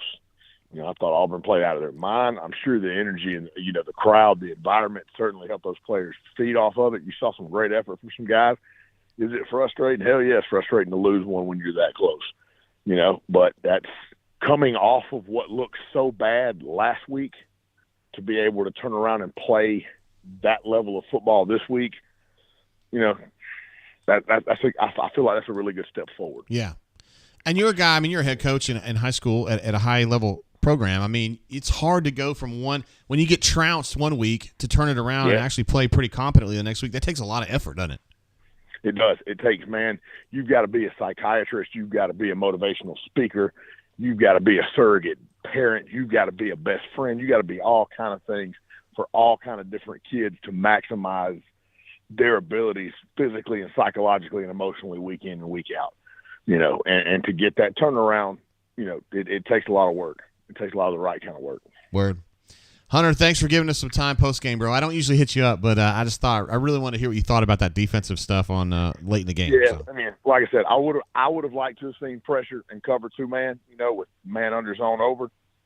That's me. I know when your personnel gets kind of shot up, it's hard to do those things sometimes. It wasn't a bad call if it's executed right. Word. All right, my guy. I appreciate you. Yeah, bro. See you, man. There he is, Coach Hunter. Breaking it down, really the question we wanted answered, I think he answered it, was kind of what Chip was saying, which I was on board with Chip on that. Like, what was the defensive paradigm to try to deal with Brock Bowers? And Hunter was explaining that he felt like Ron Roberts had called something specifically targeting Brock Bowers, and the execution was just not quite where it needed to be. We got a call coming in, which I guess is stranger, but I don't know that. What up? Welcome. Hello? Word up. Who this? JG. This feel like a stranger. Hey, what up, man? What's up, man? I got to call you FLAS because I don't have enough space to put it on on the thing. But anyway, awesome to have you on the show, bro. How you been? Man, I'm pretty good. Didn't go the way we wanted it to, right? But I feel better than I did after the game last week. There's no doubt about that, right? Yeah, that was a mess last week, right? So I just heard Hunter's call, and obviously he said everything that I was going to say. Yeah. Right, but no, I think I am in total agreement with him, which is a good person to be in agreement with, right? Like, we don't have the guys to lose one or two of your best players in a unit and then expect that they're going to be able to hold it down against a monster like Bowers. You know what I mean? Like, we've watched guys in the NFL with that kind of skill set relative to the people around them, and like a Gronk or somebody like that, they would double cover him and, he'd still score a touchdown, Yeah. Hey, I'm not saying Bowers is Gronk, but, like, compared to our third string safety, you know what I mean? So, yeah. It sucks, man, to get that close, and think that you're going to get it, and then it doesn't happen. But it had to look a lot better for those recruits, as everybody's been saying, right? Than if we would have showed up like we did last week. Yeah, you got to feel like, if you're a recruit, you got to be like, they're making progress. They're hanging in here. Because there's something that Freeze can sell, right? He can say, hey, receivers that are committed, these other, guys, a couple of guys were trying to flip or get committed. Look, if I had you would have made that catch, you would have scored that touchdown, different ball game. You're going to have a different quarterback coming in, all that. And then, on the defensive side, yeah, man, if somehow, if you had a KJ Bolden talent out there, and another pass rusher, that defense would go from playing good enough to maybe being able to hold it down at the end. Yeah. I love the fight in this team, man. They were really playing to win today. I mean, I thought they were. They gave a shit. Yeah, I mean, look, it sucks. We haven't beat Georgia since 2017, and then they turned around and beat us in the rematch to win the SEC and get to the Natty. I mean, it sucks losing to Georgia. I mean, forever this was an even series. I know. For decades. Oh yeah, and but you got to feel like, hey, you get some better players in here. You get the team, being able to run more about what Freeze wants to do, and over these next couple of years, we're going to be in there, right? I mean, losses like this are going to piss Hugh off so bad. He's going to continue to stay engaged because this pisses him off so bad, dude. Oh yeah, no, I really thought he was going to kill somebody in the first half on the sideline. I did too. First 2 timeouts, man. I know, man. I thought he was going to fire somebody. I did. Right there, yeah. I mean, it's just there's sloppiness, there's little mistakes, and the thing about offense, like as far as the running game was great, but I mean we just lost by 7 points to Georgia without really having a passing game. You kind of quit on the passing game, right? Yeah. Well, I mean, it doesn't. They can't find any rhythm, right? Like one play, Thorne messes up. Another play, the receiver messes up. The next pass play, the protection breaks down. Maybe another time you didn't quite have the right, concept or play in there for what was going on. There's almost every pass play. There's some kind of pretty fundamental mistake, and so nobody gets in a rhythm. Yeah, it's frustrating. Sure. But it is where Auburn is, and you just gotta dig out. Yeah, Hugh gets the recruits like he's been so far, and then our talent level is going to be more up to par, man. I mean, we say it a million times, it doesn't make the loss go away, but the roster that Hugh walked into, man, good. That was a pile of dog shit. Mm-hmm. And I mean, we're talking about a team like we've been like, could we get the 4th win? You know what I mean? Like if it was Harsin with that level of talent.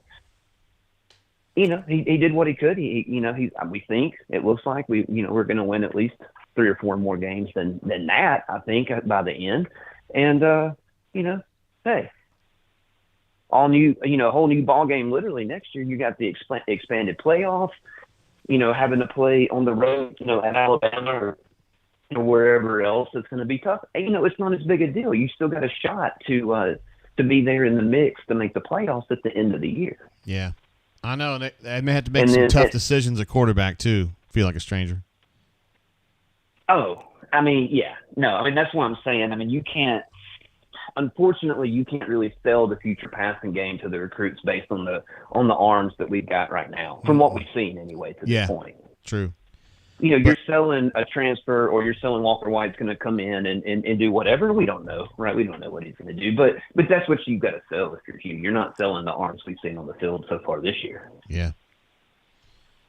Hey, man, I think this is your first call, right? I believe it is. Yes, we're glad to have you as a first-timer. That's amazing. I mean, you're obviously a long-timer on the show, but not necessarily calling in. Yeah, no doubt. No, glad to be on. I appreciate you taking the call. I've been wanting to try to call in the last couple of weeks, and it worked out, so I appreciate that. Look forward to hearing B. Matt. Maybe he's out of breath. Yeah. He's been running up and down. Yeah. See what Hugh had to say in the post game, and I'll call again sometime and we'll talk some hoops. Fuck yeah, let's do it. All right, brother. Hey, I appreciate the super chats too, man. Thank you for your support all the time. Yeah, man. Word up. Appreciate you. All right, bro. See you, man. All right. There he is. Feel like a stranger. Who had called? He's called before, but I just haven't been able to get him on the show before. But we're really glad to have him on the show. He's been super supportive. FLAS is Feel Like a Stranger. A lot of stuff going on in the chat. Mostly people saying they're pretty stoked about the way Auburn played today, but there's been a few folks that are fussy about Auburn having lost, and that's good. That's good. I think Hugh would be happy to hear you say that. Because if you don't give a shit and you think you're expecting Auburn to lose all the time, then you're not going to complain, are you? You're going to be like, fuck it. Hey, it was closer than I thought it would be. At least there's that, which is kind of where I'm from. But if you don't feel a sting a little bit here, that's bad. You should feel a sting. Particularly those of us, not me, those of the folks in the family who are living in Georgia or who are from Georgia have to hear this. People barking and shit like that. It's really annoying. Let's see, Ravin, I hit that super chat. Ravin, thank you. No one can say that we were worse today than we were last week. I'm not happy with the result, but I can see improvement. Keep the faith. War damn Eagle. Ravin, who is a absolute stud and one of our channel legends. Thank you, Ravin. What a legend. Mega Tiger jumps in as well. One of our channel legends of all time. And we love Mega Tiger. This feels like another lay your guts on the line moment. We were totally outmanned by talent-wise by the Mutts. We can build on this. Better days ahead, fam. War. Damn, I like that measured, rational response. I like that. That happens to be kind of where I'm coming from, too. I did expect this game to be close, and it was close. And Auburn found a way to kind of fumble the bag, I think. Too many mistakes defending Brock Bowers. Not enough pressure on Carson Beck. And in the clutch, when we really needed Peyton Thorne to make some amazing passing plays, or at least just competent, like good passing plays. And this has been talked about a little bit in the chat, and I want to give some credit to the folks who have been pushing this agenda. I'm not sure who it was. I'm sorry I missed it. But before we shit on Peyton too much, and he deserves plenty of criticism, and I'm going to give it to him, but these receivers are not very good. I mean, I'm just saying as a group, they're not. And he needs help. He needs Malcolm Johnson to come down with that ball. He needs Jay Fair to come down with that slant on 3rd and 7. He needs Rivaldo Fairweather, who had a fine game, honestly, but he needs him to come down with that ball at the 3. Like, he needs help. And I don't feel like the receivers almost never make an amazing play. Like, they'll make some regular plays, and they'll make a lot of mistakes. You know? I thought Peyton week over week was so much better this week. He went from complete dog shit last week to like sort of okay this week. And that's a big jump. So I give him credit for that, and I also give the coaching staff credit for finding a way to kind of craft a competent game plan that did not expose his weaknesses a bunch. However, Dylan says he threw for 60 effing yards, which is true. But they de-accentuated the pass game. So, I mean, like, this would be like bitching about Army only throwing for 60 yards. Well, Army doesn't throw the ball very much. And Auburn ran the ball today. That's what Auburn was doing today, running the football. So, I'm not going to give him too much trouble. I thought he was at least semi-competent today, and that's better than he was. My issue is that too many mental errors on that last defensive stand. We're going to talk about the offense not doing what it needed to do in the clutch, and I've said that too. Defense did not perform in the clutch today. Too many busts on that last drive. Too many busts, period. Now we got another legend, a Swoogan on the line. It's Rono 24. What's up, bro? You got to turn on mute. No, I was trying to time up the answer and you picking up at the same time. So I the mute is now done. So thank you for that. What a stud. What up? How you doing, Runner 24? I'm good. How you been? Well, another day in paradise. Yeah, it has been a minute. Yeah, no, it definitely is another day in paradise. So I think you were just touched on this because what I was thinking through and sort of just jotting down to try to be semi-cognizant here before I called you was it felt like there was a lot, and I missed the majority of the game. I was out and listening to you in the car, which was coming in and out, but and then watched the fourth quarter or so. But it felt like there's been a lot of talk of Thorne was better and he wasn't complete dog shit and yada, yada, yada, yada. But I still see 10 and 19 and 82 yards and wide receivers being what they are. Like, I'm having a hard time sort of, reconciling those two things together. So maybe let me pause and listen to you help me figure that out a little bit. Well, ask me a question. It would work better for me after I've had 35 shots. Oh, 35. Well, it's probably cinnamon 15. Guy. It's probably 15. Cinnamon. Cinnamon. I did catch that in the car in terms of your safe word today. That's the safe word. Like, how good was he? Because just looking at the numbers, right? It felt like he wasn't particularly good. And that's, Not throwing the football. That's the question. Not throwing the football, but I thought his choices in the run game were pretty good today. And I thought they were shitty at Texas A&M. I thought his recognition in the run game was much better. He had the 61-yard run that set up a score. He had several other plays that converted third downs. He converted a third down today, which is pretty fucking big because they only converted 2. He had some good runs today. I thought his choices in the run game were good. His passing, average at best. He does seem very jittery in the pass game, and I don't understand why. But his receivers are not very good, Runner. I just don't think they're very good.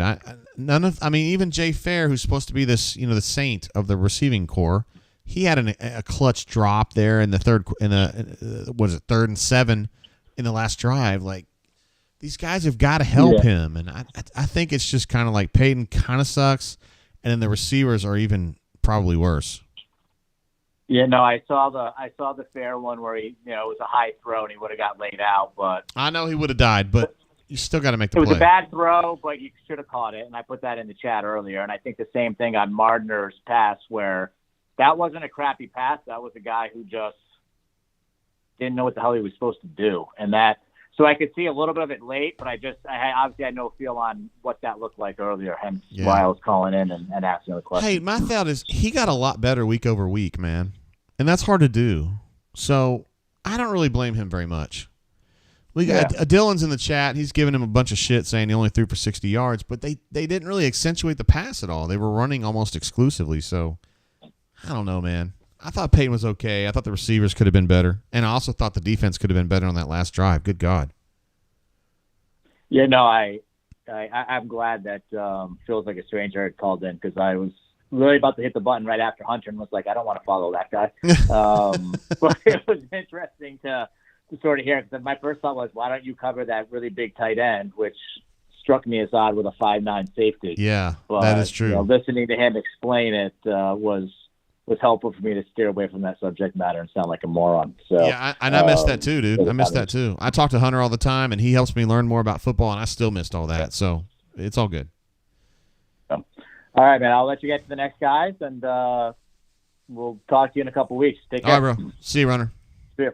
Later. There he is, Runner, who I think's up in the Northeast somewhere, as I recall. But great call, and also a great chatter. We love having him part of the community, for sure. Brain Drain and over there at auburnsports.com. War Eagle 0008 says, can someone explain to me how Spencer Sanders ends up backing up at Ole Miss? Why is he not here? Yeah, I think he made a bad decision for him, but, I mean, the way it worked out. I mean, I guess he thought he could come in here and beat Jackson Dart, I guess. I don't know how good he is, so would he be like the solution to Auburn's problems? I don't know.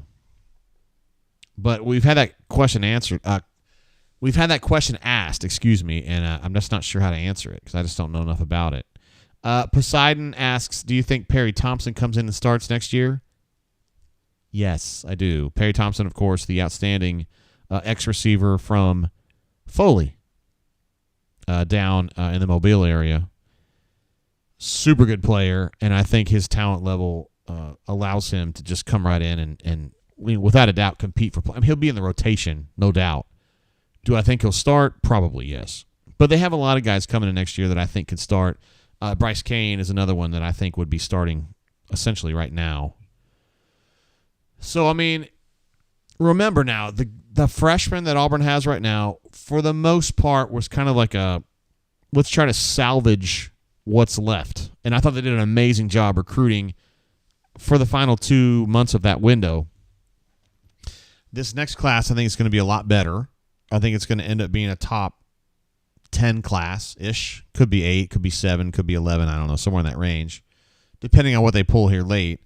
But they've addressed their needs. They've got some really good wide receivers coming in. And just they need another recruiting class, maybe two, to just kind of get back on par, if that makes sense. Now they're running 20. This is not about running 24. He wasn't really saying this, but like Hugh spent a lot of time this week, both in the midweek press conference and also on Tiger Talk, talking about the gulf in talent that Georgia's had. Number 1, number 2, number 3 recruiting classes year after year after year after year. They've got, 2 deep or 3 deep of guys who are like 4 stars. They're really, really good. Auburn's got a pretty good number 1 group, but like once you go to number 2, when you're going to Lawrence Johnson and, like he's okay, and Georgia's number 2 is pretty good. So it just takes a little time to kind of fill up the coffers, so to speak, and get better players in the program. I think Hugh has done a very good job with that. I think the culture's a lot better. This team plays with more spirit. This team has competent play calling for sure on defense. I thought the play calling today on offense was pretty good. Texas A&M and Cal, whatever. But this program to me is definitely taking a big step forward from last year, and it's just going to take a little bit of time. I'm not someone who's going to sit here and talk about moral victories and say, hey, we got to keep waiting. I'm not big on that, but we are in year 1 here. We're halfway through, well, not even halfway through year 1, and I think this team's playing better football. They were competitive with Georgia. Ultimately, they lost this game, and I'm not talking about moral victories. I'm just saying they were competent today. And Dylan would disagree with me. Dylan's in the chat. He's mad about the passing game and all that kind of stuff, but I don't know, man. I think they made progress. Cassidy P jumps in, who called in earlier. He's also been a super chat fool all day long. Says peace and hair grease. Great call, bro. Thank you for being part of that, bro. Also, Madison C is back with us. Appreciate you coming back. Quality depth is a factor. It's only game 5, and we got depth issues. That is true. I mean, when Marcus Harris gets hurt and comes out, you're like, holy shit, it's going to be Lawrence Johnson for the next 20 snaps. And it's like, I don't know. Marcus Harris is a very good football player, but it's like behind him, I'm not sure it's there, And that's where Auburn is right now. I think Auburn's number 1 guys are pretty good. The number 2 guys are not very good. Number 3 guys are bad. At Georgia, at Alabama, at LSU, your 3 guys are decent.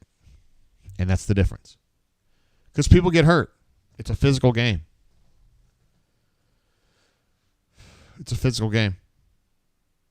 Let's see. Merlin says, completely agree, JM. I always love calling people out that agree with me.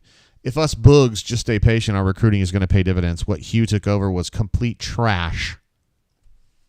That's true. I don't even want to say that. It's mean. I don't want to say that, but it is true. We have our coach, and he's a good one. Yeah, I would agree with that. The thing about Hugh, this is a big difference from the guy he took over for. Like, a loss like this pisses him off so bad. Like, he is so mad right now. He's not going to bitch at anybody. He's probably going to go home and talk to Jill about it privately, but it burns his ass. He hates it. It grinds his ass so bad. And it is going to make him fight even more on the recruiting trail, which he's already done a really good job of, and he's not going to let them forget this. Like, he's going to remind them. We got fucking beat by a tight end in the Georgia game, a game we should have won because we didn't have enough fucking competence. We didn't have consistency in the defensive backfield from a junior that's played 2,500 snaps for us, or whatever, 2,000 snaps. Why is that, and how do we fix that? You tell me.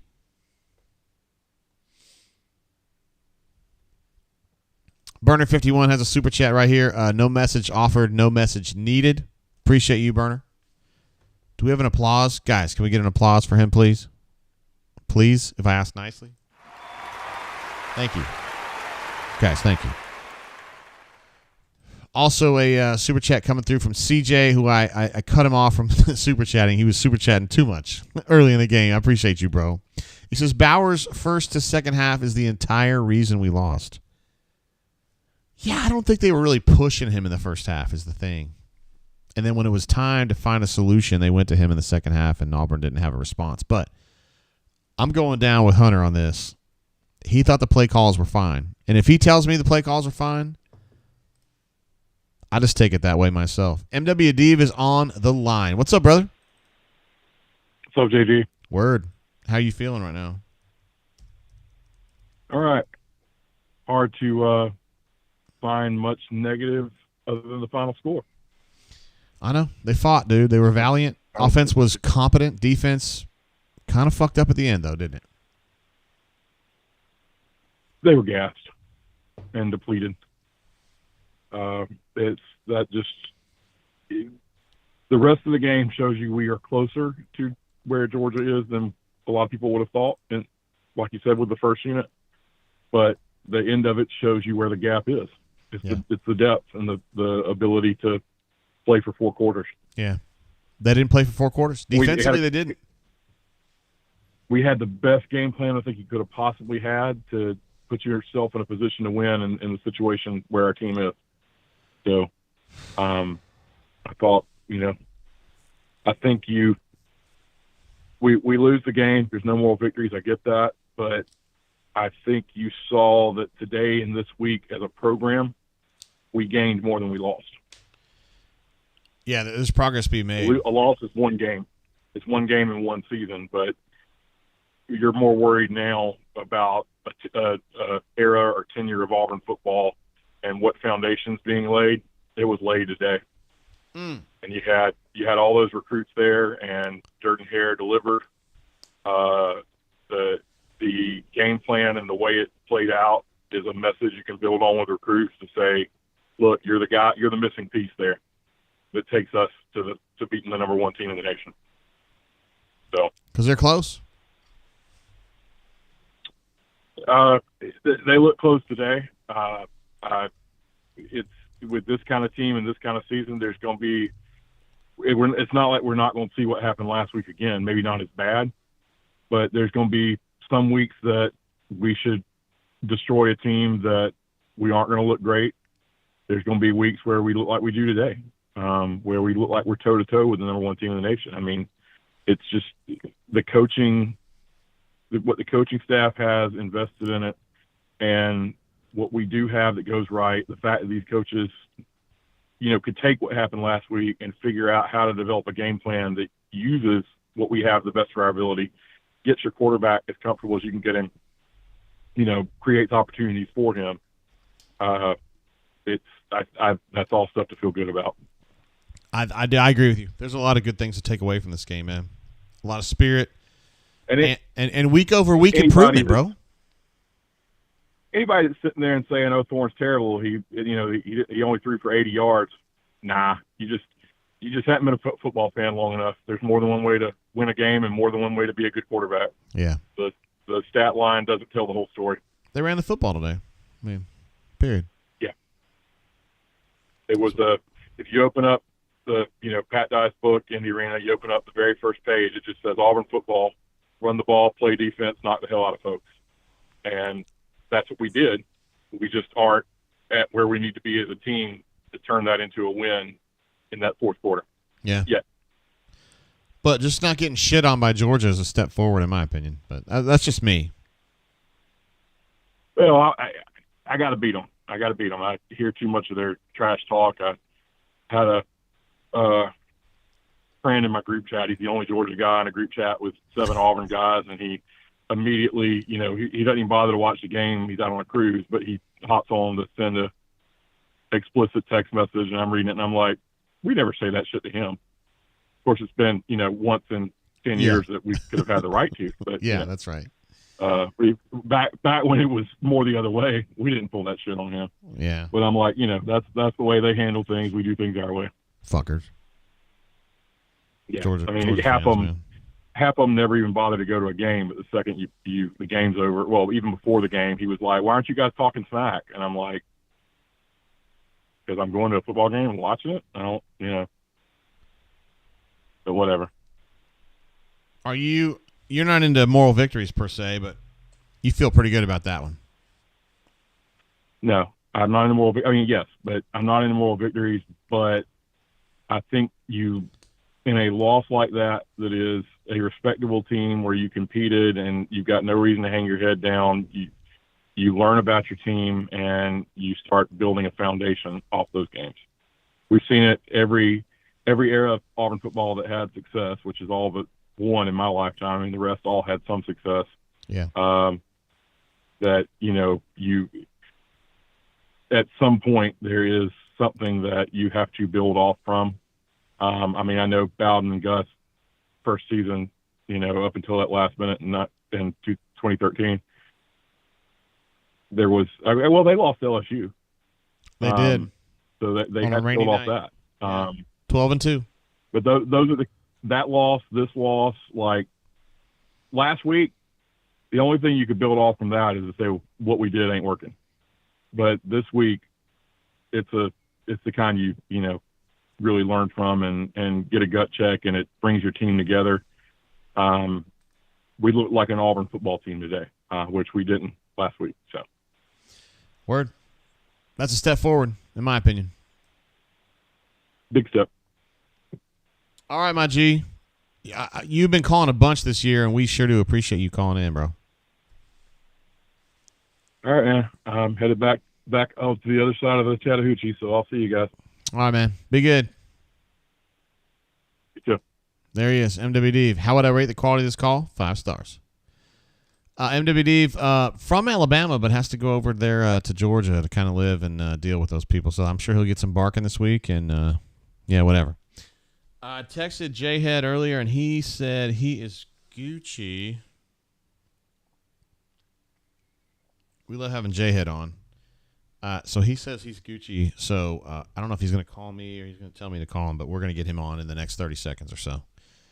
So we shall see what's going on. Poseidon said this is a big bye week for the offense. I agree. They're going to make some tough decisions this week. If they're going to, this will be a great week to decide if you're going to, hey, are we committed to Peyton, or are we going to start considering our options? We're going to start doing a little bit more with Robbie, even Holden. Yeah, I don't think Hank Brown's part of it, or Holden.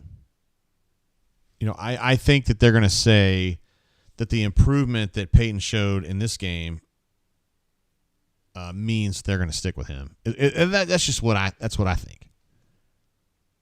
But we won't hear from Hugh. I think B-Matt is talking to him right now, but we're not going to have a midweek press conference on Tuesday, so it could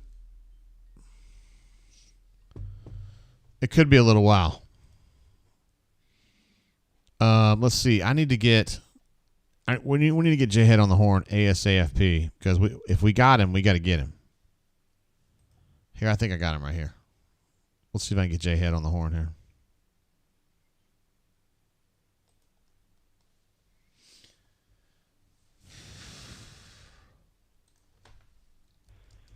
JGT, what's up, brother? What up, bro? How you been?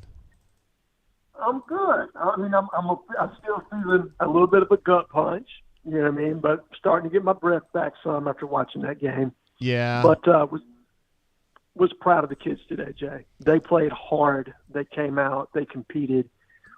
It's one of those kind of games, and nobody ever wants to hear this, but you learn something about yourself in a loss, and you saw those kids play extremely hard. They played for their coach. They played for themselves as a team. And so just a lot to be proud of there today from that standpoint. Obviously, still some room to develop, but love what you saw from just a pure overall effort and tenacity standpoint. Yeah, for sure. So I thought they were going to really fight hard this game, J-Head. I thought this was going to be a close game. And so I feel kind of vindicated by that. What were your thoughts going into this game? I honestly felt the same way. I haven't posted that this week just because, I don't know, I think you probably always, when it's Georgia week, you don't really know how the team's going to respond. It hasn't been great the last couple of years for sure. But you could tell this team thought they left points on the field against A&M. They came out and they laid it all on the line. And you should feel vindicated, Jay, because you were up front and said that, and they absolutely fell through and played hard. About as hard as I think they're capable of doing. Could we have done some things differently down the stretch? Sure. But at the end of the day, Georgia's a more talented team than us. The team that, it's going to pay me to say this, man, the team that probably deserves to win won. It just, God, it sucks saying that. But proud of the kids. I really am. And, of course, more than anything, that was a great showing for recruiting. You had a ton of kids in the stands today that you needed to see an Auburn atmosphere the way that it was presented today, and you got that. And so from that standpoint, it was absolutely a slam dunk win. Would have been better with a W, but from a talent acquisition standpoint, today was an A+. For sure. Offense, trash at A&M. Competent today. Kind of interesting. Are you more bullish on what they can do going forward? So, yes, in that they're starting to piece together. They definitely leaned into the run game today. They showed a lot more than what they have shown. It was a lot of the Baylor run game, if we're being completely honest today. A lot of gap scheme stuff that was mixed in there, a lot of zone. It's some good RPO action there, some good decision-making by the quarterbacks. Now, are we ever going to be an offense that's lighting it up for 35, 40 a night? I don't think we've got the personnel to do that. But I think they're starting to determine who their playmakers are. Rivaldo Fairweather took another step forward again today. Jarquez looked better, even though he's still slowed by injury. Brian Batiste really popped on tape today. You could see that he's got that extra gear, and the kid just runs tough, Jay. I mean, he really does. He does. And, you know, with one hand kind of tied behind their back with some of the limitations we have at receiver, I mean, I think the kids really played about as hard as they possibly can. I mean, I think you've got about the maximum of what you're going to get for the most part. Now, can we continue to iron some things out because you're going to play defenses that aren't as good as Georgia? Yeah. And I think we're going to put in more points. And that streak's probably going to start about the time you play LSU. Got some big choices to make this week. You're seeing it tonight that they're not great. Got some big choices to make during this off week, J-Head. Definitely big choices to make. As far as personnel, how you're going to kind of scheme things. And this is a good self-scout week. You're coming off a good performance. You probably learned some more things about yourself. They're definitely within the run game. The passing game is where you still just needed to come along. But let's give credit where credit is due. Georgia's got an elite secondary. They've got a very good defensive front. And you just put up over 200 yards rushing on a team that hasn't given up over 200 yards rushing, I think, over 5 years. Damn. So realize that schematically you did some things to scheme some guys and to put yourself in a position to win when you were down, when you weren't. Vegas had you, the line at 14, 15? Mm-hmm. And you were well underneath that. And that's good. Oh, it's absolutely good. Listen, this is where you want to be, okay? I mean, you would have preferred W, right? Like, I don't think there's anybody that's listening to the Drain tonight that's going to say, you know, I'm satisfied with a loss. But when you're coming out of a situation like this, you're looking for positives, and you saw major growth in this game. Major. You saw development in this game. You saw development in this game. You saw guys take a step forward and continue to play hard. And you worry about that when you have as much turnover on the roster as we had this past year. You don't know how guys are going to respond to adversity, and they definitely hit adversity coming out of A&M. And you saw a positive from a team that's just not going to give in. They're going to continue to fight. Yeah. And I think that's probably the biggest takeaway from tonight. Recruiting-wise, who are the biggest names here today that you think this could have affected? So, recruiting-wise today, obviously you've got some major stars in the house. From KJ Bolden is there. I don't know, the situation with Florida State, that's going to be a really tough flip. But I think he's going to be impressed by the atmosphere. I think he's going to be impressed by what he's seen today. You've got some other guys there. Favorite Edwin, a big offensive tackle out of Georgia. I'm trying to think of the name of the school there in the Atlanta area. But he would be a really big-time recruit for us to pick up, not because of the number of stars by his name, but because you only have one offensive lineman committed in this class right now, and you need to have at least 4 or 5 every year. He's a kid that's extremely raw, but he's got all the clay and the talent to play, at a 4-star, 5-star level. He's that kind of project if he hits. And we both know that offensive line is a developmental position. So sometimes you don't get really, you just don't look at the stars as much for that position. You look more at the frame, the length, everything else. Mm-hmm. those are two off the top of my head. And then you've got a big junior college safety that's there today. He's not on an official visit. I think he switched it to an unofficial. I'm reaching for the kid's name right now. Originally from Greenville, Alabama. He's at Holmes Community College right now.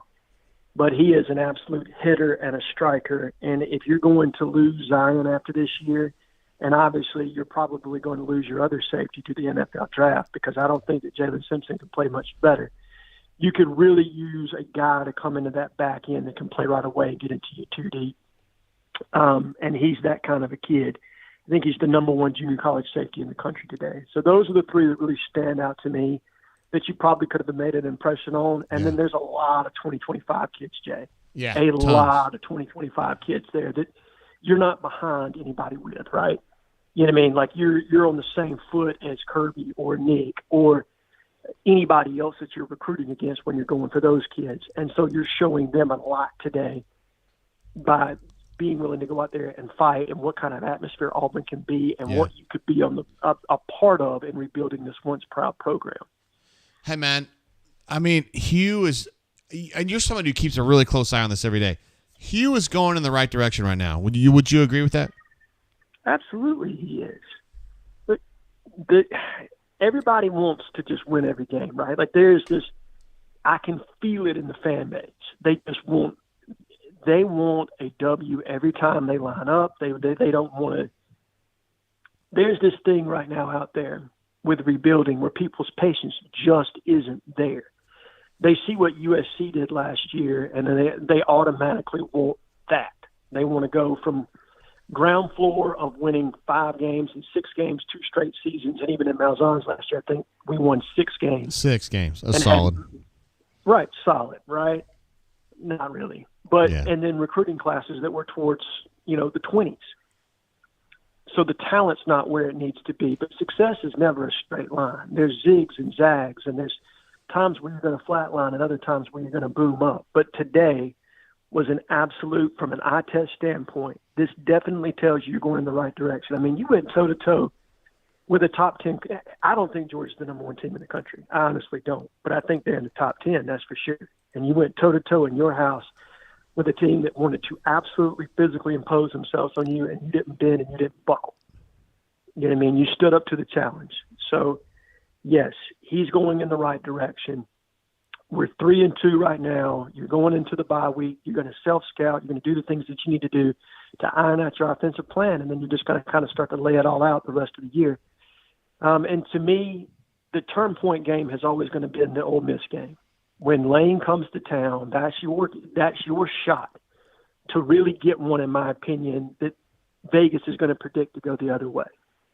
I like that matchup against their defense. I think that's going to be a game that we match up really well. Mississippi State's a game we can win.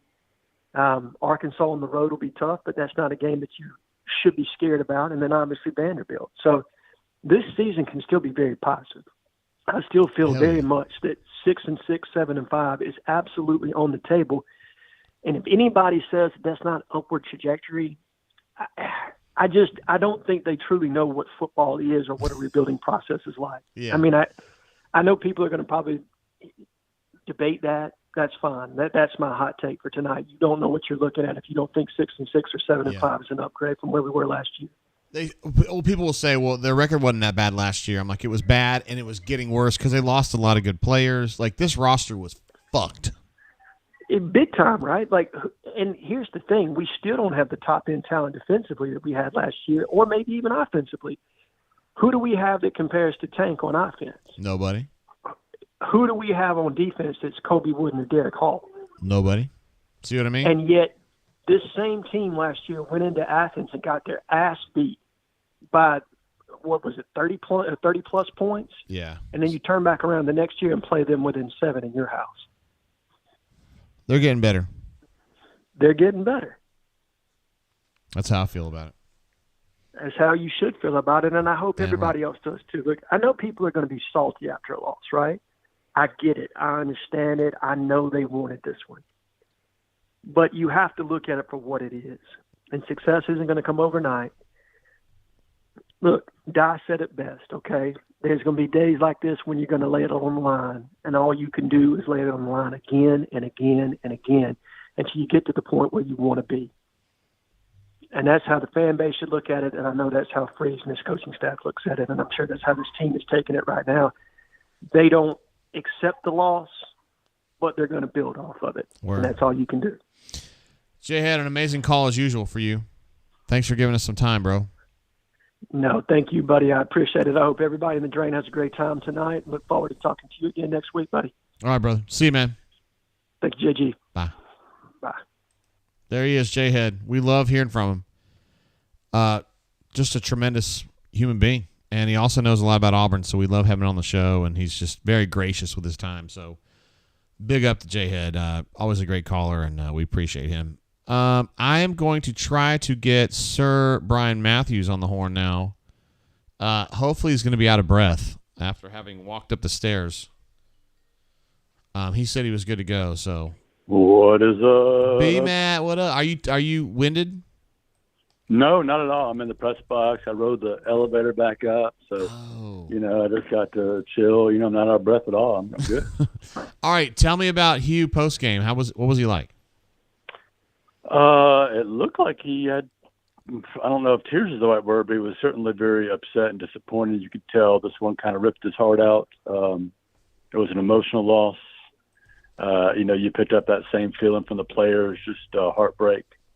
If you want to watch that video, it's in that little gamer I threw up real quick, and I'll put it in the next story I'm writing right now. But I would say they're devastated. Felt like they played better, felt like they had a chance to win, and felt like they had the crowd and the momentum behind them at times, and just couldn't quite slow down Beck and Bowers there late. Yeah, I mean, what the hell happened? I felt like the defense that was called was pretty good, B-Matt, but the execution there in the last drive was not great. Yeah, and we got to remember that Georgia is more talented than Auburn at maybe every single position on that football field. Except punter. Yeah. And that said, I thought Auburn overall was the more physical team. I thought they got after it. I thought they played their ass off. Beck is really good. I thought he was the difference in the game. I know Bowers made the plays there late, but I thought Beck's ability to read defenses, get the ball out quickly to really slow down Auburn's rush and make good decisions. You saw a couple of times Auburn would bring a blitzer and Beck would slide the protections right. They'd pick it up and he'd go right to that side of the field where the guy was open. I mean, that's just really clean, good execution that Auburn is just not to that point at quarterback or receiver, mostly at quarterback. And that to me was the difference. I mean, I think Auburn, Peyton 10, 19, 82 yards, that's almost double of last week. But yeah, still, it is. That's not good. And a lot of those yards, I have to go look, but it seems like maybe 25 or 30 came on that last drive. I can look, but Beck was 23, 33, 313 yards, and just really efficient. He did have that interception, but he looks like a good quarterback. That's a big difference there. I'm not saying it's all on Peyton. There's a lot of issues there, but a lot of it's on the quarterback position right now. Did you have a chance to talk to many players after the game? We talked to about 6 or 7. I talked to Peyton. I talked to Jalen McLeod, and I talked to Brian Betty. Those are 3 I can remember. Anything jump out from those 3? Well, I didn't see this, but somebody else told me that I guess Peyton misunderstood the question late. This is after I'd already walked away and kicked the door on the way out. He wasn't happy with it, but I was told I think he just misunderstood it. Like I said, the emotions were pretty raw. There's no doubt about it. So I'm not holding that against him at all. So the players went into this game thinking they could win the fucking game. Is that right, B-Matt? Yeah, Cam Stutz. Yeah, I talked to him too, and he absolutely said they thought they could win it. And I know Peyton said that he thought they should have won it. And I definitely heard the word devastation at least once tonight, right? Damn. So, it's just listen. This is a tough loss for Auburn, right? This one hurts. You can get mad or you can make fun or whatever you want to do, right? You know how we do sometimes. Yeah. We're smart asses, but man, they played their tails off. You got to give these kids credit for what they did against a team that's much better than they are. and they nearly pulled it off, right? They just needed one more break. That they scored 14 points off 2 turnovers. If they'd gotten, maybe one more, maybe a tipped and a pick six. I think they got a tip ball there late. They just couldn't come down with it. Cam Riley, you thought Cam Riley could have gotten that? Just something like that could have happened. They needed just one more of those, and it just wasn't there for them. Yeah. Well, hell, B, Matt. I mean, week over week, I thought they made a lot of progress, bro. I do too. I think that's fair to say. They made a lot of progress, and you saw the progress against the best team in the country right now. That's saying something, right? You have to take that as a positive. They've got 2 weeks to get ready for LSU. This is another game where they could make progress and they could play good and still lose. But there is a light at the end of this tunnel, right? This team can beat Ole Miss at home. They can beat Mississippi State at home. They can win at Arkansas. They're going to beat New Mexico State. They can beat Alabama at home. I don't know if I'm missing one there, but there's a stretch of games after LSU, which are all going to be games that Auburn's going to be favored in, or if they're not favored, they're going to be slight underdogs. Yeah. LSU is going to be a pretty big favorite, I'm sure, in Baton Rouge in 2 more weeks. But there's a chance to get this thing going and to feel a lot better about the season. So don't, get too upset about this game. Don't, think the season's over. I mean, you go back to last year, 2, 3, and 16s played one of the best games I've seen in my entire life at Jordan-Hare Stadium. Yes. Okay, that's the Auburn spirit showing through. Okay, that kind of stuff can happen as the season goes on. So don't throw it away. Don't give up on this team just yet. All right, B, Matt. Appreciate you, bro. Yeah, man. Peace out. Take care, everybody. Write it up. Yep. See you, bro. All right, there he is. The quality of this call, 5 stars. Let me give a milkshake for this. Yeah, I'd like a medium banana pudding milkshake. There he is, B-Matt. Hey, we're stoked to have him, bro. So he had a chance to talk to, Jalen, Peyton, Cam Stutz, Hugh, and just said they were very, very stung by what they experienced today. And that's good. I mean, I don't want to see young people stung, but at the same time, the fact that they had the emotional investment in this game and they felt like they had a shot as an unranked team playing against the 2-time defending national champions, you want them to feel like they can do it. And they did. And they feel like they lost it. That's a stinger. Matt N., you can see last name there. I don't know why I'm redacting that. Super chat coming through. No message offered, no message needed. Amazing to have you here, bro. And thank you for that. If there's another super chat, what a stud, Matt. Thank you. And CJ, who I think is out of here now, but we love him, says Bowers' first and second half is the entire reason we lost. Yeah.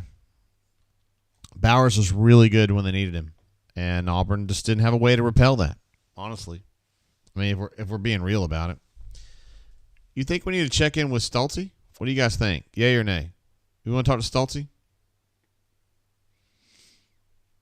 I kind of do. I kind of want to talk to Caleb, too. He's talking to recruits.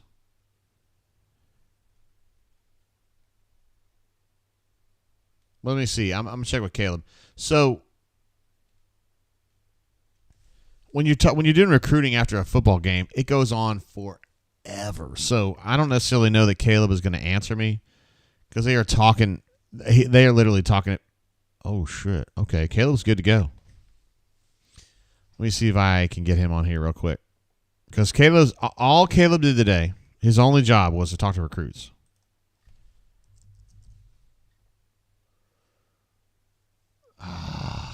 Brutal. Okay. I'm going to have to add him.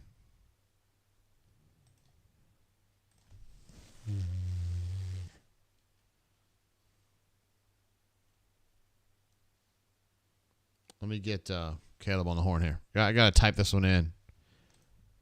We don't talk to him very often.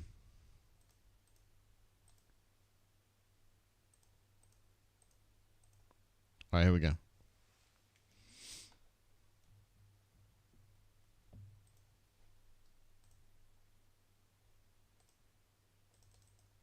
Uh-oh. I typed it in wrong. Damn. Oh, there we go.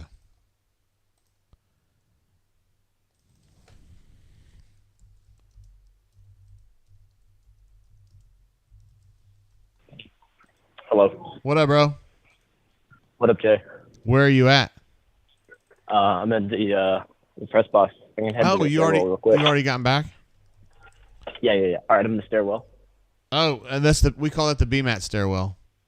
The BMAT stairwell, then. Hell yeah! Tell me about talking to recruits. Were they impressed with what they saw today?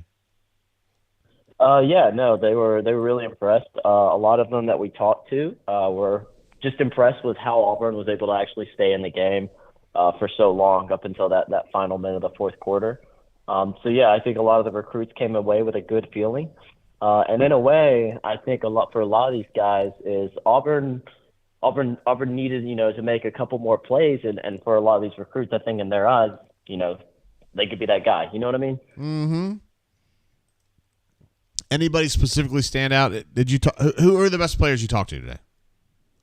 So yeah, we talked to a couple of 2024 guys. I think the two that everybody's most excited about is probably Nye Carr, the recent Georgia wide receiver commit. He's got a couple more visits that he's probably going to go on. I believe an official visit to Auburn is coming soon. Date hasn't been set yet. But this visit impressed him, and I think the need for wide receivers was definitely on show on the field tonight. So I think that's one of the things that can definitely play a factor in his recruitment. Is just the fact that Auburn needs that wide receiver. So I think Nye Carr saw that. Auburn's going to be a contender down the stretch for sure. Definitely up there in his recruitment. Another guy that worth noting, keeping an eye on, is going to be LJ McCray, defensive end, and he's an impressive guy. Really good size, just looks like an SEC player. Just is just a big guy in general that you feel like can really build on this defensive line. And we talked to TJ Lindsey after the game, the Auburn defensive end commit who plays at the IMG Academy, and he kind of said the same thing, where this defensive line's good, but they don't have the depth that it needs to have really good success in the SEC. It needs depth because you have a lot of guys tire out. And so LJ kind of spoke on, Auburn wants him to come in and make that immediate impact, which definitely, stands out with Auburn. That decision's going to kind of come kind of later in the fall, after his birthday, October 18th. So it's going to be either a late October decision or maybe even into, November or maybe even down to December. You never know. Things are constantly changing. But those are the two guys that are there. Zaquan Patterson is another guy. Committed to Miami, was kind of here, spur of the moment, decided to come up. Auburn really pushing for him. They have made it known that they're not quitting. He will take an official visit at some point this fall. As he's talked about, he's been very open about taking his official visits to that group of 5 schools that were really on the table for him before he committed to Miami. So he'll be there. Khalil House, another noteworthy guy, committed to Stanford, was very close to committing to Auburn at some point. Auburn was the school to beat before he visited Stanford. He feels very good about his Stanford commitment. However, Auburn's still pushing very hard for Khalil House. They are probably the school that is the biggest threat to take away from him, is what I got from it. But I do believe Khalil House still feels really good about that Stanford commitment.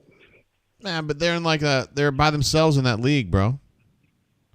Yeah, I think they're definitely in that league where if somebody's going to pull Khalil House away from Stanford, it's going to be Auburn. All right, word. Who do you think will be the next commit, if you had to guess? Oh, man, if I had to guess, this is a tough question. Let me think. Nye Carr? I think Nye Carr could be one of those guys. You could be looking at a JUCO guy, Laquan Robinson. Could be making his decision, I think, at some point within the near future. I don't know. That could be a guy to monitor. But I think Nye Carr or LJ McCray would be somebody to watch. And then also maybe, Alvin Henderson is always in that conversation, the 25 running back. He's been pretty open about, he could pop soon. Maybe he decides to commit, somewhere soon. It could be a month. It could be in a year. He's really taking it time by time. But he's been very open about, just when the time is right, he'll make the decision. Word. That's the tailback from Elba. Yeah. That is, yeah. Very, very good running back out of Elba. Caleb, you're an absolute stud. Thank you for hanging out with us a little bit tonight, sir. Thank you. See you, bro. And stay safe. All right. See you, man. There he is, Caleb. How would I rate this call? 5 stars. What a stud. We love Caleb. Caleb's he's good, man. He's picked up. All right, B-Matt. So we had a chance to talk to Hugo, also some players. Solid. War Eagle 0008 says, what's up with the 5-star 2025 wideout who's an Auburn legacy? He's talking about Ryan Williams, the wide receiver from Saraland. Committed to the Turds. He is committed to the Turds. He's really good.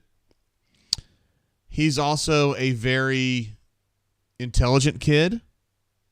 Very aware. He likes Auburn. I have spoken with him myself twice. I think at the time, well, let's see, the last time I talked to him was in April or May. So at that point, it was like new staff, like trying to kind of make a new impression on him. I think they were making progress. Alabama's really kind of locked down on him and really tried to hold him because they lost Perry Thompson to Auburn, and they don't want to lose another one, Mobile area wideout to Auburn. But if you want to know my opinion, I think at the end of the day, Auburn's going to get him. I think so. That's my opinion. And Caleb's opinion matters more than mine on that. But at the same time, like, I like their chances there.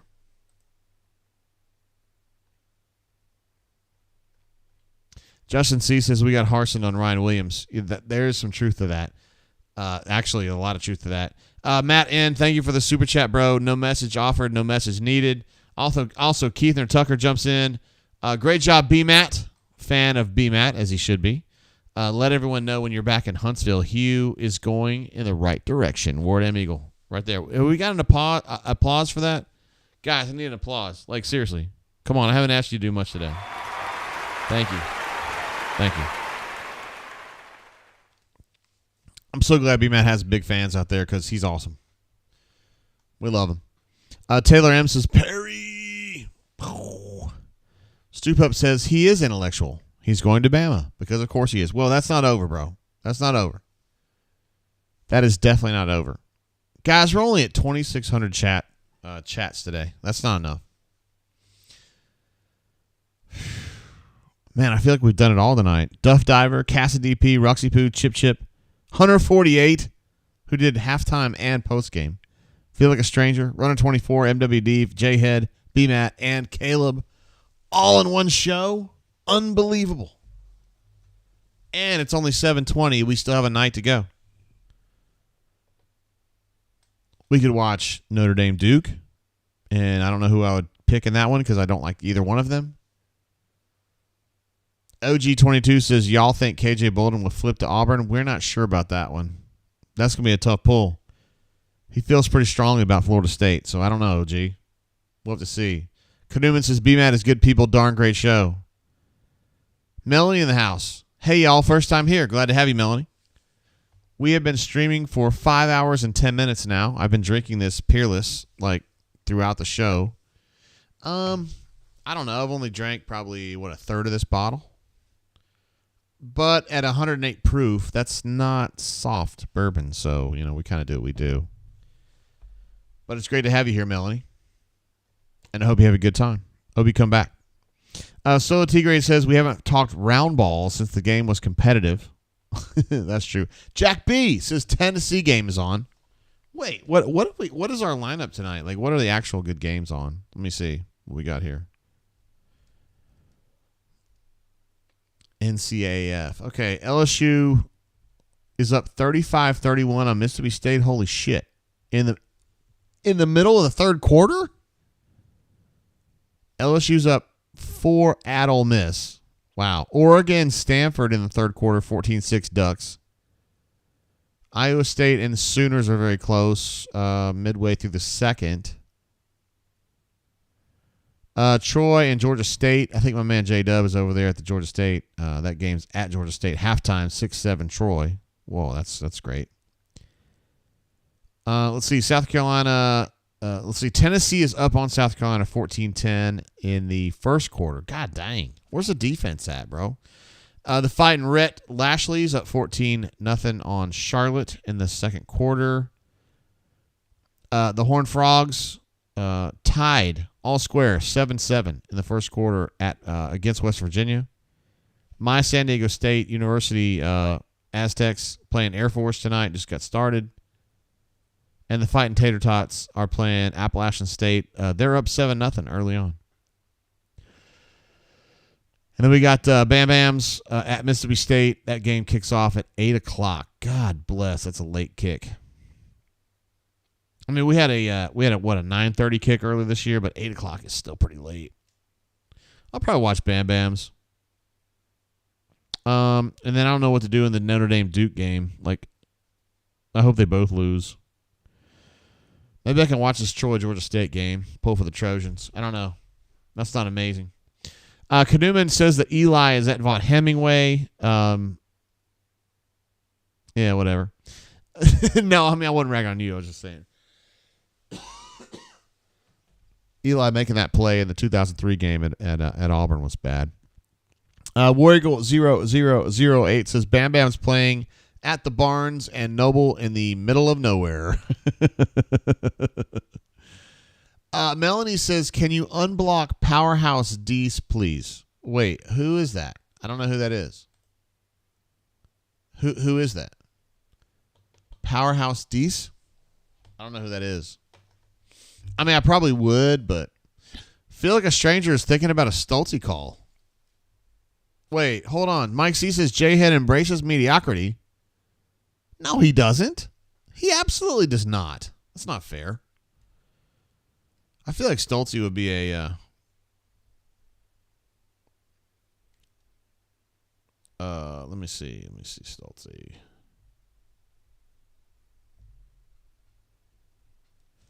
Yeah, we'll check on Stoltze. Let me give him like a few seconds to answer. Mike C, what are you doing, bro? He didn't say that. Donnie, you're out of your element, Donnie. Ben dropping that ball versus Ole Miss sucked worse. Yeah, kind of. But, hey, Ben Obamanu gets my lifelong respect for having walked in there and talked to all the reporters after that. That is a tough thing to do. And he did that because he's such a credible human being. We are now going – Madison, what's up? LSU and Ole Miss are both very beatable. It's 35-34 LSU mid-third quarter. I hope everyone took the over. Melanie says he's my son. He's a big Auburn fan. So I blocked him on the Twitter, I guess? I mean, I will block a person on Twitter. I'm not against it, but usually they have to really do something that pisses me off. Like they have to like take a shot at me or my wife or something like that before I start bombing them. Before I block them. So I don't know. I'll take a look though.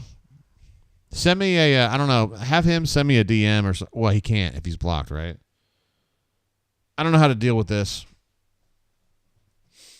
Taylor says, anyone know how the post-game interview went with Coach? Yeah, so B-Matt talked about this earlier. He said that Hugh not necessarily was crying, but was like really emotionally spent in this game. Like he thought they should win. He thought they were going to win. They didn't win. He's kind of crestfallen and heartbroken. So that's pretty much how that went. Yeah, not great. Brandon J says David Green. You're missing an E on the end there. And Eli crushed us in back-to-back years, I remember. Stoop Up says, I'm in pain, Jay. Stoop Up wanted this win so bad, bro. Stoop Up loves him some Auburn Tigers.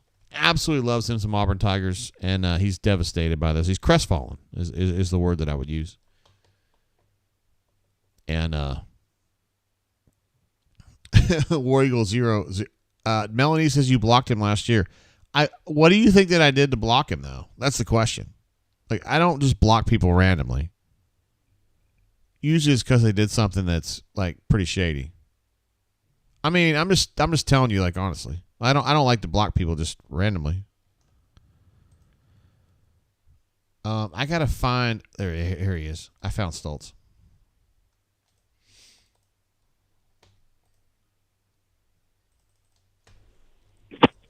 Yes, sir. What up, Stoltz? Hey, what's up? How are you? Dude, I saw the video that Caleb posted of you trying to field that fucking field goal, and I'm trying to figure out why didn't you catch it?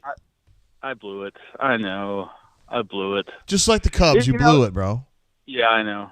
It was coming right at me, and I thought I had it, and then it hit me in the left arm, and I just bobbled it. I thought your footwork was terrible. Just like Auburn receivers today. Your footwork was terrible, Stoltzy. Well, I'm sorry. I'm not a punt returner. That's true. You do have great calves, though. Hey, I do. What did you think about this post game? How was you? How were the players?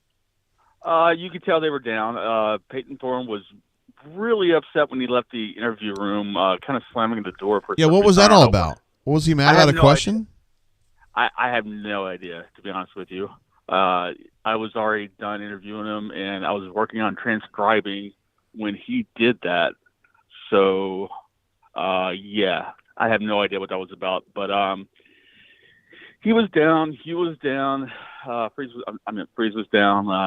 He said it's gut wrenching and stuff like that to get that close, and and let the ball drop at the very end. But I mean, I thought he was proud of how the team battled and stayed in there with the game. And Georgia just has too much talent right now, and that's the difference. And especially on third down when they have Brock Bowers and Auburn doesn't.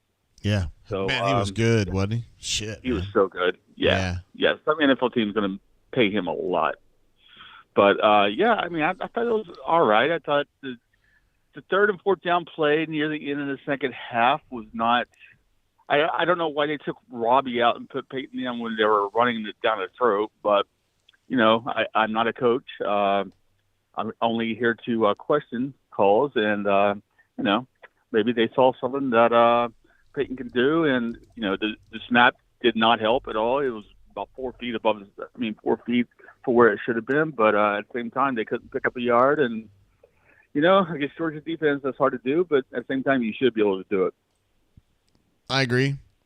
Scotty B in Tennessee says he met you on the way up. You were going back up to the Lego in the Sky pregame, and you met him. Yes, I did. He kind of shook me. It surprised me a little bit because I saw a big man with big muscles coming at me. Yeah. And I was like, oh, I'm about to get punched again. And no, it was a great guy. Great meeting him. Had a pleasure. It's going to get a deserved shout out on the rundown. And yeah. He's a big fan, so I'm happy for that. Yes, that was fun. I've known him since like 2006, and he's a stud, man. Oh, okay, good. I didn't get to meet Uga, though. I'm very upset. No, how did that not happen? We waited until like 20 minutes on the game clock or the pregame clock, and he still wasn't out there. Bullshit, man.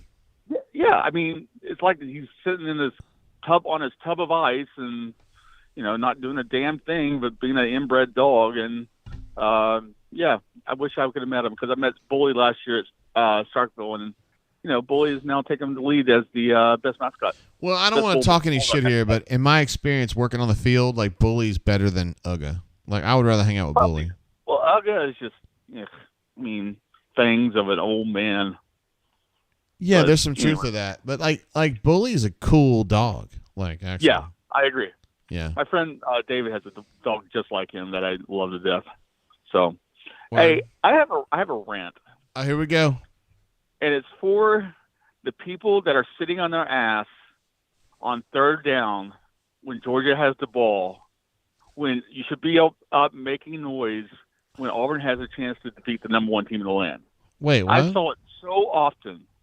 They can't make the pass? Huh? They can't throw the ball?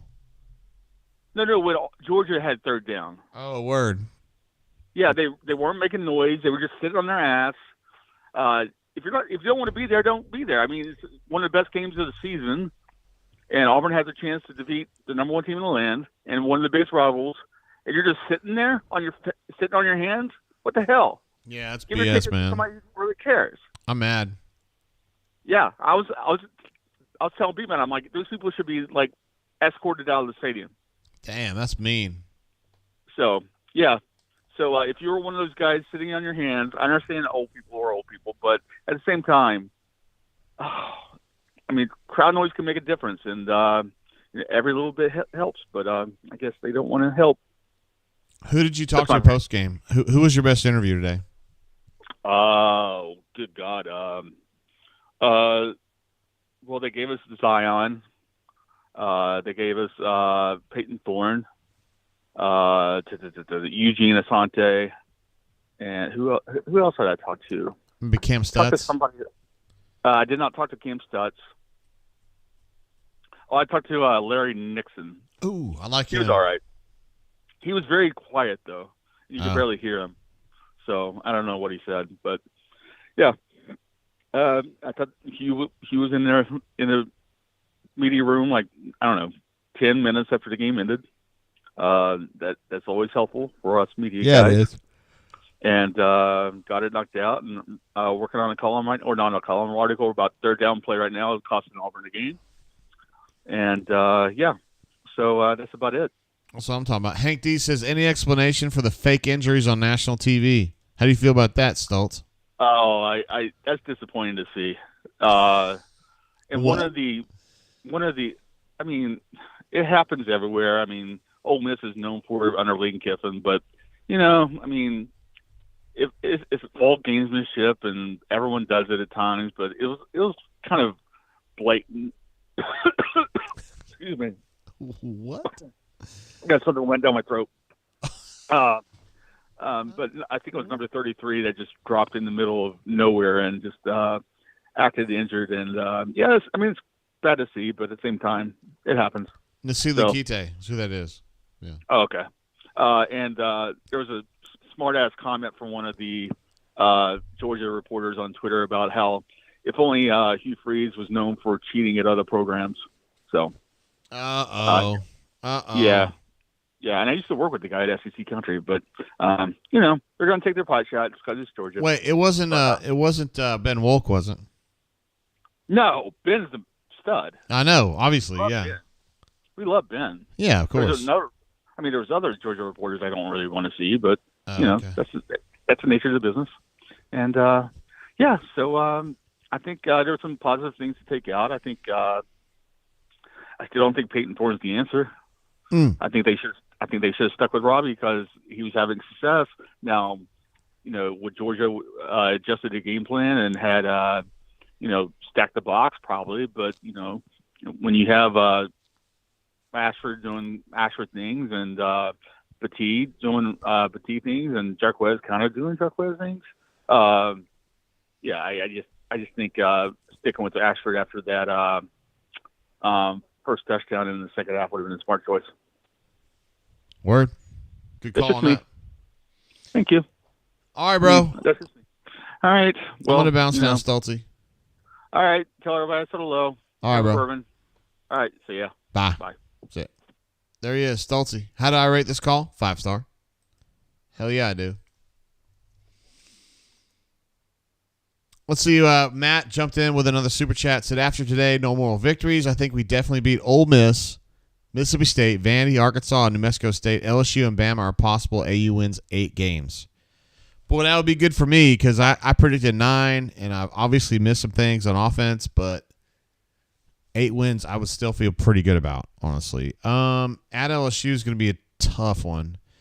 Ole Miss is going to be a tough one. Mississippi State, they should win. Vanderbilt, they should win. At Arkansas, I don't know.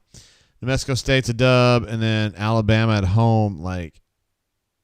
I am concerned that the Alabama game is going to be like this game, the same thing. War Eagle 0008 says we can't score with Ole Miss as of right now. I know that's true, but if you consider the steps forward they took from last week to this week, and if they could just parlay that into 20% more, they could be okay in that game. Ole Miss is formidable though. They're good. They're good. CJ is mad. CJ's he's a big Asante stan. So when somebody says that Asante's overrated, he gets mad. I get it. Kanuman says the cough in the middle of the call was so perfect. Stoltzy. He does have some amazing timing. All right, so here's what we're going to do. We're going to wrap it up here, I think. We've gone 5.5 hours. I feel like we said it all.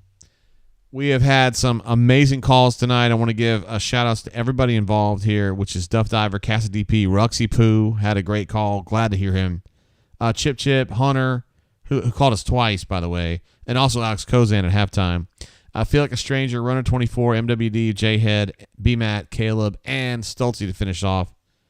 And we've had so many great chatters tonight with us. Super chatters, legends, studs, studettes, etc., etc. I feel like we've really done work tonight. So we're going to skip next weekend. The Auburn Tigers are going to be idle. And then we're going to be back on the 14th for the game at LSU, which is what it is. Blitzboard is looking good back there. By the way, right here, this is the Blitzboard. Check them out on Facebook at CincyBlitzboards.com. My friend Nick is co-owner, I guess, of that enterprise. It's a really fun drinking game / game you can play at your house or at a tailgate or whatever. You basically throw dice and other things happen, but it's really about drinking. But that's what a Blitzboard's about. It's about getting blitzed. AUBKV shows up 6 hours into the show. We love you, though, man. He's a great bunk, and we appreciate that. A Stoop Up says Asante is going to grade at 60 at best today. I'll be curious to see what that actually is. I'd be willing to go under 70, but not 60. But we'll see how it goes. All right, we'll probably wrap it up then. I will be in Sandestin next weekend at the Bourbon event and also the Seafood Festival. If you guys are going to be around, holler at me. Send me a message on the bunker, and I will definitely meet up with you guys and say what's up. And I'll probably buy you a bourbon or a beer, whatever, if you guys are going down there. If not, I still love you guys, and I hope you guys have a great week or two. I'll be on the bunker, so it's not like I'm going to be gone. But we don't have a show next week. We'll just do that. We'll pick up with the LSU game. Big ups to our callers. Big up to our super chatters. CDF was our big one today.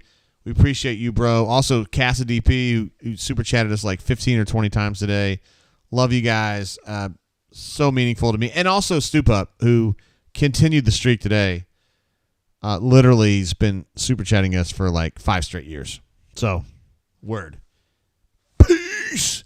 Hey, Stoop Up says have a great vacay. It's not really a vacay, but I want to say my friend Gabe, who runs the Missouri side, he went to fucking Italy on their off week. Italy! I'm going to Sandestin. He went to Italy. I don't know. Whatever. I don't really want to go to Italy, but that's cool.